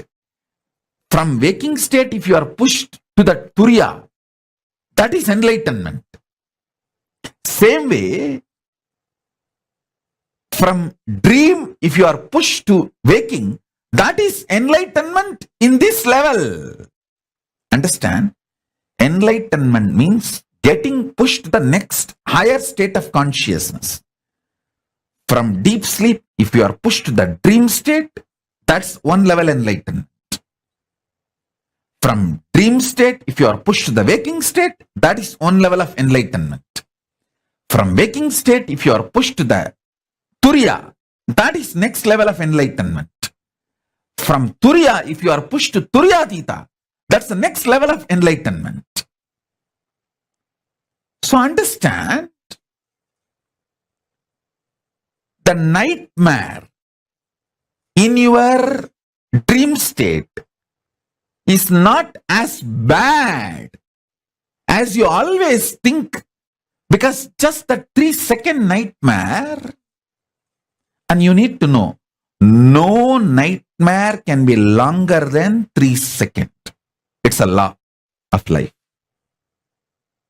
In the dream, it may look like a long time, but actually, in chronological waking state time, it is only 3 seconds. So,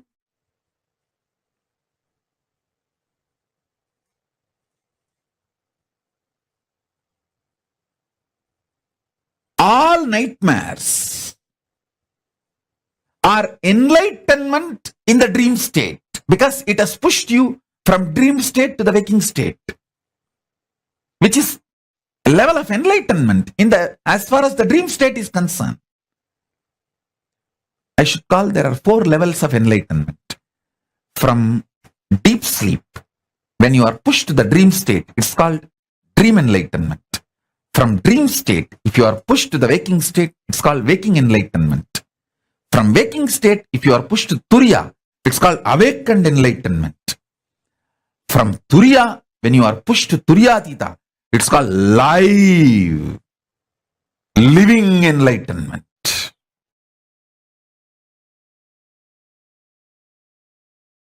The body which is fueled only by Sushupti, Jakrat Swapna means deep sleep, dreaming and little waking state once in a while because of cup of coffee. The body which was being dragged, functioning only with these states, if even little Turiyatita is mixed, it is like a wow.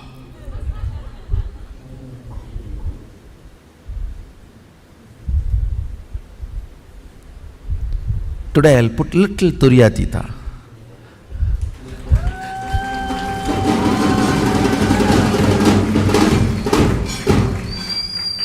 You will see the kind of a alchemy change in the system.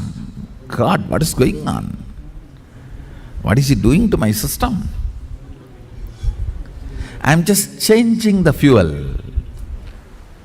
Multiple things will happen. One, a thorough healing of the body.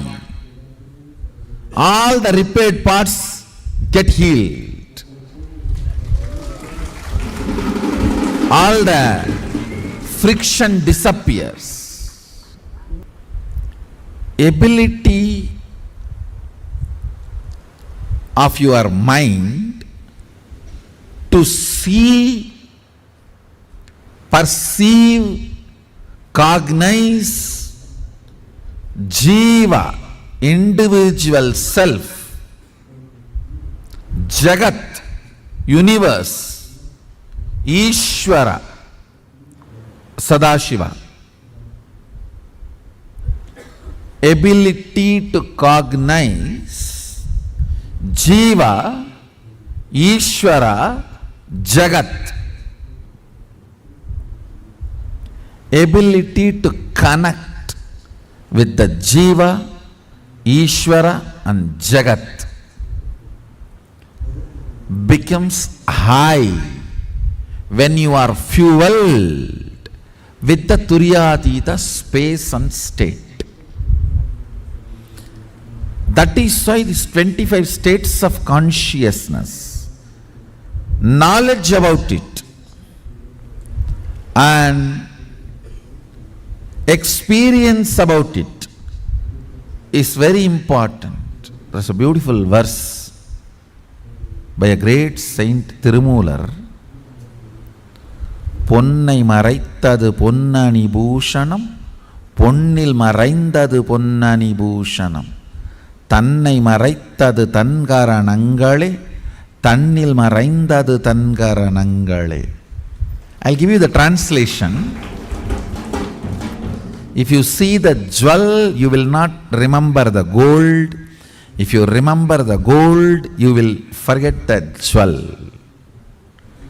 Design.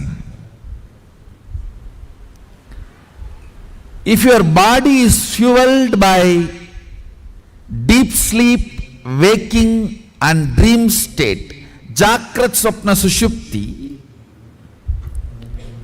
it will all be about Karana. Karana means eyes, ears, tongue,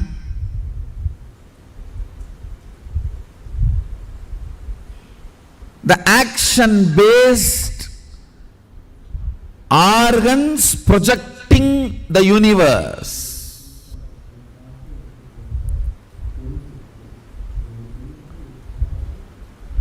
These organs projecting the universe does not let you experience your original Turya-Turyatita state. When I add this Turya and Turyatita like a juice into your being, it can be added just like a juice. Like I can pour this tea on your head, like that. I can pour that. One good thing, the tea will overflow. This will get into your system. Turya and Turyatita. When the Turya and Turyatita gets into your system, the Karana, the organ-based projection of the world, dissolves into your original state. So the original state becomes reality. Then the organ-based projection universe. Listen. Organ-based projected universe, as long as you are perceiving it, you are pursuing it, it will all be love, hatred, good, bad, right, wrong, jumps in the life. But bad, right, wrong, jumps in the life. But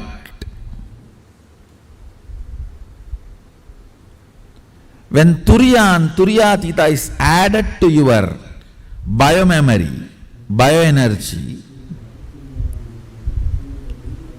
suddenly you will realize yourself is a much deeper and higher reality than the organ-based projected universe. Understand? If your stomach is experiencing acidity, you will feel whole world is enemy, demon. You don't need big demons to come and attack you. Just little acidity is enough. And the kind of a tantrum you throw,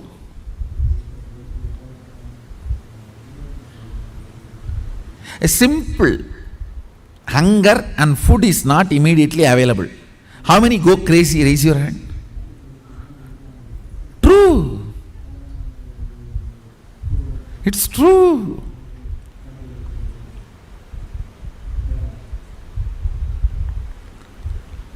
Organ-based projection, perception of the universe, that is like a crude oil run tractor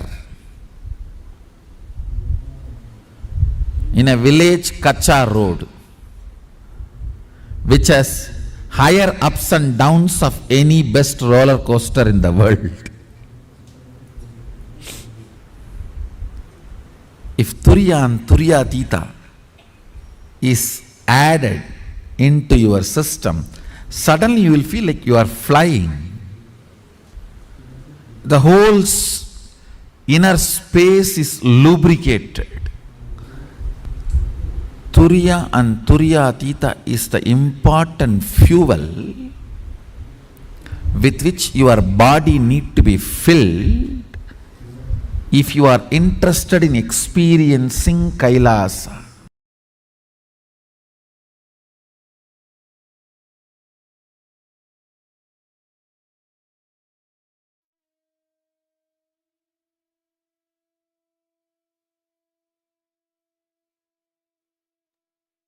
What Swamiji explained now about the 25 states of consciousness.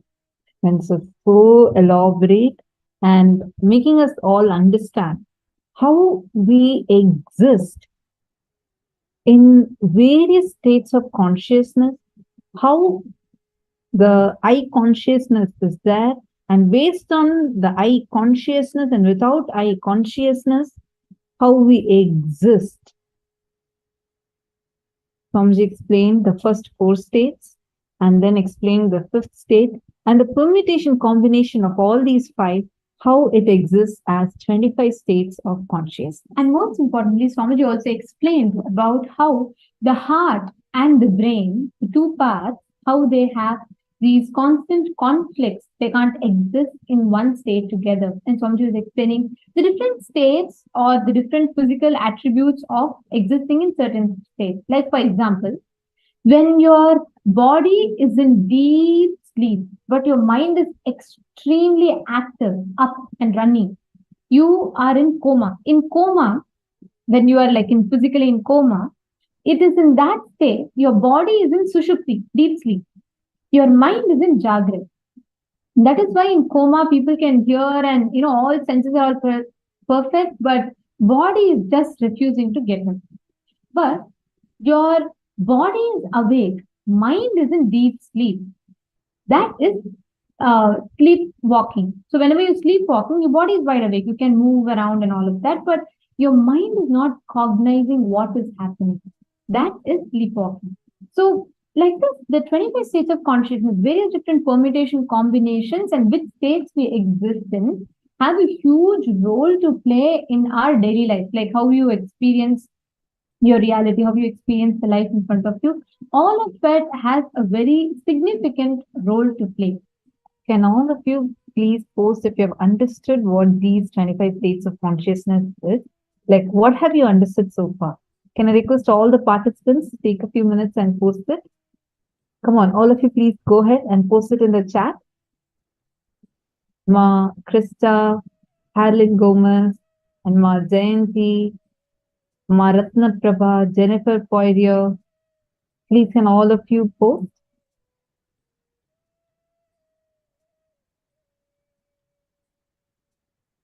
What did you all understand? Because the next session we are actually going to be entering into the next section right away. And it's very important. These understandings are literally like the fundamentals so that you are getting ready, prepared for receiving the darshan and the initiation in the best possible way. Come on, take a few minutes.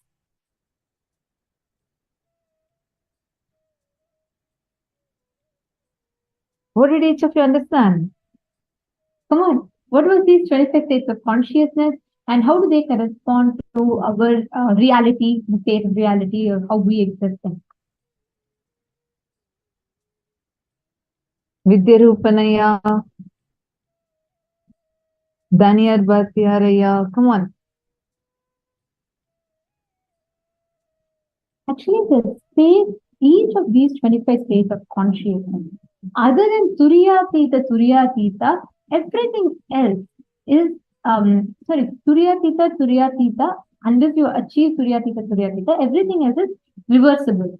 Only when you experience Turyatita, the last, the 25th state, it is only that state that you are experiencing irreversible. Like Swamiji said, you are experiencing Turyatita when you manifest consciousness over matter. But the Turyatita, see, when you are in Turiya and you experience Turyatita, you're manifesting powers. But Turyatita and Turyatita, when you experience, that state is where you manifest the powers, all the ultimate irreversible enlightenment inside of you. Catching it?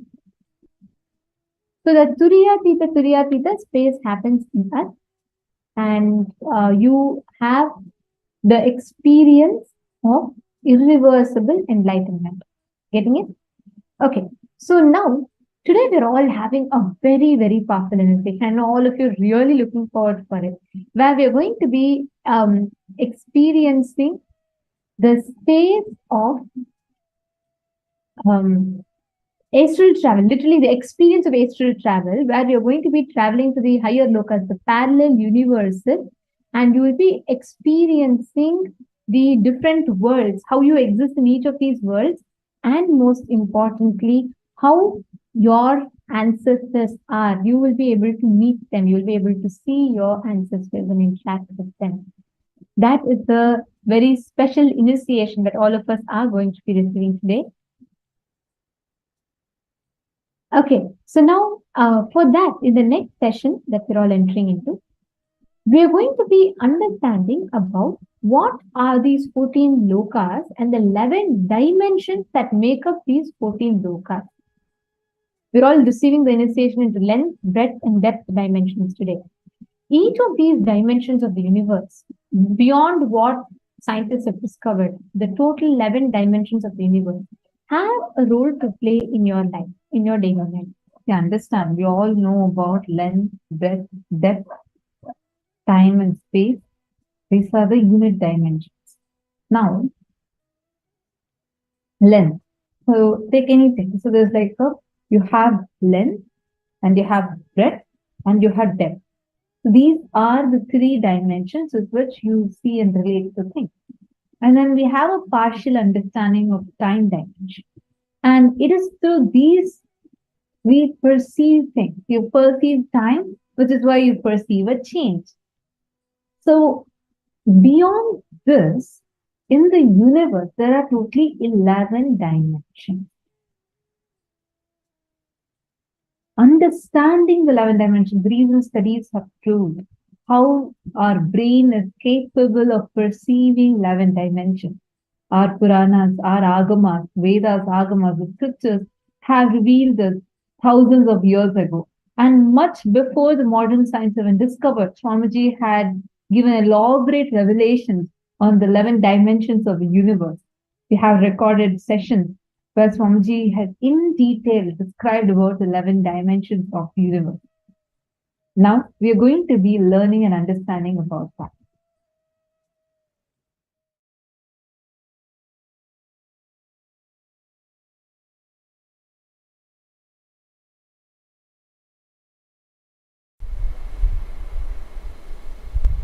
I'll introduce the different dimensions of the universe. Before introducing, I'll tell you the purpose why I am introducing. Understand?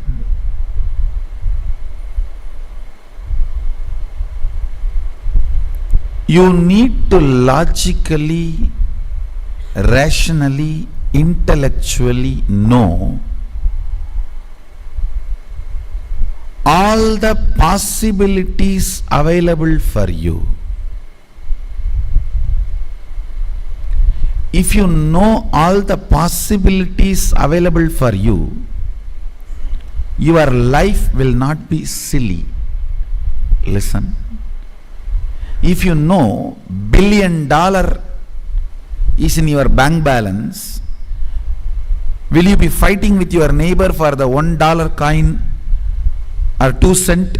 Oh, I think it is mine. No, my kid dropped, it is mine. Come on, let's fight and pick up the gun. You will not go for that if you know your possibilities.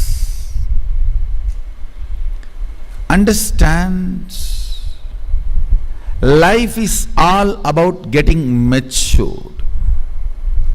Taste getting matured, your greed getting matured, fears getting matured, needs getting matured.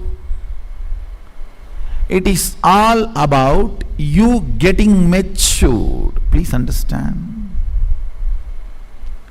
At the age of 7, you want to play with a car toy.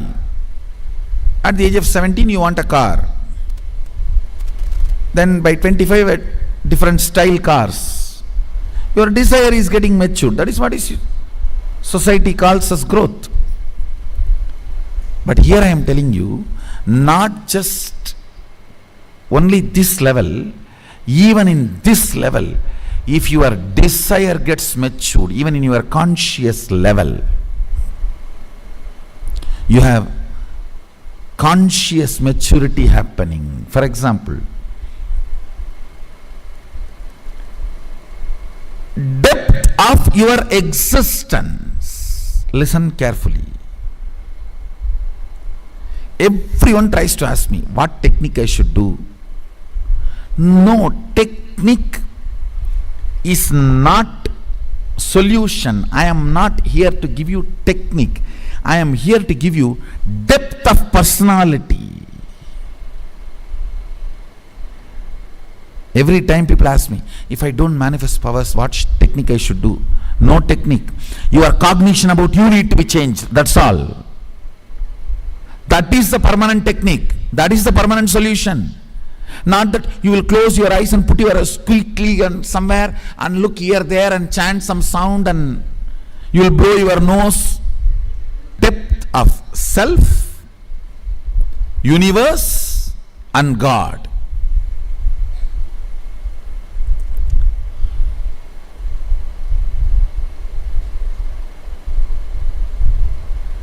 Your identity you are carrying is too silly.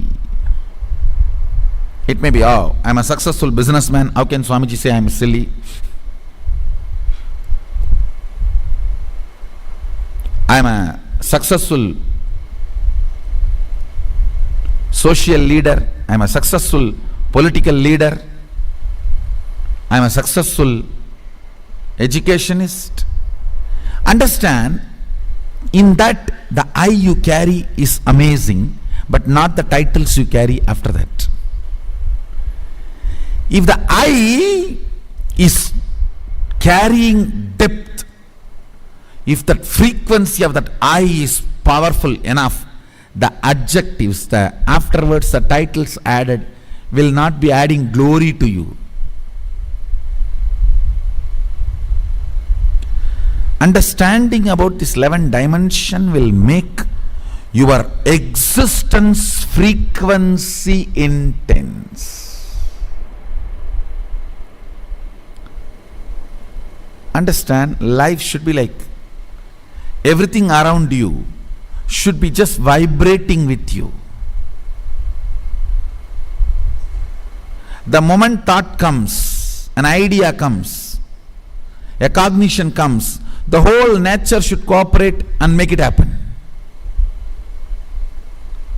Introduction to 11 dimension itself is to show you your multiple possibilities.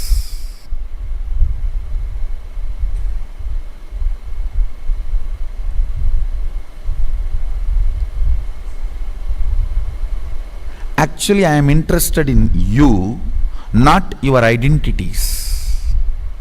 That is why when people try to come and tell me, Swamiji, I am this, what can I do for your mission? I tell them, first, your consciousness, let you make it to the higher frequency. Taste what I am teaching, what I am standing for. Substantially, even you will not be able to doubt you to that level. Experience the depth of your consciousness. You should feel you have become too big. Wow, existence is really nice. The way I exist now feels great. Depth of personality is joy. Depth of personality is bliss. That consciousness you are carrying, that chit you are carrying, should be constantly manifesting powerful cognitions and power. That is the biggest help you can do to me. Because I am interested only in that. I am not interested in political revolution. I am not interested in social revolution. I am not interested in anything. I am interested in few people sitting around me, sipping cup of coffee and manifesting powers. That's the only way I visualize me. Whenever I find time, still even now, that's what I do. I'll catch few of these devotees. Whenever I have time for myself, I'll catch them and make them sit. All right, I have a cup of coffee and I'll do some aushadha, like this old ladies cooking in the home. I'll tell her, get this ginger, get this pepper, get this salt. I'll be playing with it and do some process and take this aushadha and now manifest power.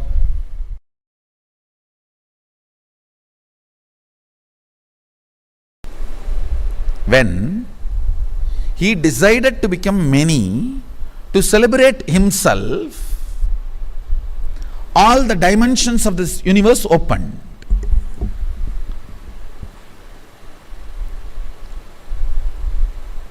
Understand, your whole life is nothing but you deciding. See, at one point in your mother's womb, you decide, Ekoham Bahushyamaha.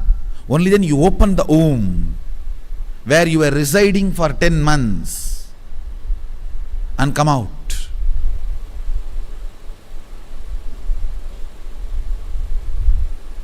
But after that, everything is mess. That is different. Listen.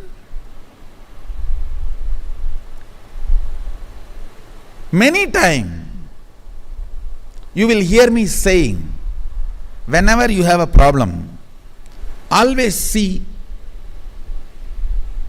how your ideal, your guru will handle this. I used this as a technique when I was young. I always used to connect. Whenever I have a problem, Annamalai Swamigal was ideal for me. Ramana Maharshi's disciple. First thing I'll say, how Annamalai Swamigal will handle this? Of course, after Arunagiri Yogeshwara happened, he became the ideal. Then I'll always look how Arunagiri Yogeshwara would have handled this. Have this one understanding how Sadashiva will handle this. The moment the one became many, all the problems you have, he also started having. Don't think he does not have a problem. Yes, all the organizational problems you have, relationship problems you have, everything you have, yes. He solved it. You have not. That's all.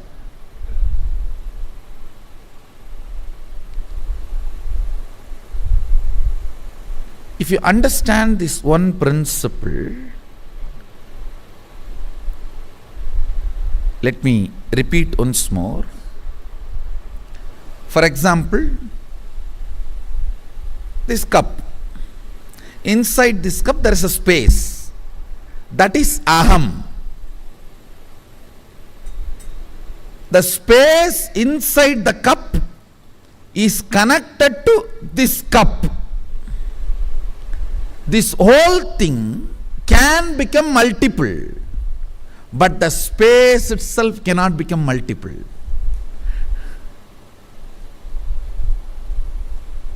Anything which has become multiple,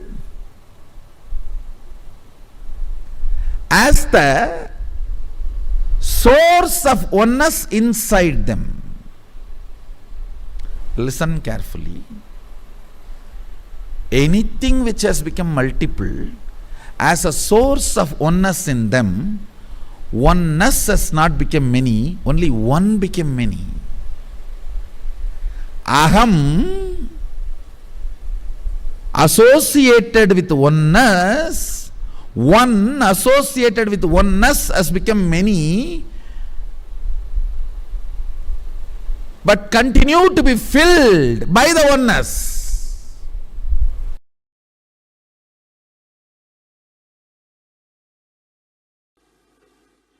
I'll introduce the whole 11 dimensions completely.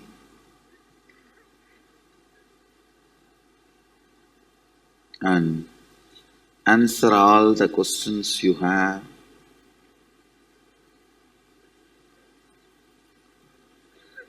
About the 11 dimensions. Please listen. Normally what you perceive in your day-to-day life, the length, breadth, depth, that is one dimension. Then only breadth and depth exists in one dimension. Listen carefully.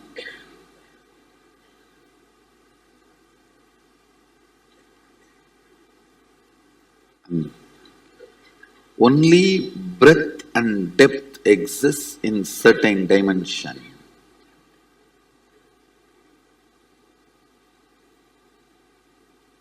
If you want me to give an example, there will only be visualization and cognition, no verbalization.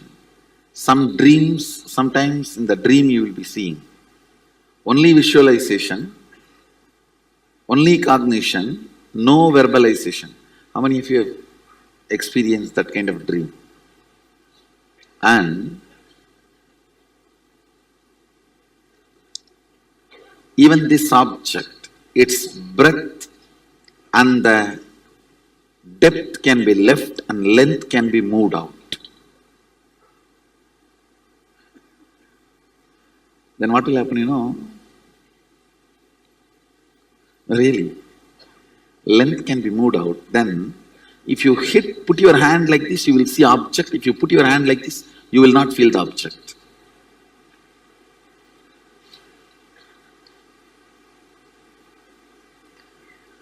I'll explain further. Materialization happens from this plane. Understand? Any object gets dismantled and goes into this plane, and in this plane only the movement is possible. Then again it gets assembled.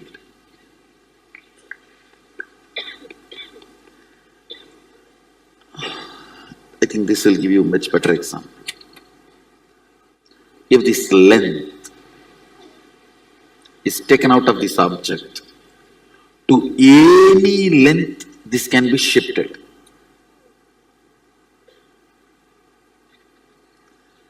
If your ego is taken out of you, you can just become Sadashiva. Ganga is flowing, one bamboo is floating on it. Because that bamboo is floating, you call this side Ganga, that side Ganga. If you lift the bamboo, it's Ganga. Same way, this length makes this object not to be moved in length. Defined length differentiates this object from the space of length. Your defined degree makes you dumb to all other subjects.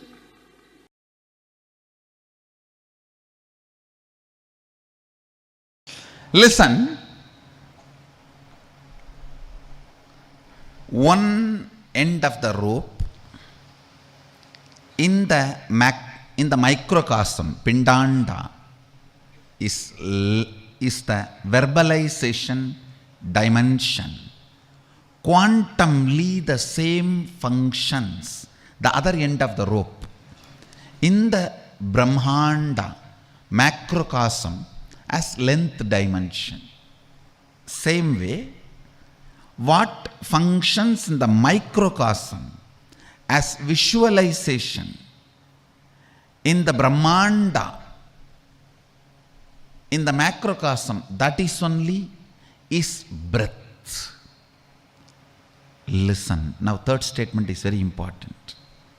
What functions in you as cognition, how you cognize yourself, individual inner image in Pindanda, microcosm. How you feel about you. That same only, that cognition, inner image, vibrates as the dimension of depth in the macrocosm. That is why your inner image matters for your life.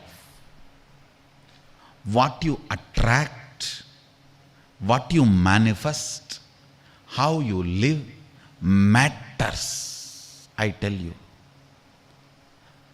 Never allow lower inner image in you. There is nobody has a right to judge you. Even your guru has only right to help you, not judge you. Listen. Even your guru only has a right to help you, not to judge you. Even guru does not have a right to judge you, then who else?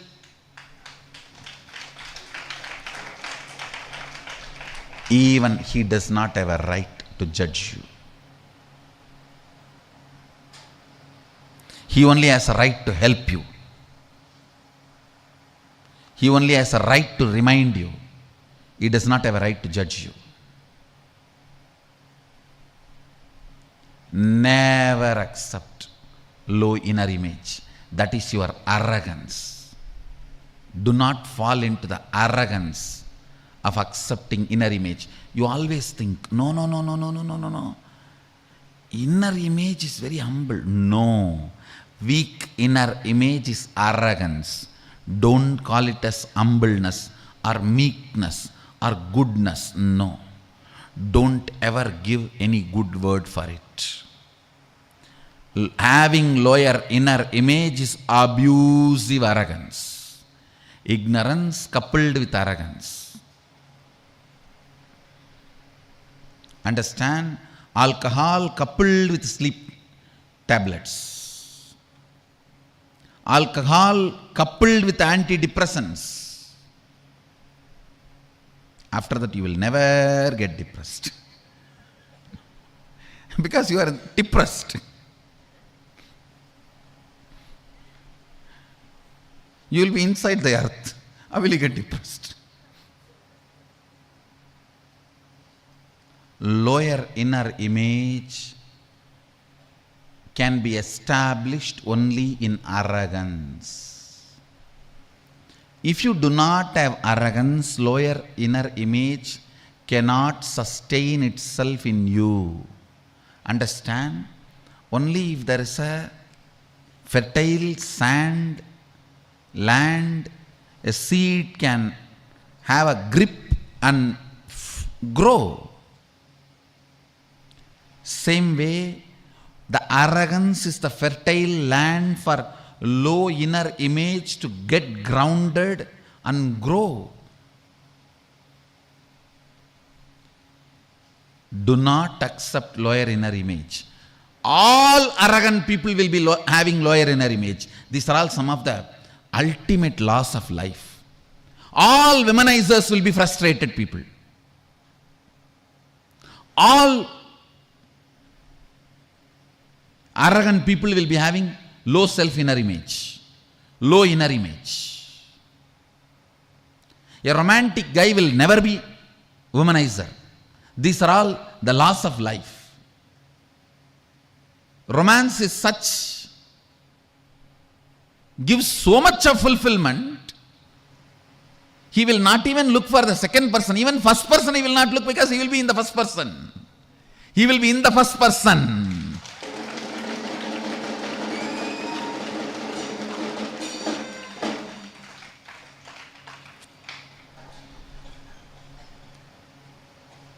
A womanizer will be most frustrated fellow. These are all some of the ultimate laws which can never be changed at any time. Low self inner image means quantumly you are sending the signal to the macrocosm to keep you in the lower depth of the cosmic dimensions. Understand? The kind of a frequency you send from here, the way you are dealing the rope in one end, are you pulling or pushing or burning? One end of the rope is in your hand, the other end of the rope is with the cosmos. Listen, one end of the rope is in your hand, the other end of the rope is in the cosmos. The macrocosm quantumly operates into microcosm. Your verbalization directly affects the length dimension of the cosmos. Your visualization directly affects the breadth dimension of the cosmos. Your cognition about you directly affects the depth dimension of the cosmos. You quantumly function with the macrocosm. You quantumly function with the macrocosm. Whether you want to function, you don't want to function. Whether you want to drive or don't want to take control of the vehicle you are sitting in. Car is already moving in 120 kilometer speed. Listen, you do not have a choice now. No, I'll wake up after 2 years. I think I will attend to all this and then wake up. No, no choice. By the time you wake up, you may not be able to make up.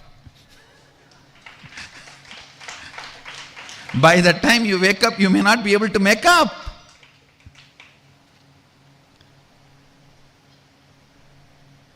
You are already in the car and the car is going in the 120 kilometer speed and unfortunately you are in the driving seat.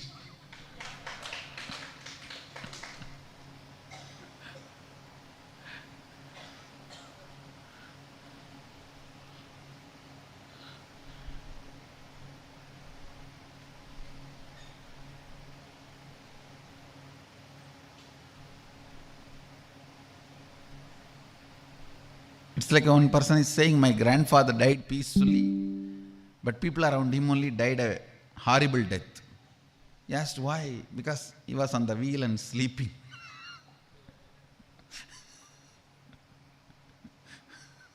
He died peacefully. The people were around him. You are on the wheel. You are behind the wheel. You are in the driver's seat. Wake up now to your length, breadth, depth,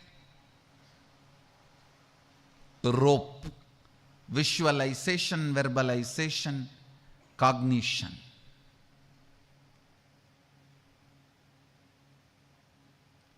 Even if you don't wake up, the earlier signals you sent is doing its job automatically. Understand? If you don't wake up now, don't think the car is going to stop. The earlier automated gear system in which you have put, it's going to be running in that. How long? Sometime till the fuel is over. It runs like that and stops. That is what I call unconscious death and birth. You take another one, janma, without waking up. Appa.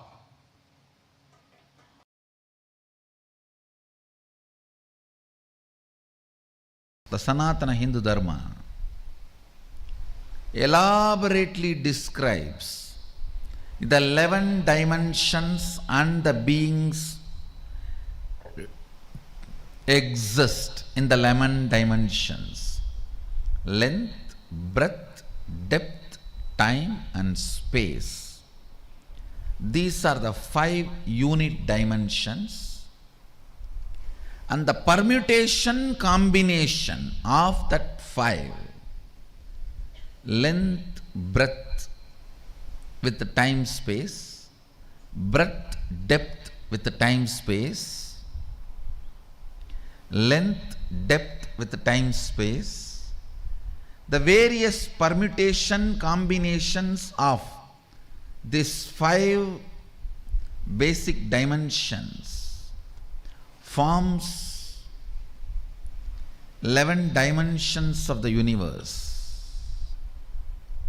Listen. Knowledge and understanding, even if it is intellectual, knowledge and understanding of this 11 dimension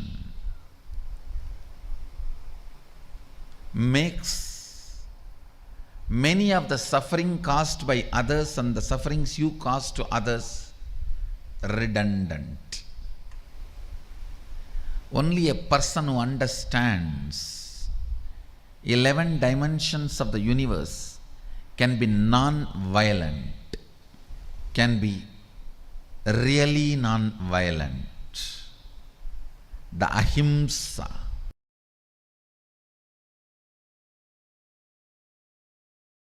"25 states of the consciousness is what you perceive, you go through. 11 dimensions of universe is what universe perceives it is going through." If you change your state of consciousness, you'll automatically change the dimension you're in, Yes, and vice sure. versa. When somebody moves to Turyatita, he will never be in length. Naturally, he will be more and more in length, breadth, depth, time, space. Surely change of consciousness leads to change of state. But will the change in state actually lead to a change in consciousness as well? If you Yes, both. both. Both. See, when you change, world changes. When world changes, you change. But will a change has to be regressive? Let's say you achieve Theta to Theta, there's no way you'll actually go back to being deep sleep. I deep should sleep, tell right? you, the regressive possibility completely disappears the moment you even you enter into Turiya. After that, no regressive possibility. Till Jakrat, there is regressive possibility. But not after the Turiya.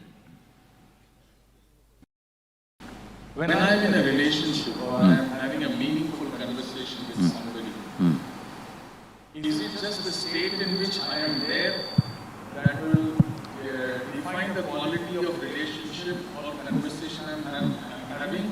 Or is it that in that state, what is the extent of length, breadth and depth I have? That will decide. No. Actually, the state in which you exist, that decides. A length, breadth, depth is always liquid. It just gets altered the moment you shift that state. Just a simple remembrance of the Guru.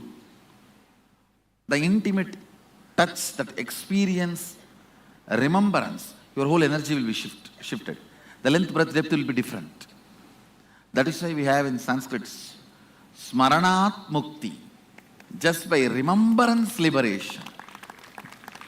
So, you don't have to bother about length, breadth, depth of that dimension, that space. The space you are in matters.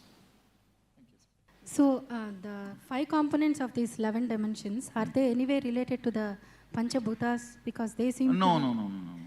5 elements are, all 5 elements are within the, see, that space is different, this space is different. The space in Pancha Bhuta is Vyoma. The space in this 11 dimensions is Akasha. Okay. Vyoma is different, Akasha is different.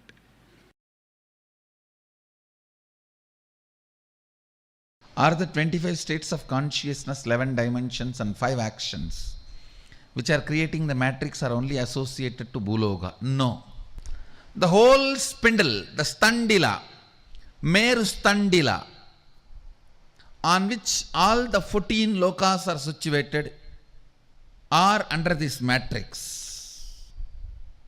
Other than the Kailasa, which is beyond this matrix, which is the space of Sadashiva, where the matrix is irrelevant. Everything else falls under the matrix. It is already inside these 25 states of consciousness and 11 dimensions and 5 actions. And the next question you are asking about the analogy we can do with the movie Matrix and our fictive reality in the so-called real world who is supposed to be Neo. See, actually this, you can't exactly match who is Neo and who is Agent and all that. Roughly we can match. Neo is a seeker who is struggling and getting enlightened. Morpheus can be roughly matched as Guru. But it is not necessary Morpheus has to die. And only roughly can be matched. What is the artificial intelligence? Yesterday this was the question. What is that machine's artificial intelligence? The common understandings which are not real but accepted as a system by all of us, like a concept of currency. It's not real. It's a paper. But all of us agree to work with that. The realities made by us, but not existentially real. Currency, passport, citizenship, ownership, paper. All these are the artificial intelligence. All these are the machines which are sucking us. Understand, you are nothing more than 120-volt battery for this matrix. And don't think matrix is going to start. It is already started. The moment created reality is playing 51% of your life,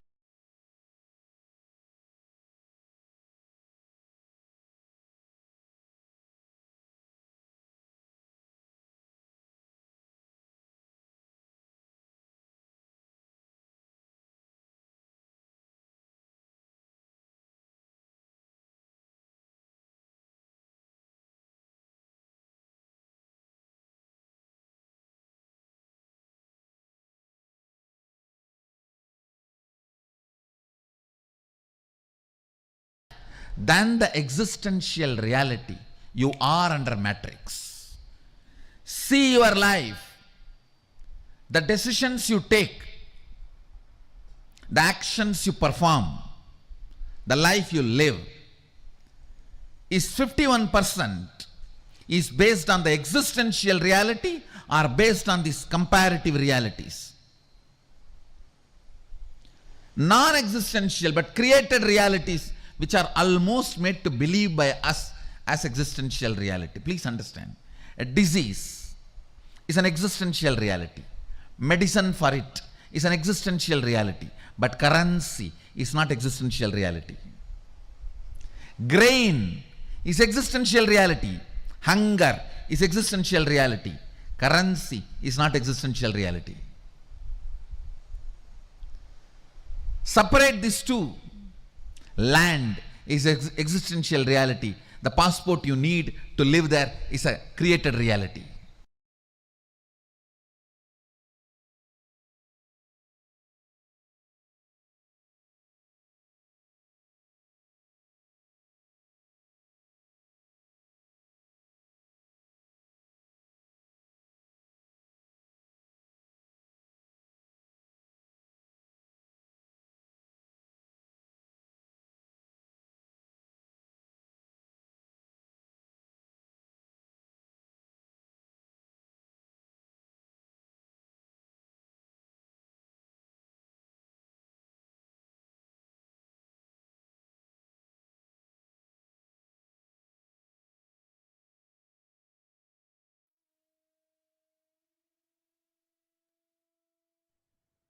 Yes, Nithyanandam. Now, all of us listen to a detailed revelation on what are these 11 dimensions, right? Lens means anything which flows with a systematic certain logic, whether 2 plus 2 is 4, or if you add this acid and that acid, this is the product that comes out. If you master the lens dimension, anything that works as per the logic will be under your control. Next, everything which flows in the rhythmic logic is breath dimension. All the actions and activities of the heart and art goes into breath dimension, where the logic is there, but there is a flow. It's not just rigid logic. For example, the rhythmic flow of the body language. That is dance, which is a breath dimension again. So dancing is breath dimension of body language. Painting is the breath dimension of writing. How many of you are understanding? Next, depth. Depth is your conclusion. Depth is your conclusion, the cognition that you carry about your life, God, and people. Everything, all the cognitions that you carry comes under the depth dimension.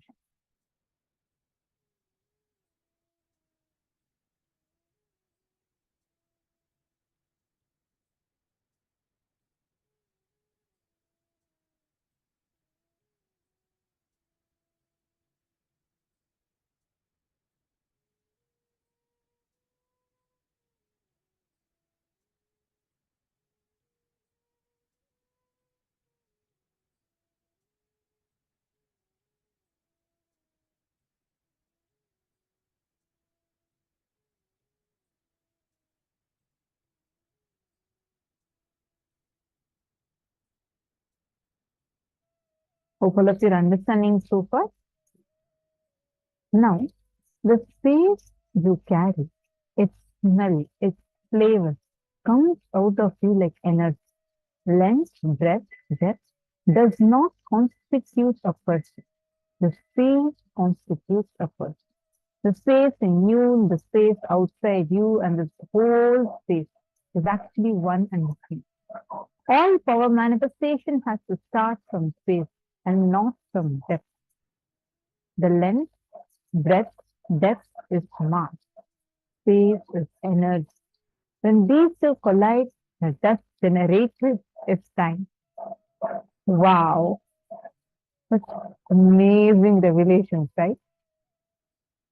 Do not cognize, celebrate, enjoy, entertain anything related to your capabilities of length, breadth, and depth.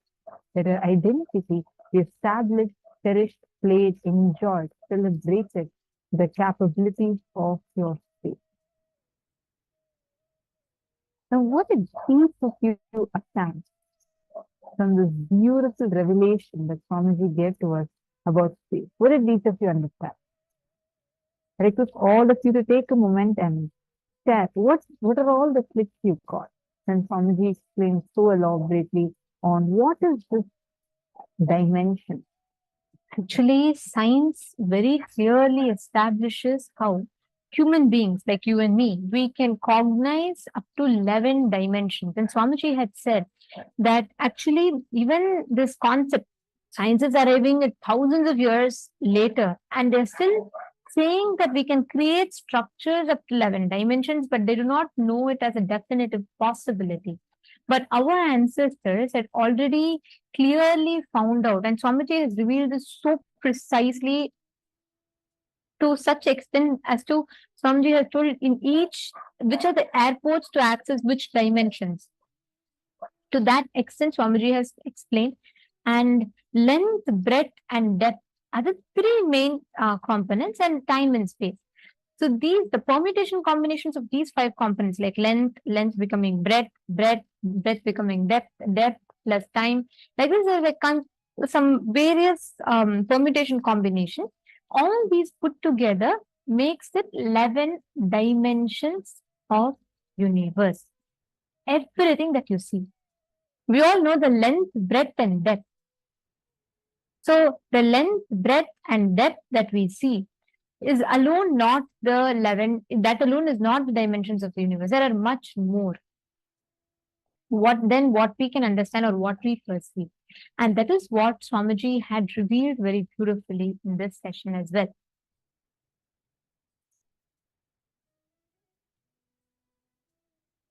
Now, I hope all of us have had this in-depth understanding. See why we are learning these now. Now, this will become like the basis from which we will start experiencing. Now, whenever you are sitting in the darshan, your space dimension is being worked upon. Today, we are learning these basics, like we learned about 25 states of consciousness. Then now we're learning about 11 dimensions. In the morning, we learned about the vertical time zone. How not just we all know about EST, PST, IST, MST, like the Eastern Standard Time or the Pacific Standard Time, Indian Standard Time. We know about that. But from the explain how these are all horizontal time zones. And there's something called as vertical time zone. Vertical time zone, the 14 lokas that exist, how they exist, how as you go up, the number of thoughts reduce. And we explained all of these so beautifully.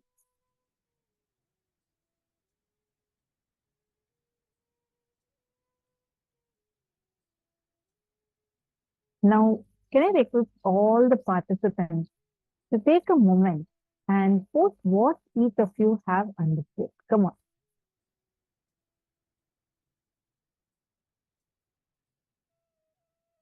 Amit Pupalkaraya, Sunil Yadav, all of you please post.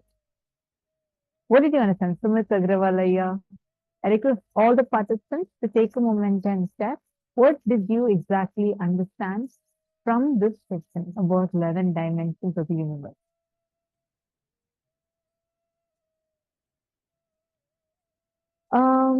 Ma Priyatma Surupni is asking, so wow, are all the 14 lokas under the matrix? Well, all 14 lokas don't come under the matrix because only the things, see, only when you go beyond the matrix, you will even come to the awareness of the existence of these 14 lokas. Otherwise, right now, whatever you try to imagine, it's only your imagination. You're trying to visualize, cognize, and say, okay, this is how all these lokas may exist. But during the initiation, when Swamiji lifts us to those lokas, you actually experience those planes of existence. You actually experience those lokas. You are lifted out of the matrix. The cognitions, the consciousness you carry. Swamiji said, when you're traveling up to the 14 lokas, when you go towards the higher lokas, even the conscious mutations, superconscious mutations start happening. When you go from Earth to the space station, the International Space Station, there is certain changes that happens in your body. It's like the moment you go to space and come back, the way you age will be different, the way your body is functioning will be different. Even if you go just stay there for a few days and come back, the body starts responding differently. That's why they take a lot of training.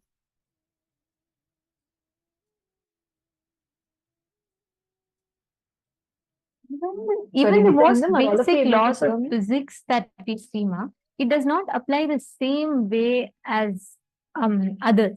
So, like for example, gravity and all these laws, like she said, like space, time, they act upon you differently in each of the planes or each of the time zones that you are in, like each of the vertical time zones that you are in. Sorry, I see a message saying I'm not audible. Ma Grazina Maria, are you able to hear me? Okay, thank you, Ma Gokula. Okay, wonderful. So, understand, whenever you are going from just the planet Earth just to the International Space Station, which is just above the planet Earth, slightly out of the gravitational field of planet Earth, even there when you reach, your body starts mutating. You start going through physical changes. Same way, when you are like for example, your growth rate changes, you will start becoming much taller because gravity acts upon you very differently. Once you leave the gravitational zone of Earth and enter into the space. Same way, when you start traveling to the higher lokas, not just physical mutation or psychological mutation happens, conscious mutation and superconscious mutation happens. You understanding? So, my Priyatma Sarupini, if you have to, the 14 lokas are not under the matrix. Actually, in when you go to Swarga Lokama, Swamiji tells physical manifestation happens. Like, for example, from the time you travel from Bhur Loka, Bhuvar Loka, and you go to Suvar Loka, by the time you reach Swarga Loka, you get extra set of hands, extra set of legs. Because the mutation is experienced in different levels. By the time you go to Tapo Loka, you cannot have thoughts. You cannot have thoughts in Tapo Loka. It's just absolute unclench. That is the gravity of Tapo Loka. Which means for them to be in Tapoloka, they have to be unclenched. Without being unclenched, you cannot be in Tapoloka. The Swamiji tells the gravity, like how Bhuloka, thoughts is the gravity. Like the more you think, you are getting stuck more and more because thoughts are matter. Gravity attracts that matter. In Tapoloka, it's the opposite. Swamiji tells that they need to be, that's why it's called Tapoloka. There's constant tapa. The tapas keeps happening there. So the more they are in the space of tapas, the more they are in tapoloka. So each loka, the laws of nature, the laws of physics, everything is very different. Mazian Jing Zhou is asking, what are these 11 dimensions? I'm not understanding. See, length, breadth, depth, time, space. These 5 together form the basic units. The permutation combinations of these 5. Like there are some beings that exist just with length and breadth without any depth. Like that, the permutation combinations of these 5 units together form the 11 dimensions. The 14th dimension, the 11th dimension is just space, where you can exist purely as space and you have the capability to play with the other dimensions. So, and the 11 dimensions are these 5 basic unit dimensions. Understand, like how Swamiji is explaining, the way we cognize space itself is completely different. Akasha is different, Vyoma is different. We understand space more from the context of Vyoma, where you understand about the Pancha Bhutas, the 5 elements. That is completely different, and understanding of the space is completely different. And the way you relate with each of these dimensions completely change. More and more you start cherishing your identity based on space. Like, for example, whenever you are experiencing power manifestation, it starts from the space dimension. Actually, you all can try during the darshan. Make sure you are having your Atma Murthy within the camera. Today, all of us are going to be experiencing. And I request all the participants to bring your forefathers' pictures and settle down, meaning anyone who has left their body and you want to meet with them. Any ancestors, they're not in the body. It can be like your grandfather or your parents, anyone who is not in the body. today's initiation, actually Swamiji is going to be raising us all to the Janaloka dimension. So it is Bhurloka, Bhuvarloka, Swargaloka, Janaloka. So it's, I should say, Bhuvar, Swarga, Jana. So it's the third loka from Bhuloka. So you're going to be like traveling 3 parallel universes and going to the Janaloka. The third one is the Janaloka, and that is where in the Janaloka universe, like how you have the Andromeda galaxy and then you have the Milky Way galaxy, like that, in this in the Janaloka, there are different worlds. One of the worlds within the Janaloka is Pitraloka. Like one of the worlds within the Vaikuntha is Goloka. Like that, each place, each universe has multiple galaxies, let's say. Let's call it that way. So each universe has multiple worlds in it, sub-worlds in it. So like that, like how we have planet Earth, there are different planets within each of these parallel universes. Ma Karen is asking, can we be on the picture as a baby? Just crop out only the, so you can easily crop out just the picture of your forefather alone, like meaning whoever, the person, the deceased person alone on the picture. Because Swamiji's initiations are very real, like it's, if you put a person who's alive in that, then I remember one incident of that Maheshwara Puja, where like once they had put, the participants had given the pictures of people who had left their body, and they had put that together for Swamiji to see. During Maheshwara Puja, Swamiji actually sees the photos of all the Pitrus, the people who have left their body, and Swamiji liberates them. So suddenly Swamiji, like the Maheshwara Puja had started, and Swamiji started the liberation process. And suddenly Swamiji just stopped and Swamiji asked, someone is alive, who is here in the picture, someone who is alive is here. Swamiji said that when Swamiji started the process, from Pitraloka, Swamiji got a message saying that someone is alive, and because Swamiji is already starting the liberation process, they asked if they had to go kill the person and get their souls for liberation. Swamiji said, let me go and let me check, no, don't do that. And then Swamiji asked the person, then one of them said, yes, Swamiji, I didn't have an individual picture, so I put a group photo. So understand, these processes are very real. So we have to be very careful.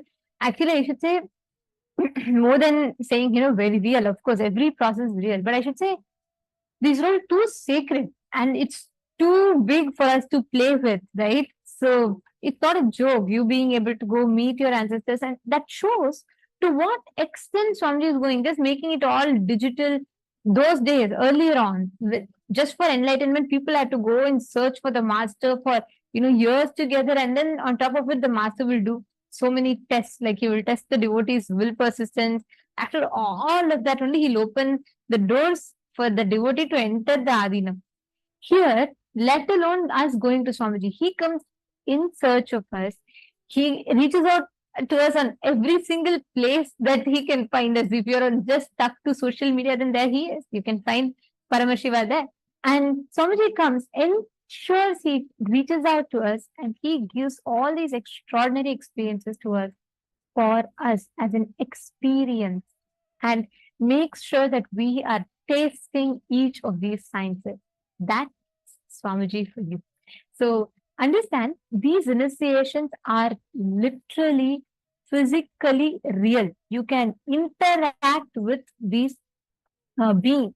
So today we are going to be traveling to the parallel universe, the Pitraloka, which is where all your ancestors will be, and you'll be experiencing that completion happening. Many times we'll have these moments where we'll feel like, I just want to somehow express this one thing. I feel so bad that person left the body and I can't convey. Some guilt, some pain, some things. All of this sits inside of you and they bother you on your daily basis. They impact your day-to-day life. When you connect to this process, it's not just you meeting the ancestors, but you experience completion with the ancestors. You experience a lot of healing and completion.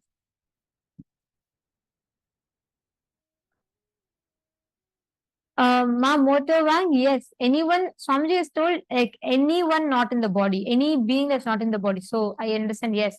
So even all the dead animals, your pets, you are connected to them. Yes, you should, you can. And you will experience, that animal will experience liberation.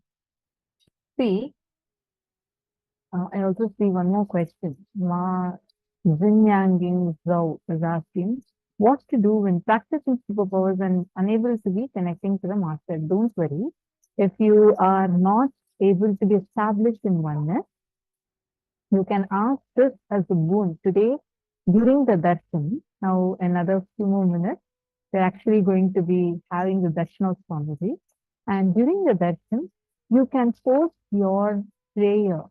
You can post this itself as a prayer request, asking Swamiji's blessing to remove this space, the obstacles that are there inside of you and stopping you from power manifesting.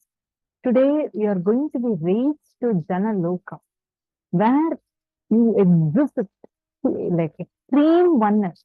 It's pure oneness space, not just oneness individually. You experience oneness with all the body. So it's a very, very, very powerful space.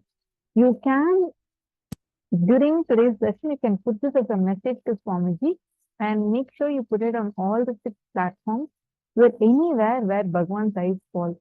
Immediately you will get the blessing, and from himself will respond to you and give you his blessing. And also, Ma, Swamiji tells beautifully that the moment you decide, the moment you come to that space of completion, let's say the moment you just sit and decide to manifest powers, you start experiencing that space of completion and feeling connection. It automatically opens up in you. And from that moment onwards, Swamiji starts flowing through you. You just need to focus on, just chant the Mahavakya, do the process. Automatically, you will see your being, your inner space will tune in. It's not like, you don't need to constantly tell yourself anything. It's a byproduct of, as you chant the Mahavakya, as you manifest the powers, your inner space naturally falls into the space of oneness. So oneness, I should say, is the resting position of your inner space whenever you're manifesting powers.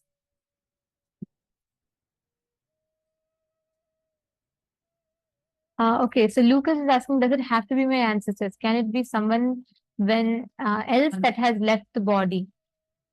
It can be anyone who's not in the body, and you will be able to meet them. So you'll be able to travel to the Pitraloka, and it can be even your friend. That's not a problem. Anyone who you want to meet.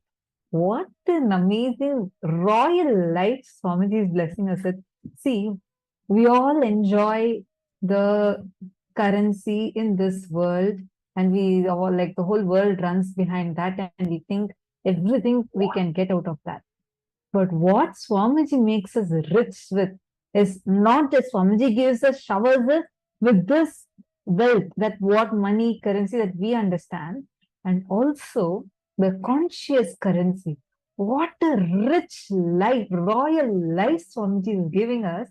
One, he gives us the completion and gives us the knowledge, power to be able to handle, even if our loved one is passing away, you have the strength, you're given the strength to handle it.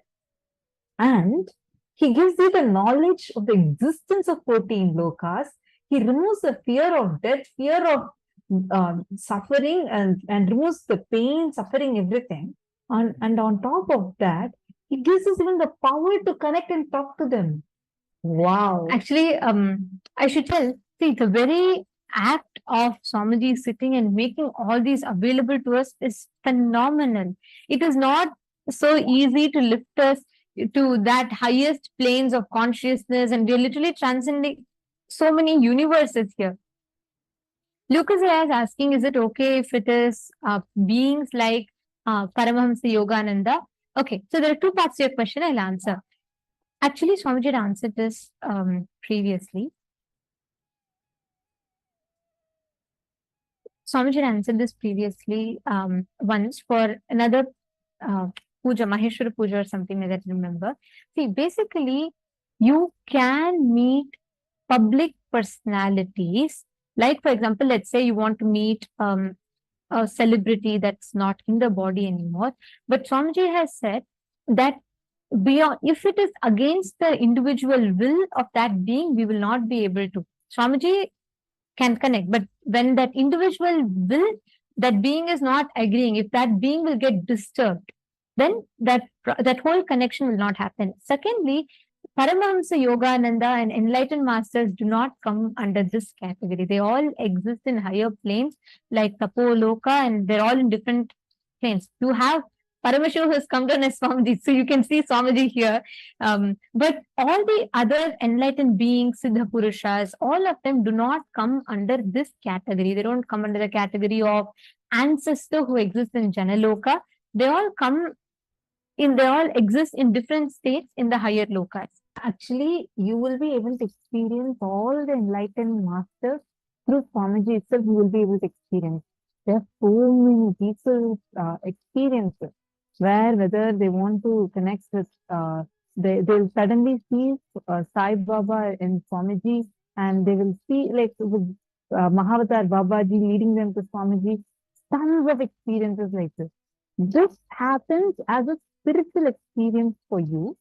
And even if you are intensely connected, see, whenever a master is not there physically in the body, they lead you to the living master. When your seeking is sincere, you are immediately directly led to the living master.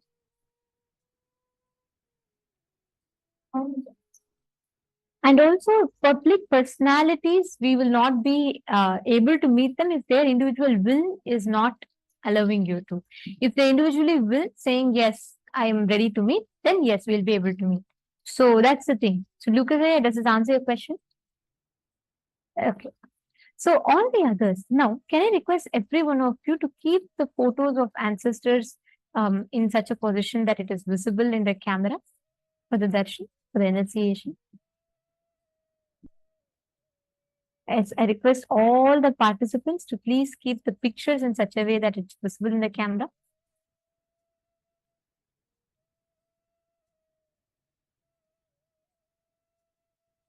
Now, as all of us are preparing, one of the most important factors for all of us to understand is how we can exist, how we can connect, travel to the higher dimensions, the higher worlds. The 14 lokas that we all learned about today, in each of these 14 lokas, we can experience our existence. We can connect, we can live, we can experience these manifestations of Paramashiva. All of this is possible in each of these worlds. We'll be learning about, one by one, we'll be learning about each of them further in the program. But particularly in today's one, we're going to be manifesting the experience of traveling to the third parallel universe, the Janaloka.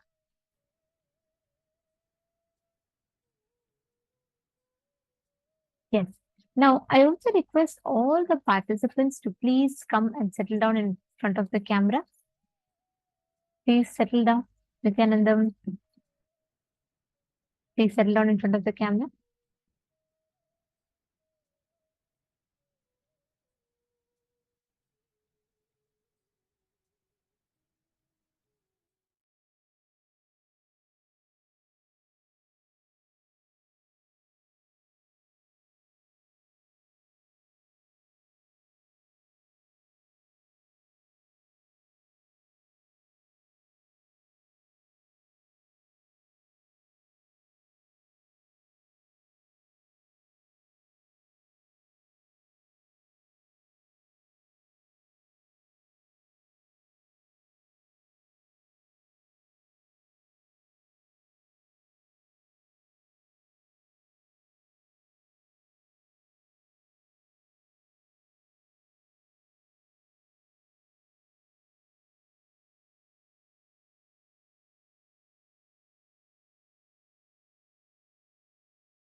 sorry for the technical glitch. Now, all of us are going to prepare ourselves for receiving the darshan initiation and traveling to the parallel universe. Like literally, you will start meeting with your ancestors. You may physically, you may travel, or they might come down. Many participants have had this as experience. Like I remember Bhagavan beautifully sharing about how she met with her grandmother and how her ancestors had actually, she put the pictures and how they had actually appeared and given her the darshan, and like they had, and she experienced the deep completion with her grandmother, whom she used to be really close to. So that was such a beautiful experience. I just saw Magamapriya and remember her sharing. See, understand, all of you will also be able to have that as experience. All of you get the pictures and settle down. Please get the pictures of the people who you want to meet with and experience completion with. It's not just meeting them, but also experiencing completion with them. Sumili is asking, why should they return to earth when they're all in some higher plane of existence? Don't worry, they are not going to be stuck over here. It's like you are having a free pass and they're just going to visit you, appear, give darshan only. Because it's not, they are not coming here from any other context. See, they are here, it's like a invite, like Swamiji is creating that channel for them to be able to come and have this as an experience. You're understanding, ma? So don't worry, you're not going to be making them come and be here in Bhuloka. Okay? Ma Sonia Singh. Oh, your mom connected to your dead cousin. Okay, good.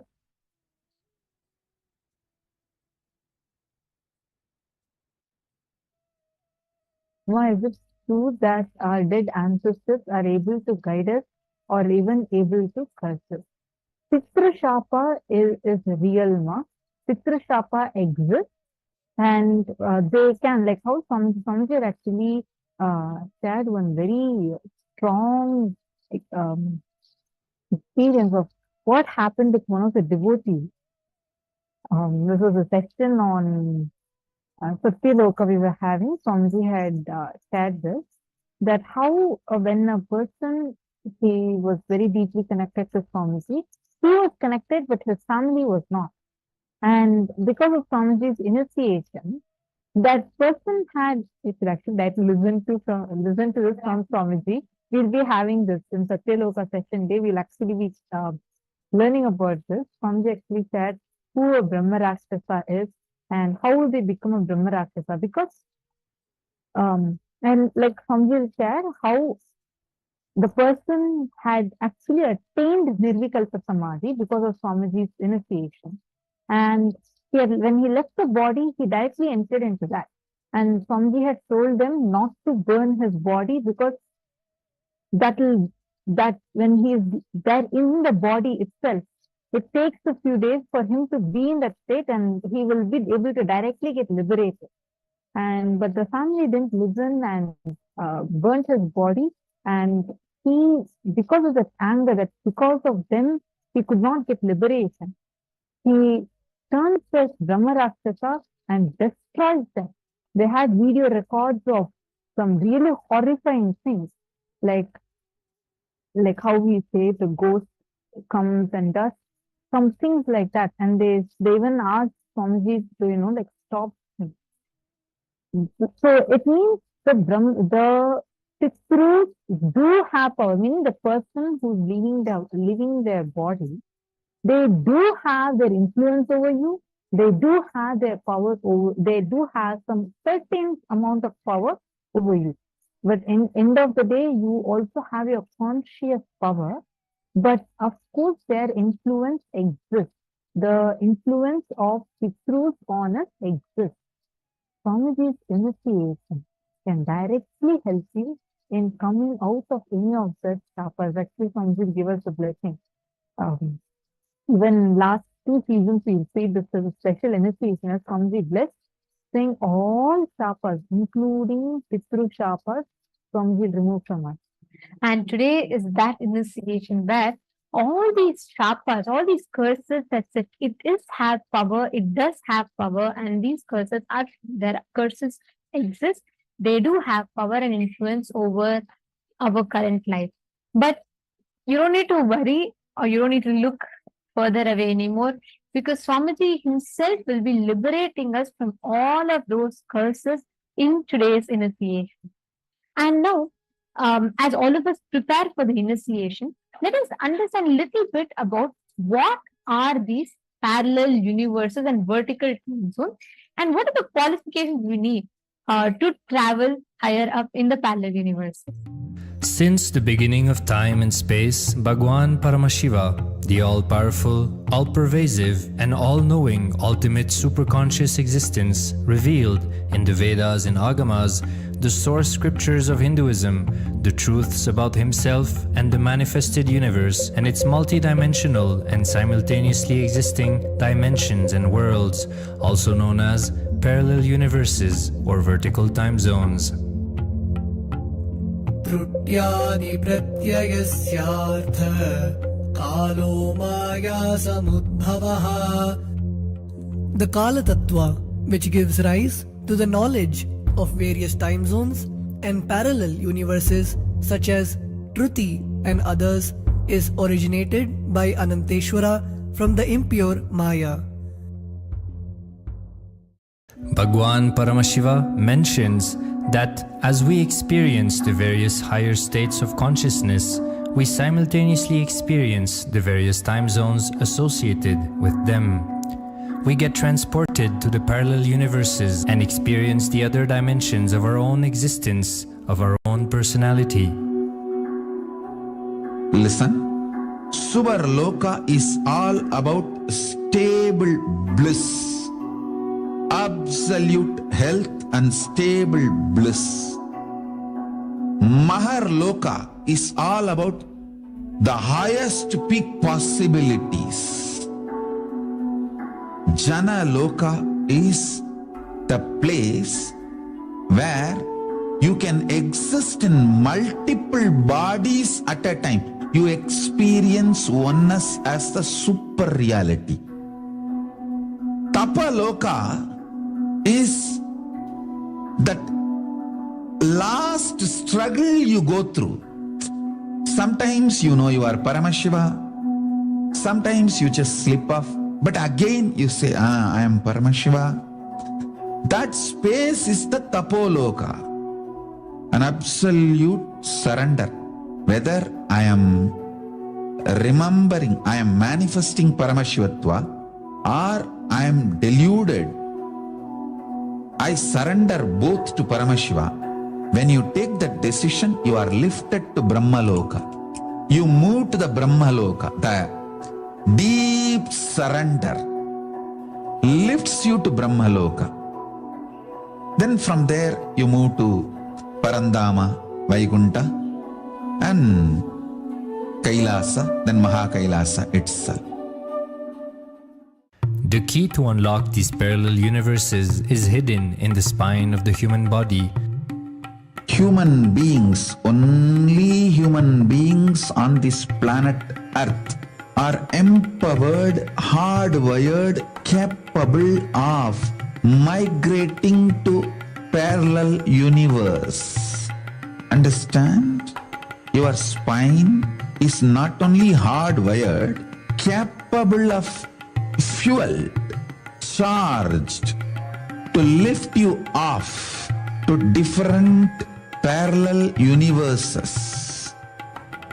Sukritan manavo bhutva jnani ched mokshamapnuyat chaturashita-laksheshu sharireshu sharirinam namanusyam vina yatra tattvahanantu labhyate.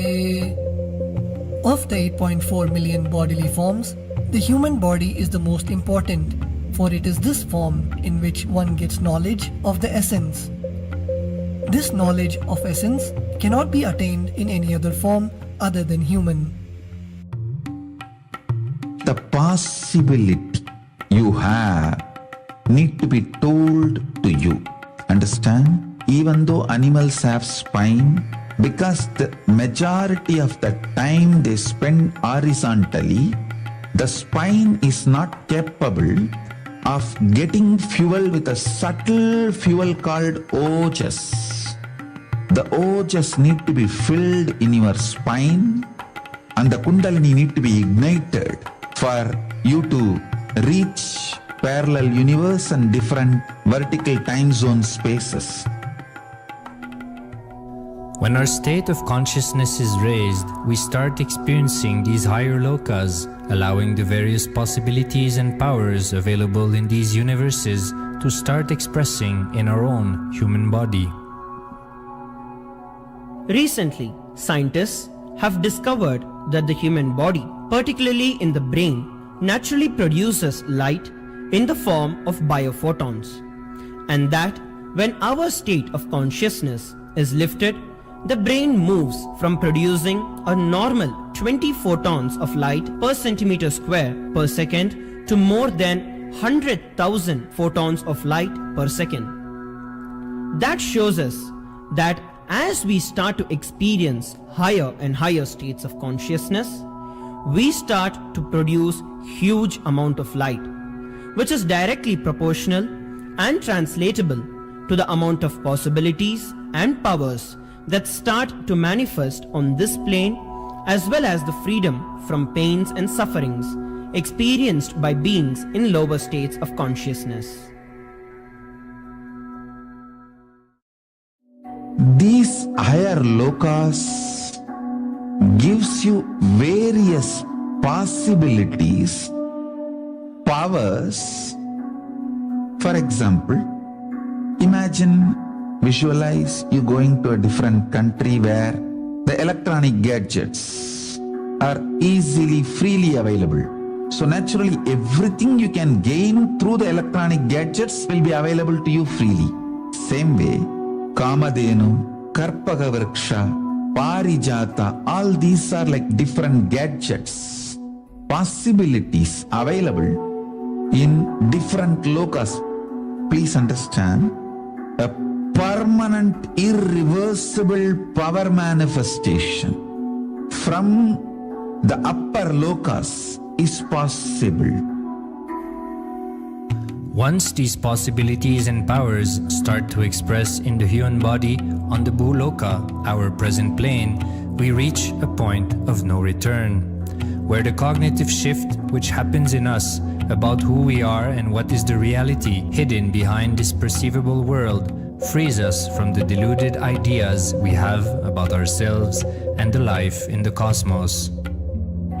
The moment your consciousness is empowered to access and to exist in the parallel universe, no force in this Bhuloka, planet Earth, can torture you, abuse you, suffocate you. It is irreversible, permanent enlightenment, irreversible, permanent empowerment.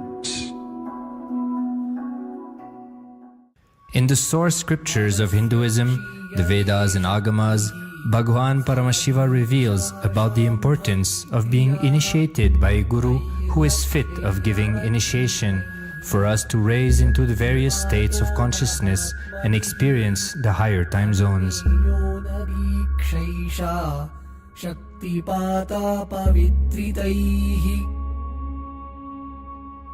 The potency of Anavamala, which veils the innate and essential nature of the soul, is set into the decaying phase by this specific activity. Such specific activity is characteristically called Diksha. The intimate communion between the blessed one and the blessing one is very rare and difficult to occur. The Supreme Pontiff of Hinduism, Jagat Guru Mahasannidhanam, His Divine Holiness Bhagavan Nithyananda Paramashivoham, is the 1008th incarnation of Paramashiva as per Hinduism, living amidst us today. Starting out at a young age and enduring years of intense penance, he persevered with the single-pointed vision of experiencing the ultimate oneness with Paramashiva, known as Paramadvaita. He traversed the length and breadth of India, initiated by his gurus into yoga, tantra, and other Eastern metaphysical sciences. After having many profound spiritual experiences, he finally received the ultimate experience of Paramashivoham, I am Paramashiva, from his guru Arunagiri Yogeshwara, an incarnation of Paramashiva himself in the holy town of Tiruvannamalai in South India.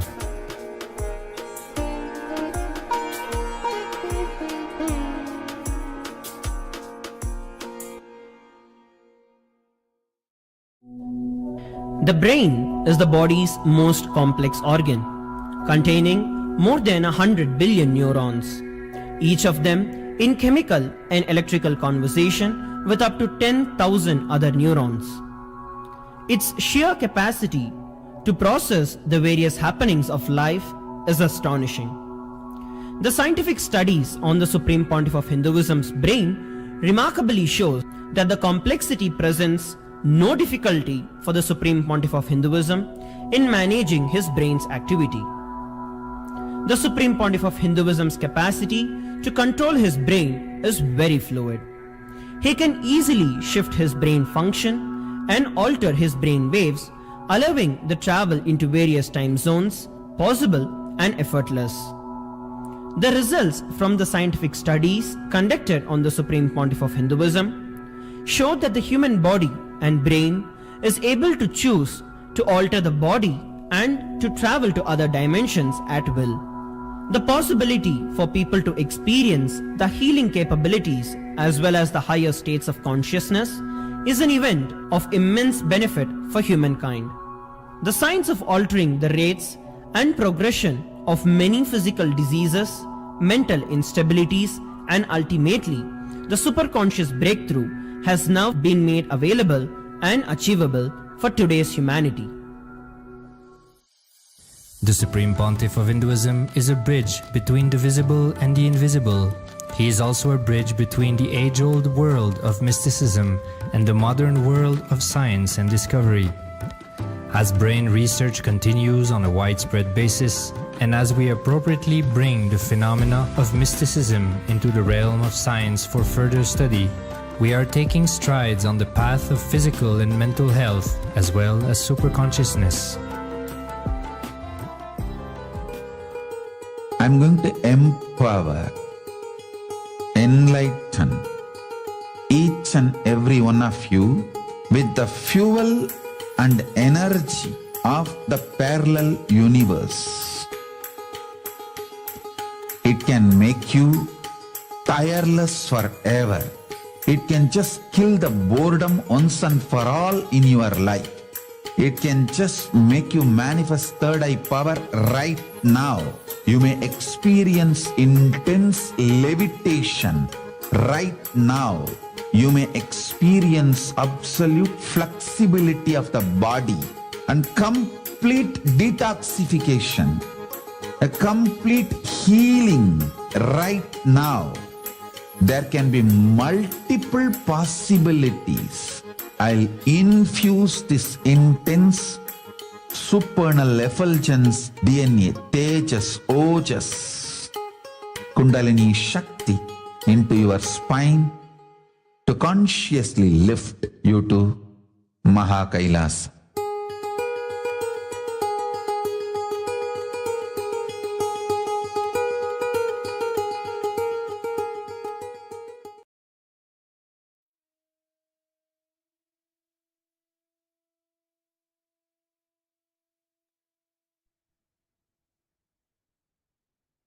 Such an advanced science, a very ancient science being revived, made available, mapping it to all of our needs, like especially the way Swamiji explained, right? Kalpataru, Kalpavriksha, or Kamadenu, Parijata, all of them from the equated, almost like a gadget. And making that available to us is what Swamiji is doing. And today, this is exactly what all of us are going to be experiencing. How excited are all of you? Now, we're going to be chanting the Dhyana Shloka. And each of these forms, these Dhyana Shlokas, describe one phase of Sadashiva. We all learned about the Pancha Krityas, right? We all learned how Sadashiva exists as Paramashiva's manifestation, where he does the Pancha Krityas is Sadashiva, correct?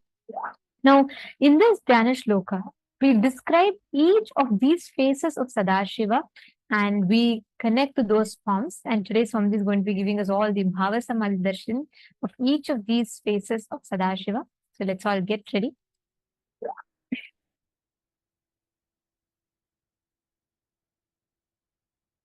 Shaktenanen sakalo vijñeyo nishkala shivaha Chikyadi kutila prantah mantra simhasanasthithim Shuddhaspatika sankangsham dvatrim shallakshananvitam Padmasanastham panchasyam prativaktram trilochanam Drikriksheya vishalaksham jnanachandrakalanvitam Dhavaleshanavadanan pitatatpurushananam Krishna ghora mukhopetam rakta bhokta vaktrakam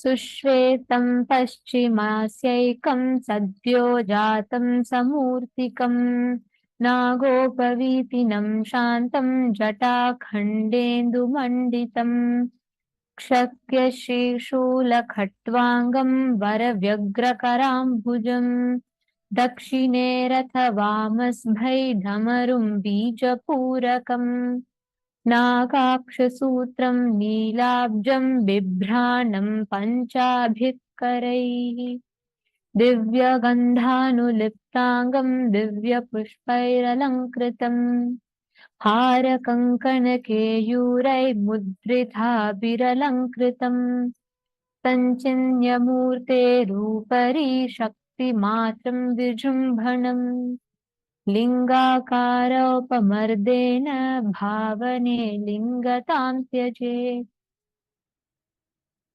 The next is the Dhyana Shloka of Sadhyo Jata, Sadashiva's aspect of creation.